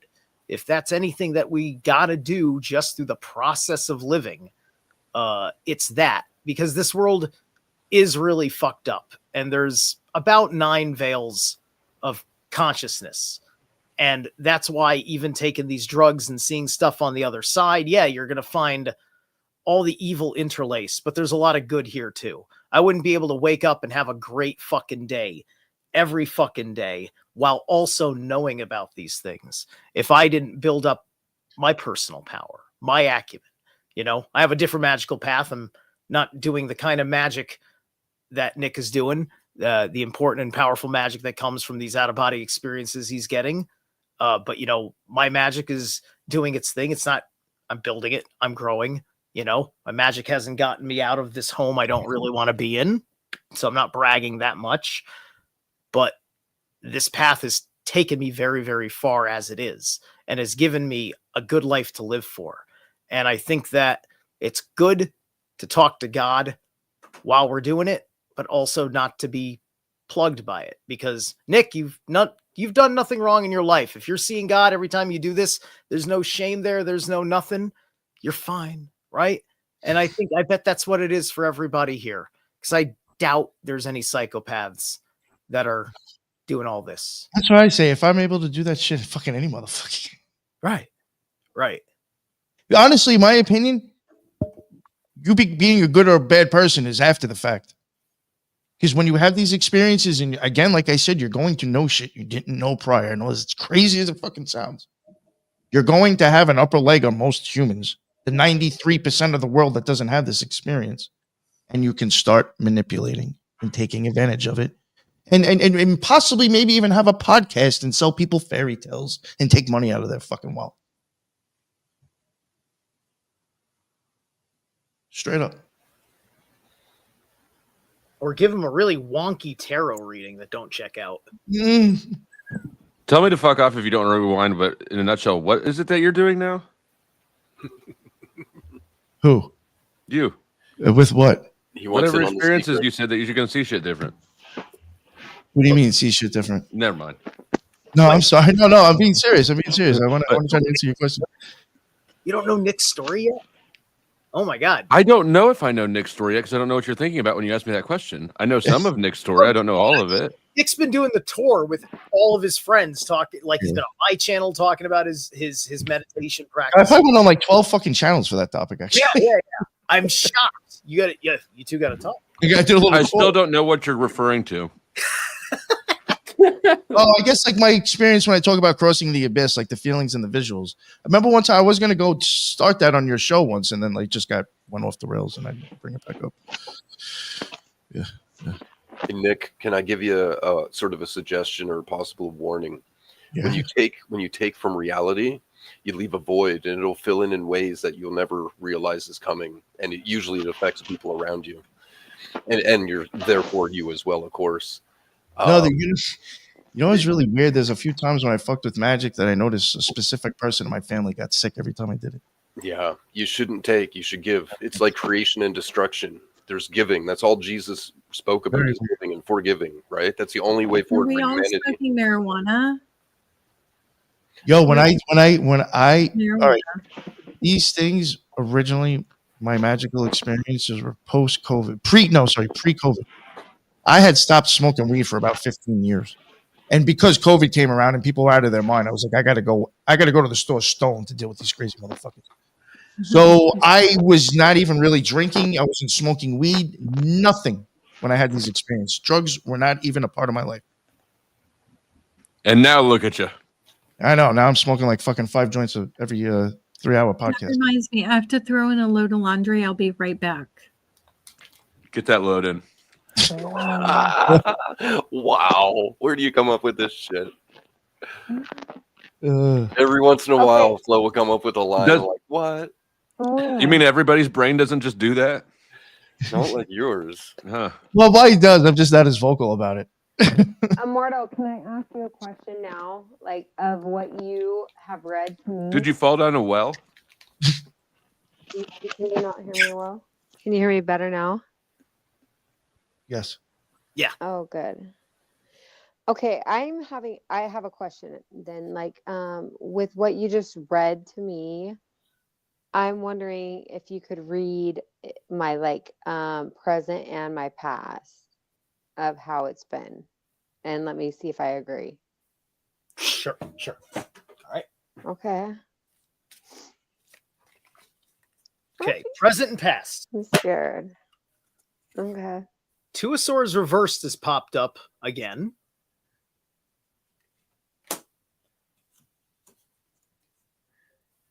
And the Three of Cups again, right? I mean, like I probably could have shuffled this a little bit more thoroughly.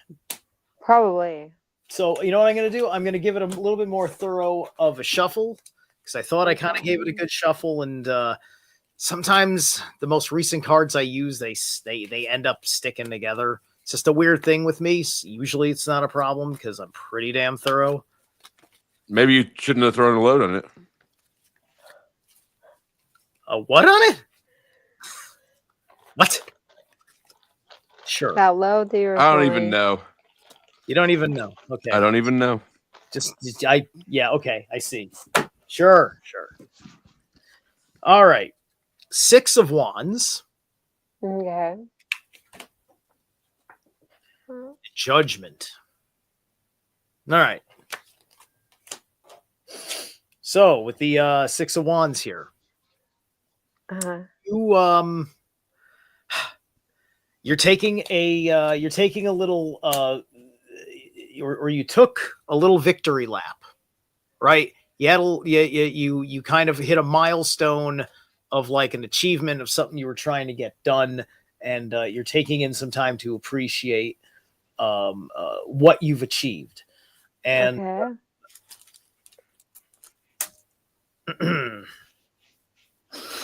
and Gabo pops up again over here. What's that? So you had kind of like a whatever the dispute was about, it was handled in a fair fashion. And so then future, so judgment, right? So future judgment. Yeah, the future is the judgment card, right? So the circumstance that you went through, it's bringing the a clarity to a situation so you can properly make a an assessment and a real decision about it. Okay, I'm gonna do that right now tonight. Okay, and you got the Thurs rune, Thurisaz here, and this is reversed. So what that means is that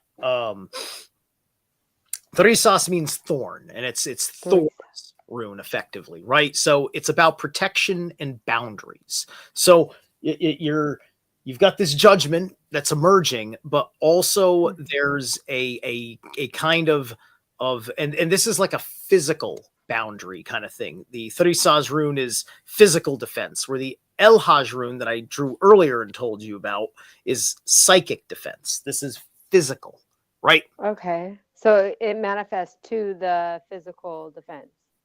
Right, it manifests the physical defense. So this may mean that you need to not be around something in particular or someone. That's what I was told earlier too.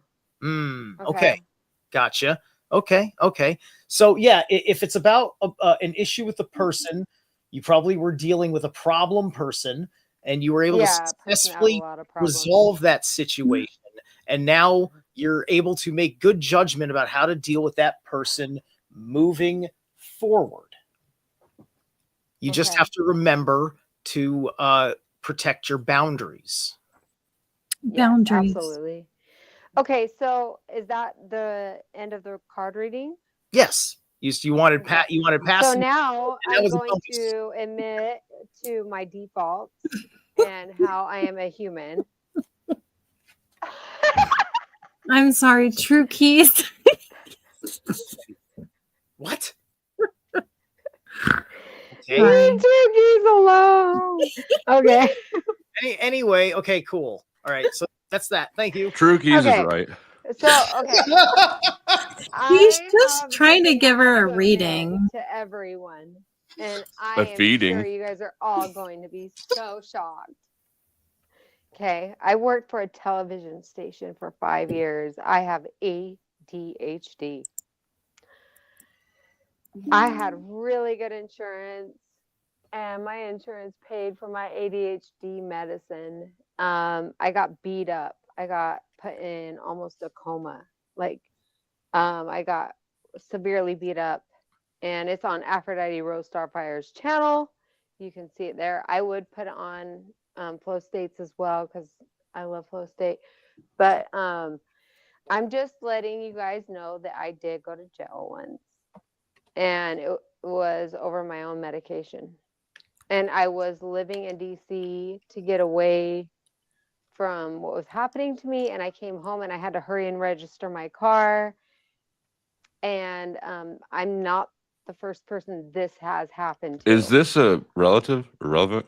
No, yeah, it is kind of, because if anybody's going to be shocked, because this woman is out there to get me, and she's out there if you don't agree with her, she is going to make your life suck. So she reaches out to you, be careful, because she is going to try to make your life suck too. It's okay though. I'm not really that worried about it, but I'm just saying that's the only thing that I've ever been to jail for, I've ever gotten in trouble for, is my own medication. I got Okay, arrested because there's rumors out there that you're a meth. You were caught for meth. That was me. I know that was exactly. No, Florida, we don't have we don't have Florida meth in Florida. Meth isn't like a.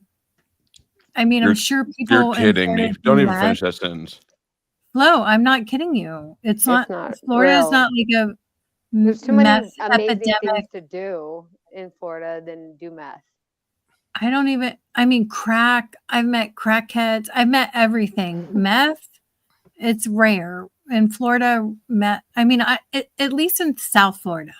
And I lived there for 20 years, and I worked for a television station, and I had really good insurance. And so I did my due diligence at my job, and I did do it when I had my Adderall prescription. I got busted when it was in a vitamin. Adderall. Interesting. Yeah, and they put me in jail for it, and I paid like $10,000 to get an attorney because I was pissed. I was like, no, that's my medication. And then you get it expunged. Okay. Yeah, so it's more like not of even it. a big deal now. It's like, I know it's Florida lady's expunged. trying to make me sound like I'm a criminal or something. I That's the know. only thing More I'm of the really- I story. swear to Don't God. put your Adderall or any pills in a different In vitamin anything. bottle. No shit. Florida doesn't fuck around. Florida's like a It was Pembroke Pines. zero too. It time. was the worst. I was on the Pembroke borderline. Pines. Stop, Yeah. girl. That's like I'm not gonna lie. Your explanation makes you sound guilty as shit. With what? Tell me how. I can prove it. no. That does protest too much. It was my medication, but I got hemmed up. I can Yeah, show but you. you get hemmed I swear up. to No, I You don't have your care. I don't care. medication I'm not judging you. I'm just critiquing your No, I swear No. to God. talking. In Florida, if you put your medication in a different, I have not been into this, but I've heard friends. If you keep your medication in a different bottle than what you're supposed to have it in, you'll get hemmed up. That's it. Not only that, I know it that's was that I everywhere. was living in Virginia for the whole summer, and I was on my way home so I could get my car registered. And that's the whole reason why I got pulled over, was because I made an illegal U-turn. But yeah. Oh shit. I did an illegal U-turn one time. And I I got had a everything $300 fine. Illegal Me and Nick U-turn. aren't impressed with your little petty ass crimes. I I went to prison for a crime that I wanted to commit, actually. I'm just saying that's the only thing you guys can get me for. but Hey, I'm playing putting it out sovereign for there. this- I don't care. Flo, did I ever tell you I got caught with practicing dentistry without a license? No, that's amazing. DJM as an innocent. Go ahead and tell us the story, soccer mom. Just like this, the Well, dentist. remember, I told you that I was put in handcuffs, and you were like, I can't No. imagine DJM being in handcuffs. And I'm like, yeah, I've been arrested before. I was not practicing dentistry without a license, but apparently I worked for a dentist. He was shady, and he was having me practice dentistry without a license, and I didn't know. I was young. That was the most embarrassing moment of my life. Stop. I'm drunk, and I'm telling Flo what's going on. Can you guys delete this after? Yes, of course. Okay. Just tell her yes. So I was practicing dentistry without a license, and I had like 7 counts of Medicaid fraud. Wow. Oh yeah, in Florida. Was that in 2009 or 10? No, girl. I was young. I was like young. I was working for a dentist. I have no idea. He was doing Medicaid fraud, and he was having me like, I don't know. I was like cleaning people's teeth. So apparently okay, stop. So apparently there was a sting, and there was like a whole Medicaid fraud sting, and the dentist that I was working for got wrapped up in it, and then I got involved in it. I was young. I was handcuffed. Yeah. Actually, I had to turn myself in. No. I had a warrant. I turned myself in, and I got handcuffed in the back of a car, drove me to the Broward County Sheriff's Office. It was the worst thing that ever fucking happened. Precinct, I guess? I don't know. I got a bail bondsman. I don't remember. I went to a bail bondsman. I paid the money. I was like, listen, I have a fucking warrant. Here we go. She's like, put a sweatshirt on. Don't have a hair fucking tie. Don't bring any jewelry. Yeah, they're mean as hell, huh? Those black bitches. Mean as hell. All I know is I went in there, and this big black lady was like, bend over and cough. Spread your butt cheeks and cough. And I was like, and she's like, no, cough harder. Right. That's awesome. Oh, God. You're gonna watch your asshole. Cough. Yeah, she looked in my fucking asshole, and I'm not kidding you. Light and everything. No. What do you think You your guys, I'm husband's not doing every even time you kidding do a doggy? Listen, most at the degrading, same time, most horrible moment of my life. at the same time, this is at Broward County. Listen, look up Broward fucking County. Don't fuck around with them, right? And it's not a female's. They can't hold you. It's not a female holding facility. So after 24 hours, they have to transport females, right? So in Broward County, they're like, bend over, cough, spread your butt cheeks. At the same time, there was a bum in the facility that had to do the same thing. She spread her butt cheeks. I thought I was going to fucking die. I'm not kidding you. Oh, there was a lady like, oh yeah, like she was She talking spread up her all this butt white cheeks. stuff. It was like, okay. What was going on in there? I know, right? It's like, wait. This is my life, you guys. I'm like an innocent, like white girl, right? At this point, oh no. I'm like, I've never been to jail. I have no idea what's going on. Bend over and spread your butt cheeks at the same time. This bum that hasn't washed her butt cheeks and at least My God, I wouldn't doubt it. I was dying. Broward County, research it. I'm so happy that you told the story. I know, Flo. I told you one time. Flo's like, I can't imagine you being in handcuffs. Flo, that was my handcuff story. Practicing dentistry without a fucking license. You can't make this shit up. Medication, and I got arrested for it. Even after proving, I had like medication for that, and they still arrested me. No, get out of the well. Well, no. Once they can't. Once you go to the courts and say, "Here's my prescription," whatever, it's fucked up. No matter what, they arrest you. And I've never been found out arrested my for attorney- medication. I can't imagine. I cleaned teeth and I was practicing dentistry without. I went to magistrate court the next day, and I was you guys. I was dead. The magistrate court, they were like, count one, practicing dentistry without a license. They have a what do you call the thing that you hold down and a hammer? A gavel. A gavel. They had a gavel. Well, that's cool. Right? Pretty standard. Practicing dentistry without a license. Count one. Felony. No bond. Practicing dentistry without a license. Count two. Oh, you didn't have a bond? No bond. Wow. 9 counts of felonies, no bond. Wow. I spent over 30 hours in state. Yeah, me. The hours. I get sentenced to 30 months. That's it. Just 30 hours. 30 hours. I thought I was gonna die. Well, how It did you get a changed my bond life. reduction so fast? 30 hours. I hired my boyfriend at the time, we hired the best lawyer, and they had I was like just the innocent worker.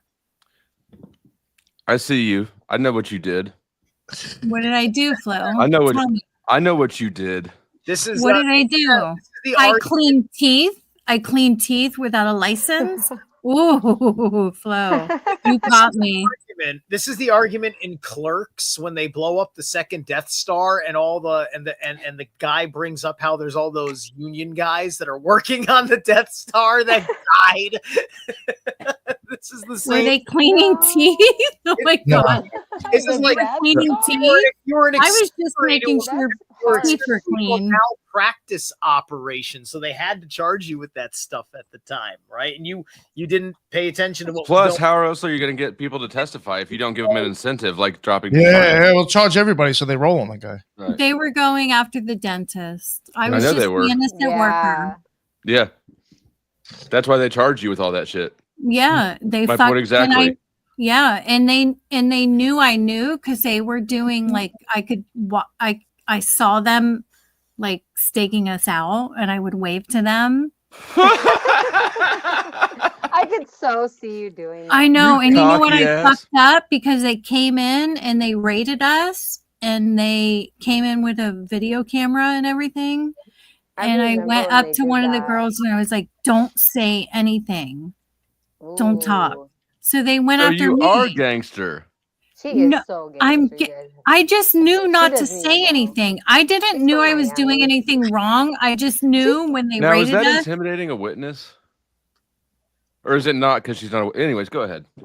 I just knew. Go ahead, Al Capone. I've never been through this, but I just knew when they raided us, don't fucking talk. Don't say a fucking goddamn thing. Sorry, God, I'm sorry. God didn't need a dam. He walked on water. God forgive me. He forgives you. I just got off the phone with him. He's like, don't judge me that I'm not Well- judging her. She's cool. Thank you, What God. about me though? You're welcome. Am I forgiven? What about Snow and her sorry little Adderall? I Pretty don't know. weak. I had really good insurance.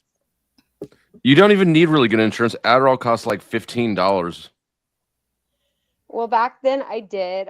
And I was working for a television station, so I had to be on my A game all the time. I got like 4 hours of sleep. Which makes sense why you'd be buying other people's Adderall. No, it But was I her didn't need Adderall. to. Look, It I was went to her. college. I went to college right in the sweet spot of Adderall. Which was She put her Adderall in a vitamin bottle. I Yeah, Florida that's- don't I mean, play. Who does Florida that? doesn't play. Florida has zero tolerance. I have proof of this. Yeah, I don't need proof. Don't worry. Look, I sold more have Adderall in proof college. I than- did not clean teeth. How do you prove a negative? I have proof I didn't clean a tooth. How do you prove a negative? You know what messed me up was I was just getting back That Adderall? from Virginia. And I had to get my tags put on my car or else I would be fined. And I thought a fine back then was something compared to what it is now, because in California it's like ridiculous. But I was like, oh, I have to do this. I have to pay for all my sun passes, all my tolls. And I spent the whole day trying to pay for all those fees. And it was like $1,000. And then I had to go up to Pembroke Pines to get my tag put on my car. It was a certain place I had to go to. It cost me And it was- $10,000 to Ain't practice shit. dentistry without a license. 10 Yeah. grand. $25. It's a hell of a lot to less get than it cost my me. Tag. And then it costed me $10,000. Well, I didn't practice dentistry. You guys. It was thrown for out my though. I am not a attorney. felon. I'm not a felon. It was thrown out. Neither am It was I. Do you thrown still out. have your mugshot? Me? Yeah. No. Are you lying to me? I don't. No, I mean, I'm sure I could find it if I dug deep. It was a long time ago. I hope nobody finds it. Why did I say this Don't worry, online? we're deleting it, remember? Sorry. Flo, Yeah, I'm not it's all right, kidding we're you. Can you please delete this? No. You guys, everybody, I'm drunk. All right, yeah, we'll delete it. I'm reading the chat. Lindsay Smith thinks I have a tramp stamp. Do you? God. No, no. Why CIA thought needed to invent a truth serum. I mean, alcohol does a pretty damn good job as a truth serum, if you ask. No. Zeralina Immortal. So I feel much better now that I got that out. I know, me too. Does anybody No, else? Who me else needs too. to confess? I want to Now hear everybody people. knows about our past. Fuck I want you to hear guys. people confess about Don't something that's judge us. blackmailable. That's blackmailable. Well, then it will be blackmailable once they confess to it. Look. Back in 2014, I was attempting is what it to do sovereign citizens shit, and I got myself arrested in New Jersey making a Now I'm judging you. U-turn. Copyrighted. Oh God, that's nothing. You didn't clean fucking teeth or hide Adderall in another bottle. You're nothing. You weren't making steroids or selling meth. I was driving my car with absolutely Oh, I told you about that, right, Flo? Yeah. Okay. I was driving my car with absolutely no credentials because I was revoking the government's authority. Did you say that you were traveling? You said driving. I think that's the wrong word. You Yeah, were traveling. dude. I check marked many of those beats. I was practicing. It was scary, intense, and it got me thrown in the jail. And after 3 days in jail, I decided that I wasn't going to do the sovereign citizen thing anymore. Because Was it because you had to poop and you didn't want to do it there? well, that would be the short-term version of saying I think I don't want to take another poop in here. If one Okay. it took a hot minute because I had to go. I think 3 days is about how long I made it the first time, and then after that, I was like, you know what? I'm not going anywhere for a minute. Because I didn't give them my name, they stuck me in the turtle suit like a crazy person. Oh, the turtle suit. Suicide. Oh, yeah, they just wanted to torture you Oh, it until you sounds told like them. This is in a little bit more Jersey. expensive than what we went through. Deep. Man. This is like South New Jersey,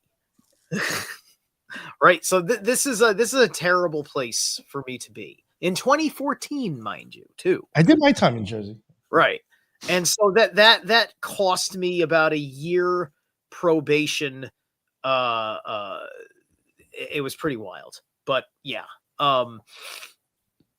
How did you get a year probation? I too got myself arrested through an ordeal that turned up to not be a big deal, but I went through a big deal at the time. So I sympathize. Do you still have your mugshot? I still have, I don't know where it is. I still have my orange bracelet, which I think has my picture on it. I don't think we got an orange bracelet. I don't know where it is. I didn't think I'd be talking about my sovereign citizen escapades tonight. Sovereign citizen. Y'all are bad. Bad. Shame. I'm a terrible person, I know, but I'm owning it. That's what's fun. Own it. You know what's funny to me is it doesn't matter who you could be picking up from prison, the most murdering ass motherfucker And if I rolled down the window and threw this water bottle out of it, he would look at me like I had just committed the worst sin. Doesn't matter who it is. You know how many people are just like me and got arrested for their own? Oh, stop it. You were buying Adderall. We don't care. No, it happens all the time in Florida. I'm not kidding you. Why If you the don't fuck have are your y'all dumping medication- it in the vitamin bottles? That doesn't If make you sense. It don't does have make your sense as an Let excuse. me tell you why. Okay, so they had me with the time released, and my doctor, I'm not gonna say his name because that would be stupid. Okay, Yeah, so don't do that. I did not like the time release ones because I did not like the way it felt in my stomach. And I said, I want to be on those tablets. The tablet ones are better because they dissolve right away. Adderall Right? sucks. I don't even know. I hope you don't still take Adderall. Fucking sucks. I haven't even taken Adderall since I worked at the television station. Oh, good. Come on, let's hear the story. No, Adderall. So- Okay, go ahead. Oh, you think that's I loved it. I'm not gonna lie, I liked it a lot. You do? So why did you? So Oh, you no. traded your 30s for 20s? No, I didn't even have to do that. It was What? She Why were they sucked in the the- time. She sucked the time release off the pills. the time released ones were the 30s. I know. And that was for the whole day. And I didn't like how it felt in my stomach. And I know. didn't even know that those were. Get in to the my punchline. car. I am. I just got back from DC. Why were they in a my Why were they in a car vitamin was full bottle? of clothes. Oh my It god. had He was everything that traveling. I lived there, yeah, in DC for like a whole summer. Why I didn't even did know you that they were in there in my shoebox. Okay, that's what I was looking for. You don't know how they got there. No, if I would have known they were in there, I would have taken them shits. So that's all I wanted. I didn't need to know about like any of that other shit. I did not know that they were in there, and I told the cops they couldn't search my car, and they got mad, and then they said, "Oh, well, we're gonna get the dogs. Go get the dogs then." Oh yeah, Florida don't play, dude. Yeah, they have. They like, the whole police don't. department. So I in my car. believe "Don't Judge Me" story. Snow, I'm just not sure about yours, but that's okay. You believe my Because story? I'm not judging you either way. Like I'm telling you, I took Yeah, a who ton of cares? Adderall in college. It was What fantastic. don't you believe? But that's why I always tell Snow, who gives a fuck what Nobody people gives a think? fuck. Who I'm gives serious. a fuck? They were mine. And look, the naked guy's hitting a bong. In He's Florida, he's lighting doesn't it from the fuck bottom. around. If you have pills in another bottle in Florida, Florida is a zero. I tolerance state. understand how Florida is. I know. Snow, who gives a fuck what people think? Fuck them. Thank you. It's okay. Thank I you. went to CVS and I got my whole entire like Bible Fuck of 'em. everything. Oh, I might have to do another load of laundry. What's that a euphemism for? Well, okay, shh. Just pissed herself. I keep my cannabis in the laundry room. Shh. Okay, I got you. Oh Jesus! You're But one my- of those moms. Yeah, but my kids are asleep, so They know. They know about it. No, they don't. No, We always knew. fuck no, no, they How do old are your not kids? know. Like Bud. Well, actually, my 14-year-old. Oh, 14-year-old knows. Yeah, he knows, but he knows it's legal in Florida, and it's like a. But I hide it. It's not like an open thing, but he knows. Yeah. Anyways, my kids are asleep. Fuck you guys. I'll be back. She has laundry. Yeah. Nothing is more normal than mom doing laundry every 10 minutes at 1 a.m, 2 a.m. over there. They don't have a clue. You were saying only blackmail worthy information. Oh yeah, it was a joke. Oh, I was gonna say because like I met this girl once. She was all into me. Turned out she was a little bit younger than I thought, and she As was a your virgin, lawyer. and I didn't know. Well, yeah. That's as much as I can tell of that story. No, I'm joking. She was 16, and we stayed together for 4 years. God. That was completely legal in Canada, actually. But then she got too old. Hey guys, real quick. No, not really. It's on the later side now for me. I think I want to take some chill time before I go to bed. So Nice. Have a good night. Good night. Happy New Year. Thanks so much for Thanks for providing those readings. yeah, absolutely. Thank you. It was nice meeting you. Open and available, and hopefully we'll do something soon. All right. Yes, shirt or no shirt, he's available. That's right. 120 bucks an hour for me. Just letting you know. All right. Bye. I almost X'd out myself. Oops. Is he? What's up? Is he linked? Oh, no, I think I did add him in the show notes. Yes. I could toss this stuff into the chat. Everybody else got anything? Any other stories? Tej. I could add one that I thought was ridiculous, like kind of I guess kind of going by like the whole like silliness. So that's one of the things, honestly, that I think with prison. If you go to prison and and actually have to go through this whole fucking thing, I mean, just the amount of times you gotta fucking drop your drawers should like make you not want to go back again. Because it's just fucking ridiculous. But like I went to federal prison. And Long time? I did 2 years. No, I got sentenced. Actually, it was funny. I said before, she said she did 30 hours. I actually got sentenced to 30 months. I did 2.5 years. She did 30 hours. I did 30 months. You get on this plane. And before you even get on this plane, these motherfuckers already got you fucking dropping your drawers, pull your ass open, cough, do this and do that. Then they put you in shackles. Your feet are shackled. Your hands are shackled to your waist. You're shackled to somebody else. You get on the fucking Con Air fucking thing. The motherfuckers out there with guns and everything. You get on there with somebody else attached to you. And then you fly to Oklahoma City in the fucking plane. When you get off the hangar, you don't even touch the ground. You go straight into the fucking prison in the ground. And after all that, you still need to check my fucking asshole again. What the fuck do you think I did? Oh my God. I was just like, yo, you fucking shitty. You get all this shit off and I got to fucking do this again. When did I have the possibility to shove anything up my ass? I never even touched the fucking ground. I've been arrested 4 times. I think I only got cavity searched once. Dude, in the feds, it's like nonstop. You almost like wonder, like they get off on like doing that shit to you. But where I was at, they did have the cameras. I know they're not supposed to do this, but they had the cameras like aimed at the toilets the whole time, and visible like in the booking area. You could look behind there and like, oh, there's the fucking toilet. But Well, I was arrested 10 years ago. So if that says anything, and tells us tells us the date to enter in the Google search when we look for your I phone can shop. tell you about toilet stories in the prison. You were there for 30 hours. Well, no, it was jail. In Broward County, it's not a women's facility, so they can't technically hold us 24 hours. People. So I had to get on a bus.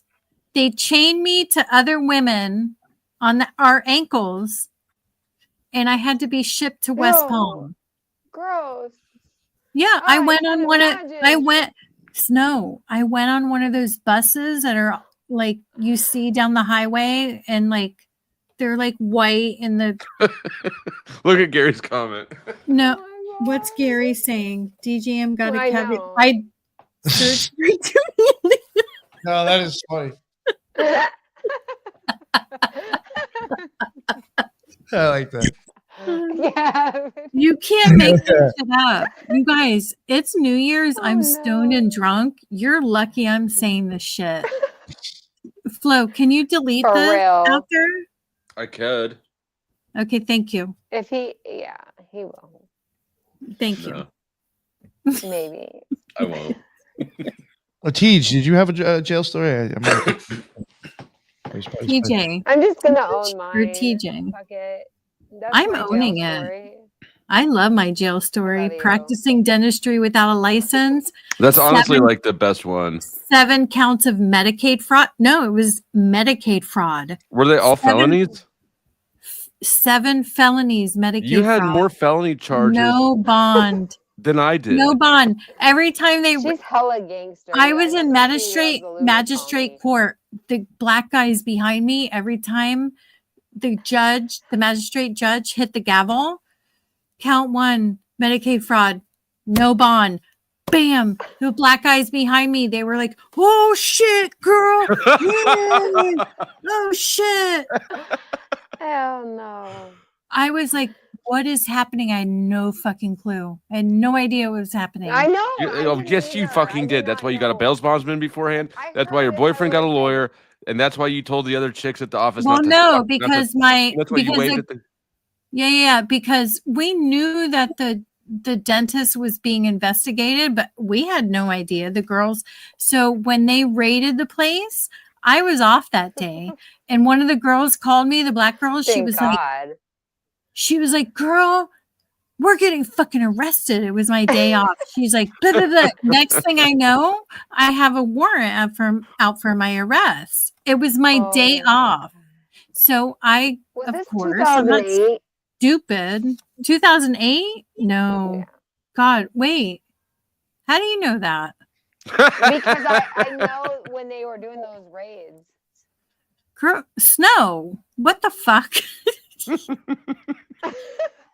I know when they were doing those raids on those. No, it was like a Medicaid thing. They were doing like a Medicaid. Yeah, it was a sting. It was a Medicaid sting. Yeah. My dentist was fucked up. He got me wrapped up in some shit. I had no idea. I didn't know. I was like a young little innocent white girl. Get out of here. Nobody's buying that shit anymore. I didn't know. I swear to God, on my life. That's how I got off. You can say all the words you want. I knew that sting was happening before the sting even happened.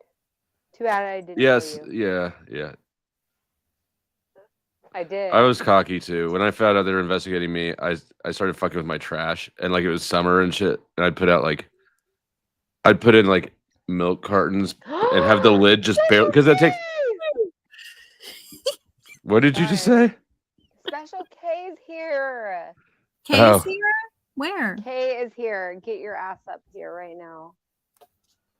Where is she? Oh, I'm not. Is she in chat? I'm not looking at I see her. Yeah. I'm so stoned. I can't even look at chat. You guys. Yeah, your kid has no idea. No, you guys. Please delete this. Please delete it. I'm not even kidding you. No, we're going to use it for blackmail. Yep. I know. Gonna clip it up in the short. You have a buy me a coffee link down there in the bottom if you want to check.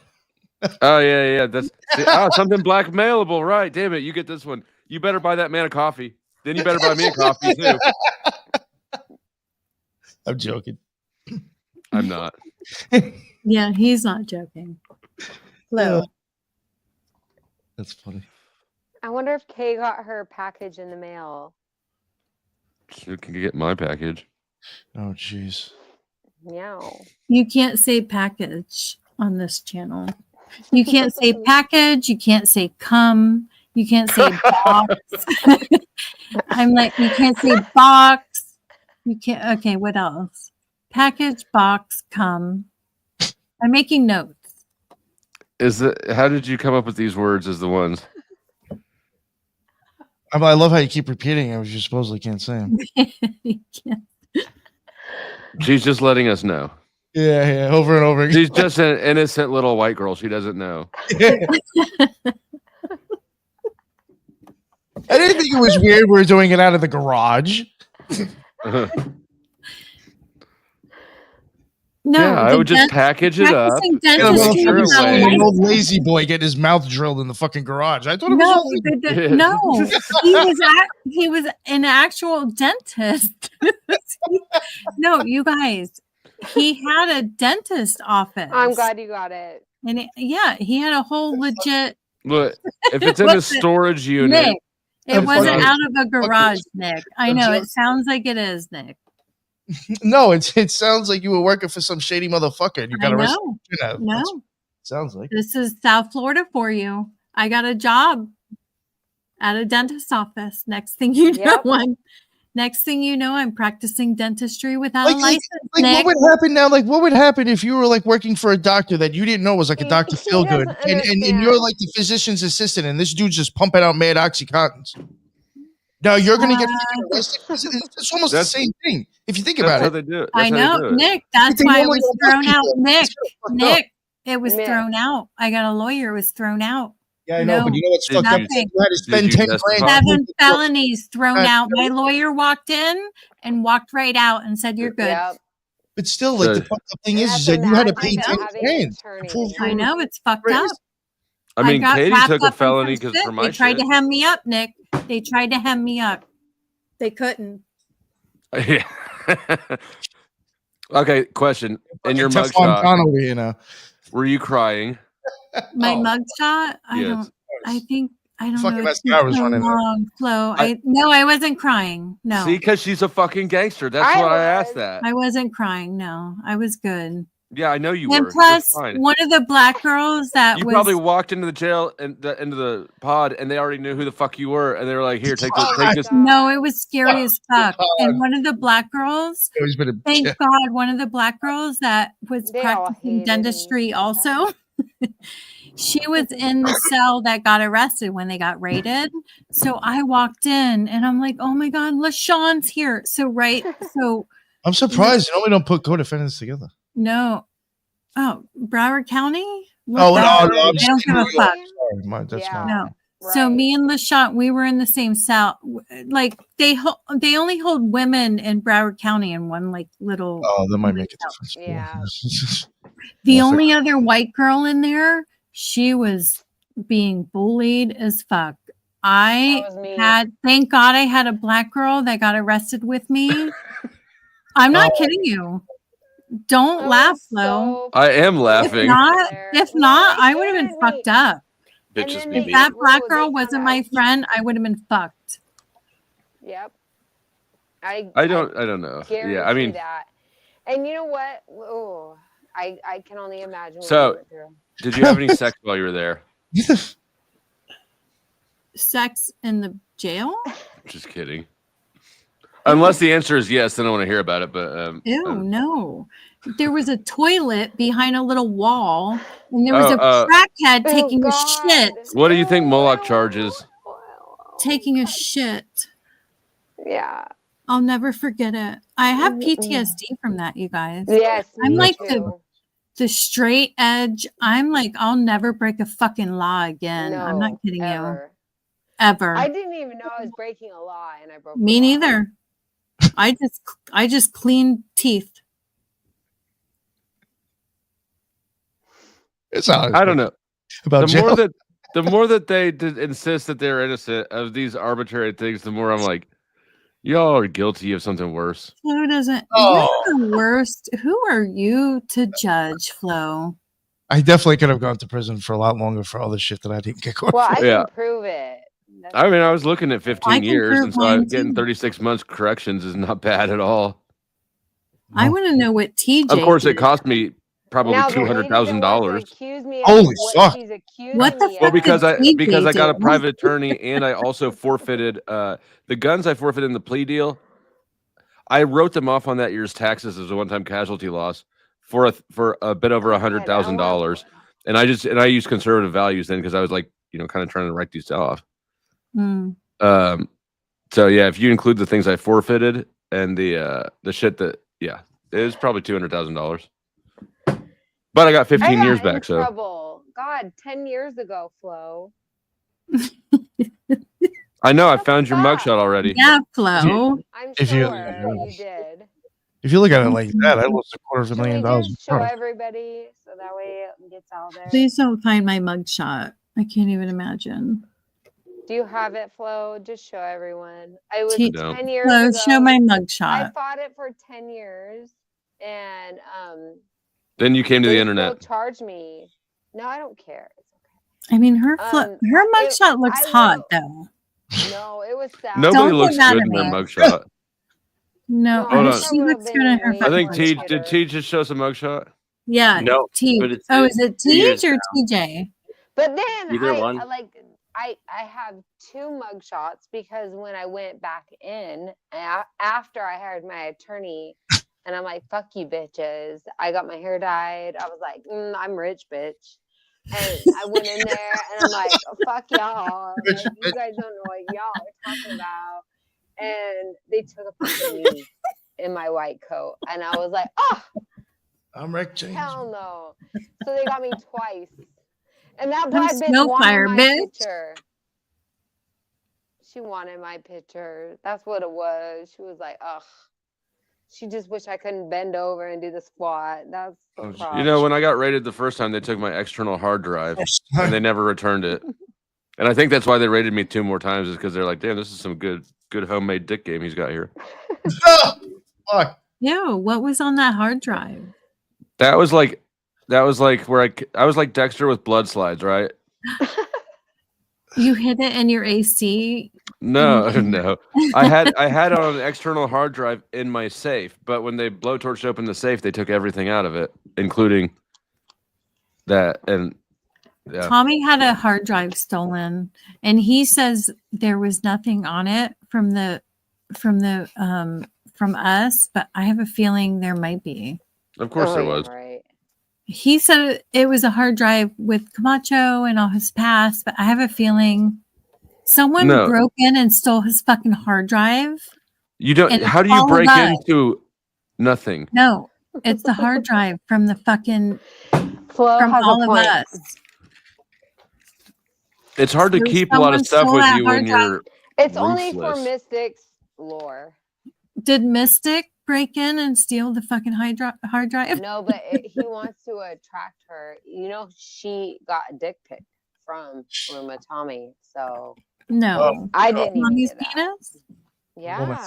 No, not his real penis. Why is penis such an uncomfortable What? word? And why do people use it? What did you finally realize why he's so mad? Tommy? No, nobody has any idea why he's so mad. He just is. Oh, I mean, he had a small dick. That's why I'm asking. Maybe he had a small oh. dick, and that's why he's so fucking mad. I don't know. Maybe. No. Very angry apparently he has a giant ass. He you should be fucking happy about it. I mean, that's what he says, but you can't take anybody's word about self-reporting. Well, when Cynthia says he has I do know what Cynthia's saying, and I don't like to talk about it, but one time She's such a meat gazer. she is. But listen, I back her up because he stood up and it was eye level. He was in basketball shorts. This is what she's talking about. So, and he stood did up. he do that to you too, or are you just retelling her story? No, I was there. It was Okay. live. So I know what she's talking about. Okay. And he Well, was that's in fine. You basketball can shorts. just confirm. You don't need to tell. I know. I'm This confirming. is like hearing Snow tell us He has a huge why cock. everything except for why the pills were in the bottle. He stood up in the basketball all you shorts. have to say is I was there too. I was there. There was other people there. There you go. Okay. Tommy is so long, strong. I don't understand why he would mess with like a 49-year-old mystic. I think that he's gay and he's angry because he's closeted. Oh. Very mad. That's all Well, I've don't take it out on me. Go ahead. I don't think that he's not gay. I don't think he's gay. Okay. He does cool things with his I have a good gaydar. I don't know. I do. Tommy snuck by you. Oh God, save me. Tommy, what? Tommy snuck by you. No, I have a good gaydar, Flo. I live in South Florida. I know. Do you have gay friends? Are you one of those girls who's got her gay with her all the time? Yes. No. Now I'm married with kids, but before I was a fag hag, I guess you want to say. Yeah. What about Benton? Did your gaydar go off on Benton? No. Man, you suck at this. You suck at with your gaydar. My gaydar on the internet is a little off, but trust me, Tommy's not I don't. How can I trust a stone cold criminal like that who starts my intimidating God. witnesses before they're even arrested? All I did was clean teeth. Oh God. What's that a euphemism for? Like you busted him out? Pay me the money or else you lose another tooth, motherfucker. Oh, Like that. yes, yeah. Cleaning those teeth out the mouth. Yeah. Cleaning teeth off the floor, you mean? Oh my God. It's just teeth. Cleaning little hurt chips of anybody. tooth out of your knuckles. Chiclets. I didn't cause anybody harm. Yes. So you say. That's what I said too. Yeah. That's what we all said. Actually, yeah. You're maybe the only one who actually did cause. Well, yeah, whatever. Who, me? Cause harm by With practicing dentistry without a license? all those people who you shot the wrong numbing agent in their face. Now they got half their face You paralyzed. Like, oh my God! How did you think? What do you Don't think? understand. No. All I did was clean. I cleaned the teeth. I didn't shoot needles inside people. did you clean it with an angle grinder? I wasn't like doing cavities and shit, dude. No, I was just cleaning little kids' teeth. With a hammer. Little kids too now? Worse. Yeah, it was the dentist was being, it was. Now there's child abuse involved. The dentist was in the other room threatening the parents. No, it was children. It was bad. The dentist was wrapped up into what do you call it? I don't know. Medicaid fraud. All I know is he was cleaning little kids' teeth. He was like, here, go in, taught me how to do it. I cleaned the fucking kids' teeth. Okay. I wasn't shooting numbing agents into no. Flow. No needles. I was just cleaning. In Florida, do you have to take like a dental assistant That's why course? she got off. Oh yeah, you gotta be no. You have to go to fucking college and shit, dude. Yeah. You have to. So you did do that though, right? No, nope. Well, I didn't do shit. You were doing something you shouldn't. I didn't do any of Now you that. knew something was up. No, I didn't know. I was young. The dentist was You like, waved here. at the surveillance team. Well, I knew he was being because the dentist was like, oh, they're looking. I don't know. I was young. Don't judge I me. get the whole grasp of the situation because it sounds like you got really screwed, but I got there was a fair bit of wisdom missing on your end on that. Yeah, I was stupid. I was stupid. I got fucked. I hired a lawyer and paid a chunk of money, and he walked into the courtroom, walked out, and said, "You're good." That was it. That's fucking crazy. 7 counts of felony Medicaid fraud dropped. Also suspicious, but I'll leave that alone. Flo, I told you. I knew you would. I'm sorry. I'll drop it. Don't clean my teeth. I spent $10,000. Oh, I could clean your fucking teeth, dude. I got you. And I can give you like some fillings also, but That's she's sitting here threatening me. Use a soldering iron to give you a filling. Right? No, that's to stop the bleeding. Yeah. Fuck. Cauterize it. Oh shit. Oh man. Wow. Nick, this is for sure the longest you've ever gone. Maybe kind of your first open panel. Yeah, it was definitely my first open panel. Man, look at you, just like Lord, take the wheel. Yeah, I'm fucking done. Really? Yeah, I'm toast. His first open panel? Yeah, no, I normally, it's just a podcast. I have topics, I have guests, I don't do this either, Nick. Huh? I never do this either. Yeah. This is my first time. Cheers, DJ. Time doing what? I don't know. I never do this. You don't know what it's your first time doing? Man, that's what every girl who ever I was said, gonna say, gave how the many first- fucking women say that shit? every single one, everyone who sucks your dick the first day says that. Ew. Yep, pretty much. And at some point you'll hear it. You don't know me, right? That's another. Oh yeah. Red flag slut statement. Nick, drop your link somewhere, eh? Oh me? Here I got you. Thanks. I didn't know he had a channel running. Oh yeah, this is not. I'm restreaming. Oh, you fucking leech. Yeah, I'm actually. Yeah. No, money making creativity. I think I haven't. Oh, I did make money tonight. I did. Shout out to Mr. Boulay. The rest of you freeloaders should be ashamed. How do we make Flow money? What do we do? I'll put my cash app in the back. Let's practicing dentistry without a license would make money, but Yeah, no. Make Flow money. You just hit my Cash App, my Ko-fi, or my PayPal. I also have Venmo, but I don't like drop it out there for whatever reason. That's too many apps for me in my phone storage. But yeah, you can pay me however you want. Let's go and drop my shit in here too. That doesn't matter. She goes silent. Okay. Can we change the subject now? I know. Can I change the subject? I might be a little obsessed with TJ. Oh yeah, I wanted to hear TJ's story. I think he's got one for us. Yeah. No, I'm a little obsessed. So I gotta roll up another one? Yeah. Roll it up, TJ. I mean, Nick. TJ, you're muted, sir. Yeah, I was on mute. I was keeping quiet about that. It's like about the crimes and stuff, like it's actually some real hood stuff, So keep it. Can't really. You met me on Dusty's other channel. Hey, it is. Happy New Year. Woo! Wait, let me do my. Hold on. Where's my horn? Hold on.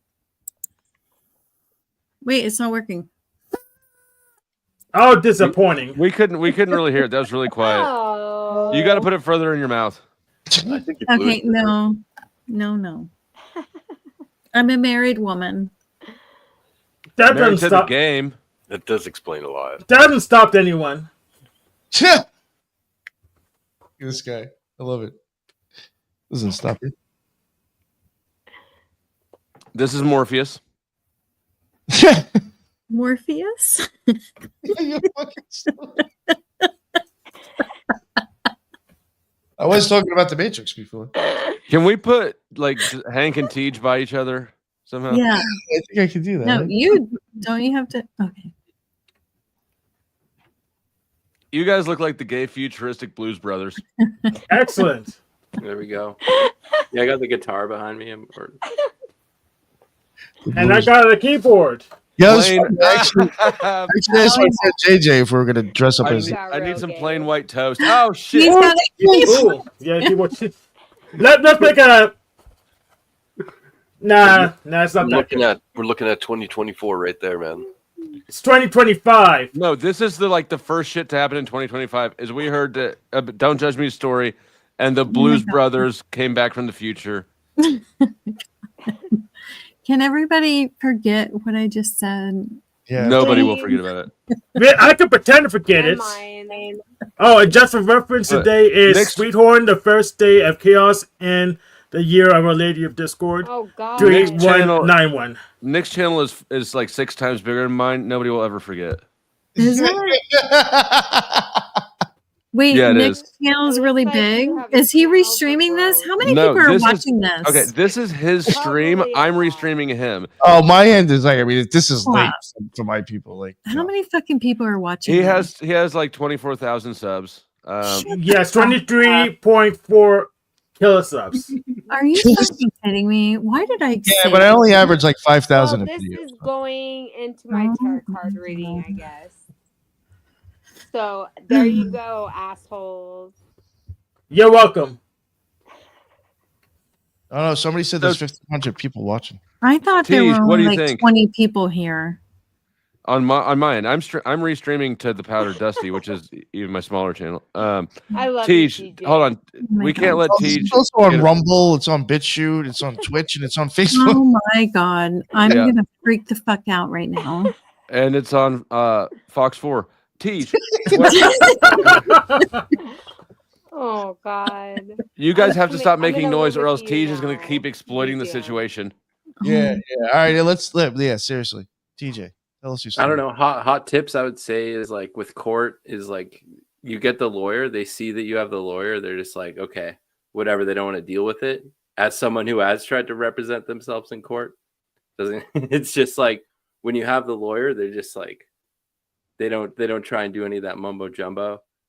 And then Nobleness said he was like, oh my God. and I had a friend with the same situation, but like with the age thing, as a benefit of knowing astrology, because I could be like, oh, yeah, I'm born in the Chinese year, the Chinese zodiac of the dragon. Oh, and they'll say, oh, I'm also born in the year of the dragon. I'm like, oh, that means you're 12 years younger than me. You know, it's like, oh, my Capricorn or my Saturn's in Sagittarius. And they'll be like, oh, mine's in Capricorn. I'll be like, oh, you're younger. Yeah, but what crimes have you committed? Yeah. Yeah. What are we talking? Did you get in trouble for it? Did you get in trouble for it? We don't want you to incriminate. I haven't gotten in trouble. I got a mischief, but it got once I lawyered up, I no longer had the mischief. I know Mad Mystic. She See? has like some serious charges against like her being violent against other people, but I rather have my Adderall charges than being violent against other people. She has 2 charges against. So, Hank. Yes. Yes. So basically, TJ he's like the most innocent out of all of us. Well, he just didn't get caught, just like me. Yeah, neither of us got caught because we're smart. Yeah, Hank is the most innocent, on, you know. And don't judge me as the least. Yeah, I'm by no means innocent, but it's like it's like me not speaking about it. You know, I bet Nobleness Steve, for some reason, I feel like probably would give Don't Judge Me a run for her money for most evilest on the panel.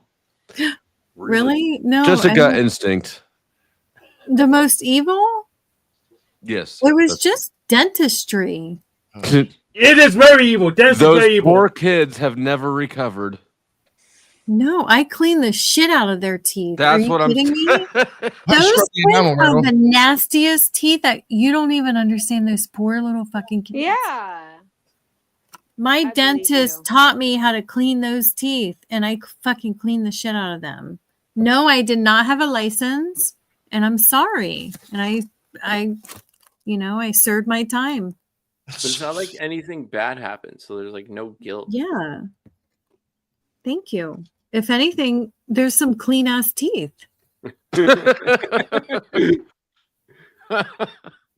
Don't judge me. I'll expire and retire before I go to a dentist again. Hot Mike. I do it myself. I have wonderful teeth. I do it myself. You do have good teeth, Hank. You have good ass teeth. He does. And that's because I keep the dentist away from it. They'll Hank, pluck turn them your all. motherfucking shit down. Copy that. Sony is 85. It should be fine. I hope everyone That was forgives good. me though, because like literally going to jail was the worst thing that has ever happened to me, and I still hate it. Nobody needs to forgive you for shit. You don't owe anybody. I know, but it's like that was the worst thing that has ever happened in my life. I know. Snow, I got you, girl. I know. Fuck them. It was in our past. Fuck them. Who cares? I know. This is like the bad bitches squad. I know. Don't judge us, you motherfuckers. It was our past. Or else what? It's nothing. Or else I'm going to clean your teeth, Hank. Yeah. I want to see you try. Don't judge me, shot Tupac.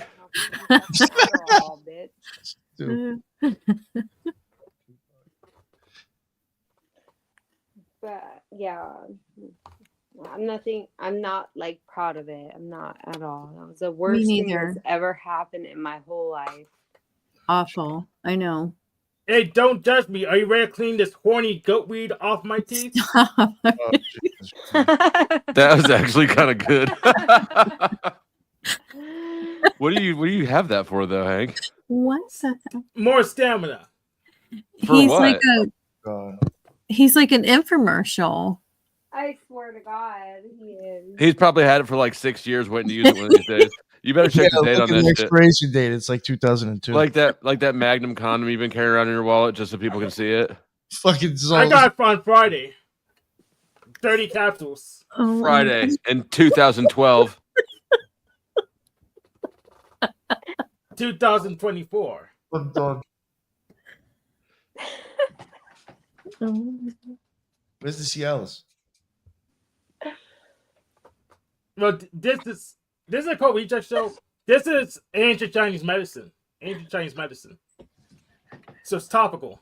I guess. I'll be back at You probably got a point. Does it have like rhino horns in it and shit? No. Monkey nuts? This one's technically vegan. So Jack Talcock idiot. It's plant. Do you have to buy it on the black market? Jack Talcott? Did you just mention his name? Yes. buttering him up. But yeah, I got on the black market. It's called Walmart. Black market. It's called Walmart. That's the black market I call it. I was going to ask you who told you how to get to the black market? How do you know where that's at? I use Google Maps to find it. Just type in Walmart. You'll find it. Every Walmart's really a portal to the black market. You got to go into the employees only area. Target is a portal. I've been saying, you go to any Target, you can't get internet connection at all. You're fucking right. Yeah, I was going to say. Walk into a fucking Target, it's like a black hole. Wow, you're right about that. I wonder if they do that on purpose. Yep. Duh, yeah, they do. You know, I had somebody hit me up on email me a long time ago and they were saying that they worked in Whole Foods and they were there before they finished the store, and they hang up chimes from the ceiling and then put the ceiling up. So there's like wind chimes that are playing that you don't even see, that is covered by the fucking ceiling. For what reason? I don't know. Witchcraft. That's fucking weird. In Whole Foods. Don't trust that. Whole Foods. Their own, Whole Foods is, we all know about them. Yeah, you play certain jobs and tones, people will be in a different mood. What do we know about them? I don't know shit about them. Whole Foods supposedly started off in like an apartment. Amazon. Oh, like all the big New World Order It's companies. Amazon. Yeah.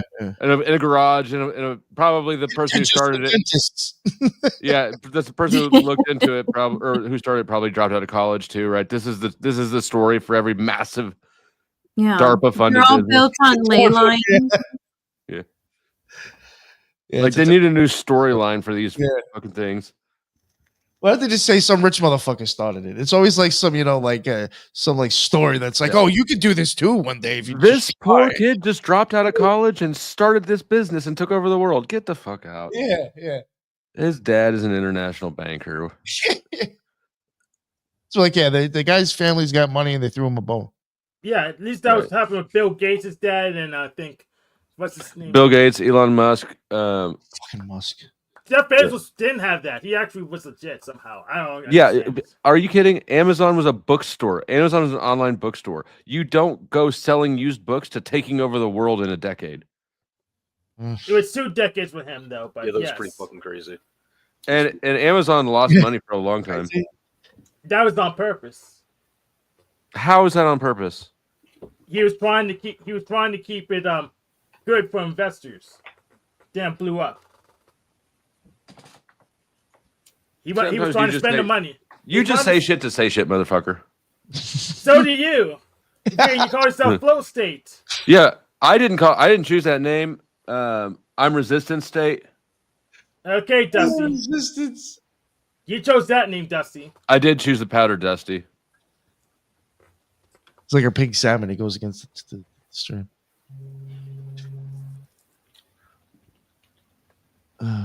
Well, I don't know. You guys want to talk about anything else, or I might be done? I need some entertaining stories, or I'm going to crash. Yeah, I'm impressed that you've made it this long. I'm sort of. I mean, I'm kind of done, but I'm not going to quit before you. I'm used to long ass streams. Oh yeah, you did one that was 8 hours recently, didn't you? I was like, yeah, it was crazy. 2 nights ago. Yeah, that one I was actually, because I went to end it. I told everyone I was ending it at like 4 hours, and I kicked everyone off and stuff. And then I was just hung around and talked to the audience for a little bit, just myself. But I forgot to unpin the link, and people joined again. Yeah, and it like a whole new second wave started up. But no, I've done 12-hour streams. I've 2 times. I've done 24-hour streamathons, but like I've always had a partner there with it, so like I didn't really do the full 24 hours myself. Yeah, I hear what you're saying. I was like, damn, that guy put in a full shift. Yeah, I've done 24 hours. And you did it twice without trying. Jeff haven't done it once yet. So. Yeah, no, I did it once with Glenn, and I did it once with Denizen. Last time I looked, there wasn't very much for world records in podcasting length. There wasn't very much what? There isn't very much of a world record. Oh. Yeah, I'm not going to go for it. Yeah, buy those. They're pay to play. Yeah, like there's other ones that are pretty freaking stupid long, but it's like it's not a real podcast. So you can basically word it as a real, podcast, and I think you could break world records. Look, I don't know if you noticed this. but I'm a real podcast now. Congratulations. Yeah, I got a Shure, so that's how you know it's the real deal. I got a Rode mic. Serious enough. Okay. I see. I cheers, sir. Yeah. Oh no, yours is probably better. It is for sure. But yeah, no, I've been. So the other, the other mic I had was like a $50 Amazon mic or something that somebody got me a long time ago. Shout out Andy Andrea. But yeah, like this one's way better. Someone's asking if you're going on later onto somebody else's show or something. Glenn Lawrence. Oh, is he? I might. Is he on tonight? I haven't seen Glenn on in a second. I haven't seen him either. I don't even know who he is. I'll drop his link back chat just in case. I'm not too hip to your side of the YouTube. I know, but you're learning. You're learning quick. Yeah. Well, some of them I did know from Zerilath, from Esoteric Warrior, or McLovin. I did know some of those characters were from Mitch Levin. Oh, so I've been on both sides of that stuff. So yeah. But yeah, no, Nick's like, look at this fucking chaotic shit. It's definitely interesting. It's my chaos magic. Yeah, for sure. I know something weird. Yes. Zetetic hasn't said anything about that final experiment yet. I think Nasia may have, but Zetetic hasn't said anything yet. What happened, Zetetic? I haven't watched him in probably over a year. Well, he comes and goes, right? He hasn't really been streaming for what 3 months, 4 months.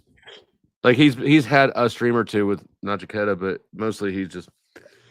This isn't the first time he's like just kind of ghosted. He's kind of a volatile personality. I, on the other hand, are cool as a cucumber. That's how I can deal with all you insane motherfuckers and all your toxicity all the time. He is a little bugged out, that dude.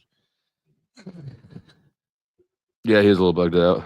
I mean, I ain't normal either, but nobody's normal once you get to know them. But people on YouTube are all skewed in the same direction a bit. Like I say jokingly, but not jokingly, that this is a cluster B personality disorder playground.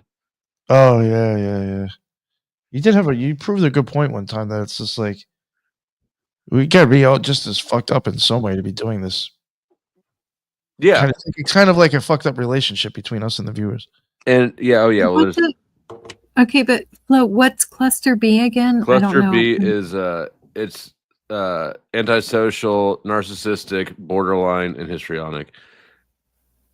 Yeah, it's not just a cluster B played on the cluster A playground too.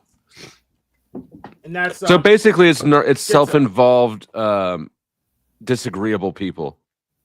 Yeah. That have channels or people that are channel owners. Primarily, but maybe not exclusively, but yeah, primarily. So I would not consider you part of that. You're not. I'm talking about this type of people who think it's a good idea and would enjoy having people just watch them talk about shit all the time.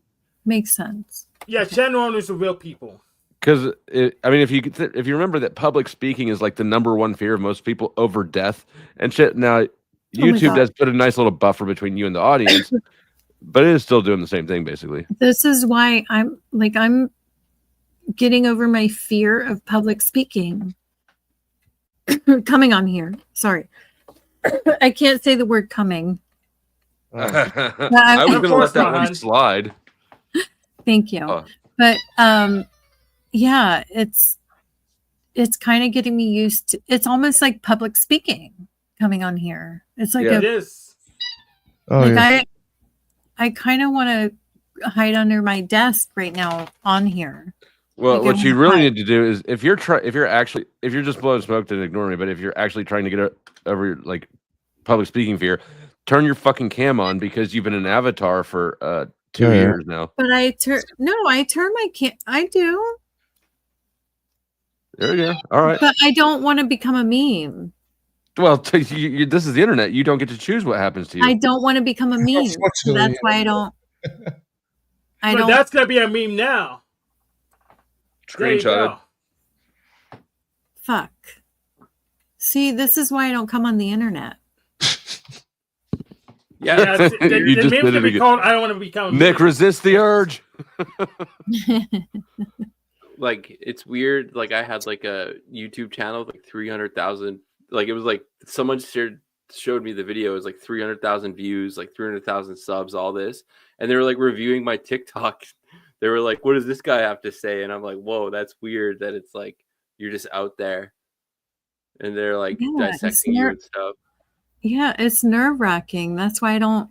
Somehow I got wrapped up into the. I don't even know why I'm here. Okay. Because you're an addict, like all of us. I know. And this is your fix. Oh. It's addicting.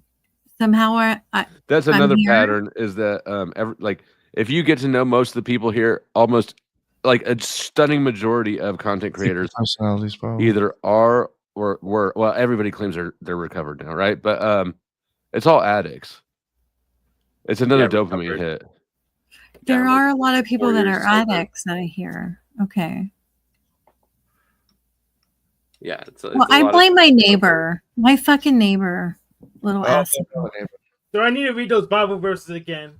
Oh shit. Mm-hmm. You can blame him all you want, but I haven't seen him on here in forever. He got out of the game. You're he still doesn't. here. No, I just saw him a little bit ago. I saw him a couple days ago. He doesn't have internet. Why? He doesn't have. I don't. He lives. Does he lives with his mother.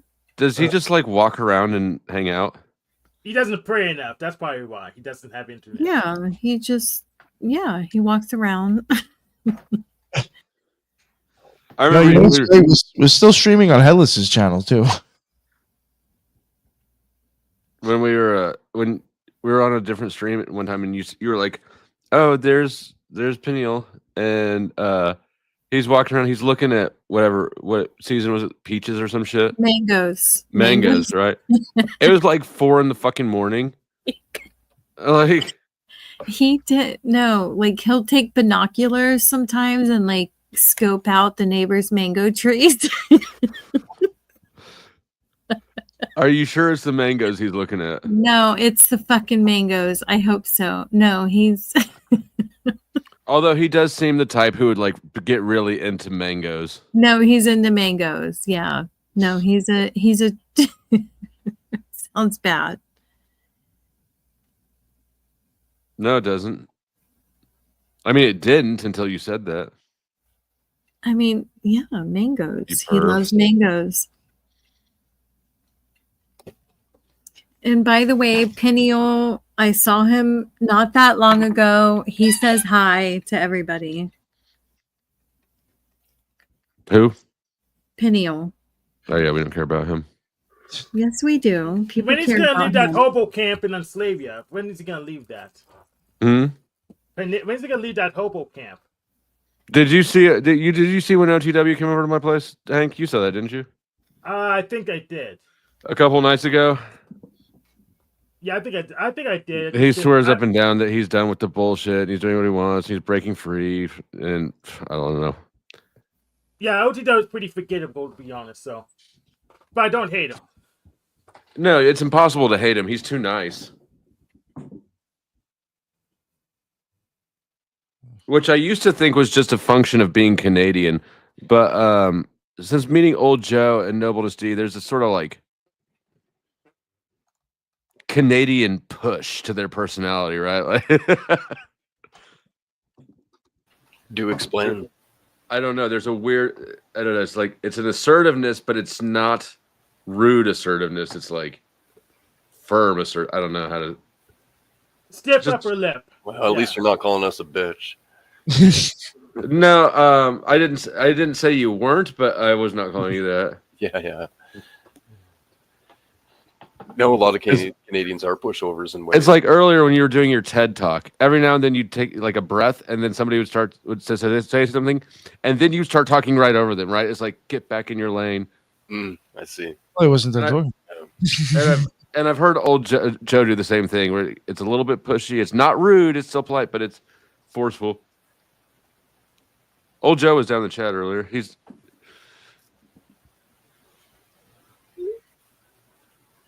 I think I'm gonna wrap it up. I'm done. Noble, do you have a channel? You can look up my name, but I lost access to mine. Google bugged me out of it. Yeah. They were like, oh, you tried to log into somewhere weird.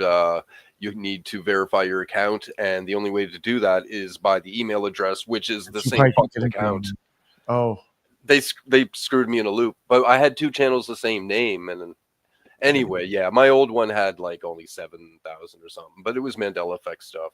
Like, I don't even really like necessarily promote it or nothing. Don't judge me. You want to drop your OnlyFans? 2016, 2017. My OnlyFans. No, but Flo, guess what? Oh my God. Flo, guess what? Chicken butt. Do we win?